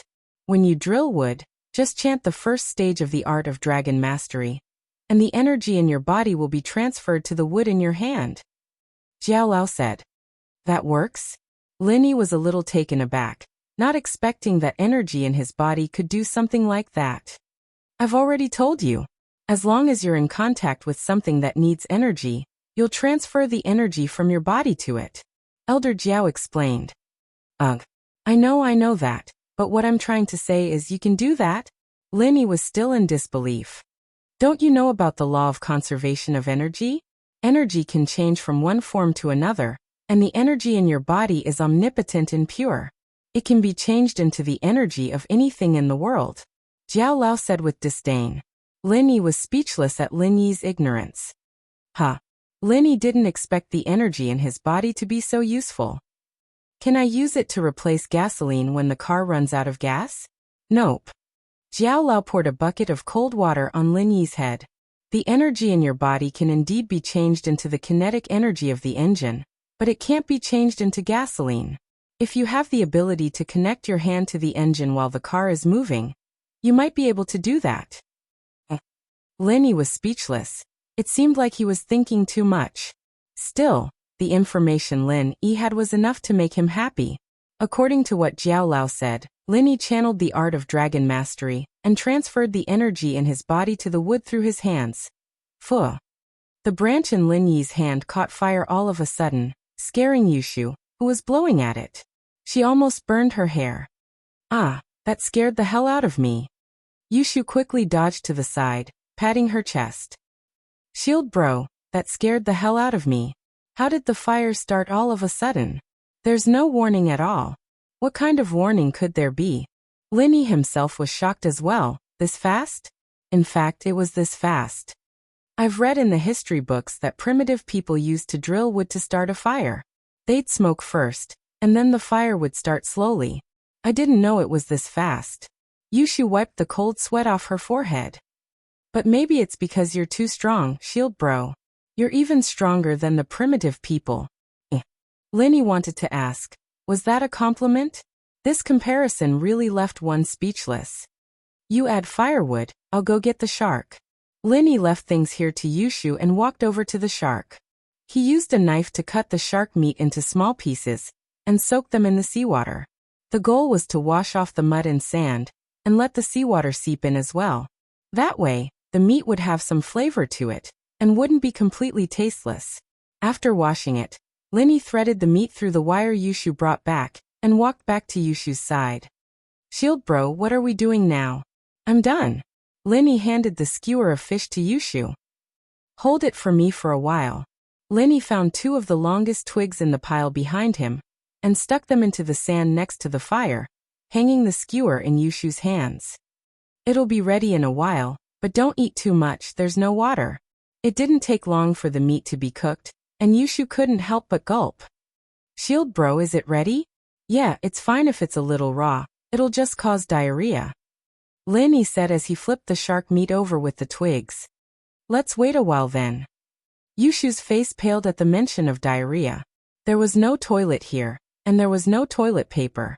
Wouldn't shield bro see her if she did that? Wouldn't that be too embarrassing? Huh.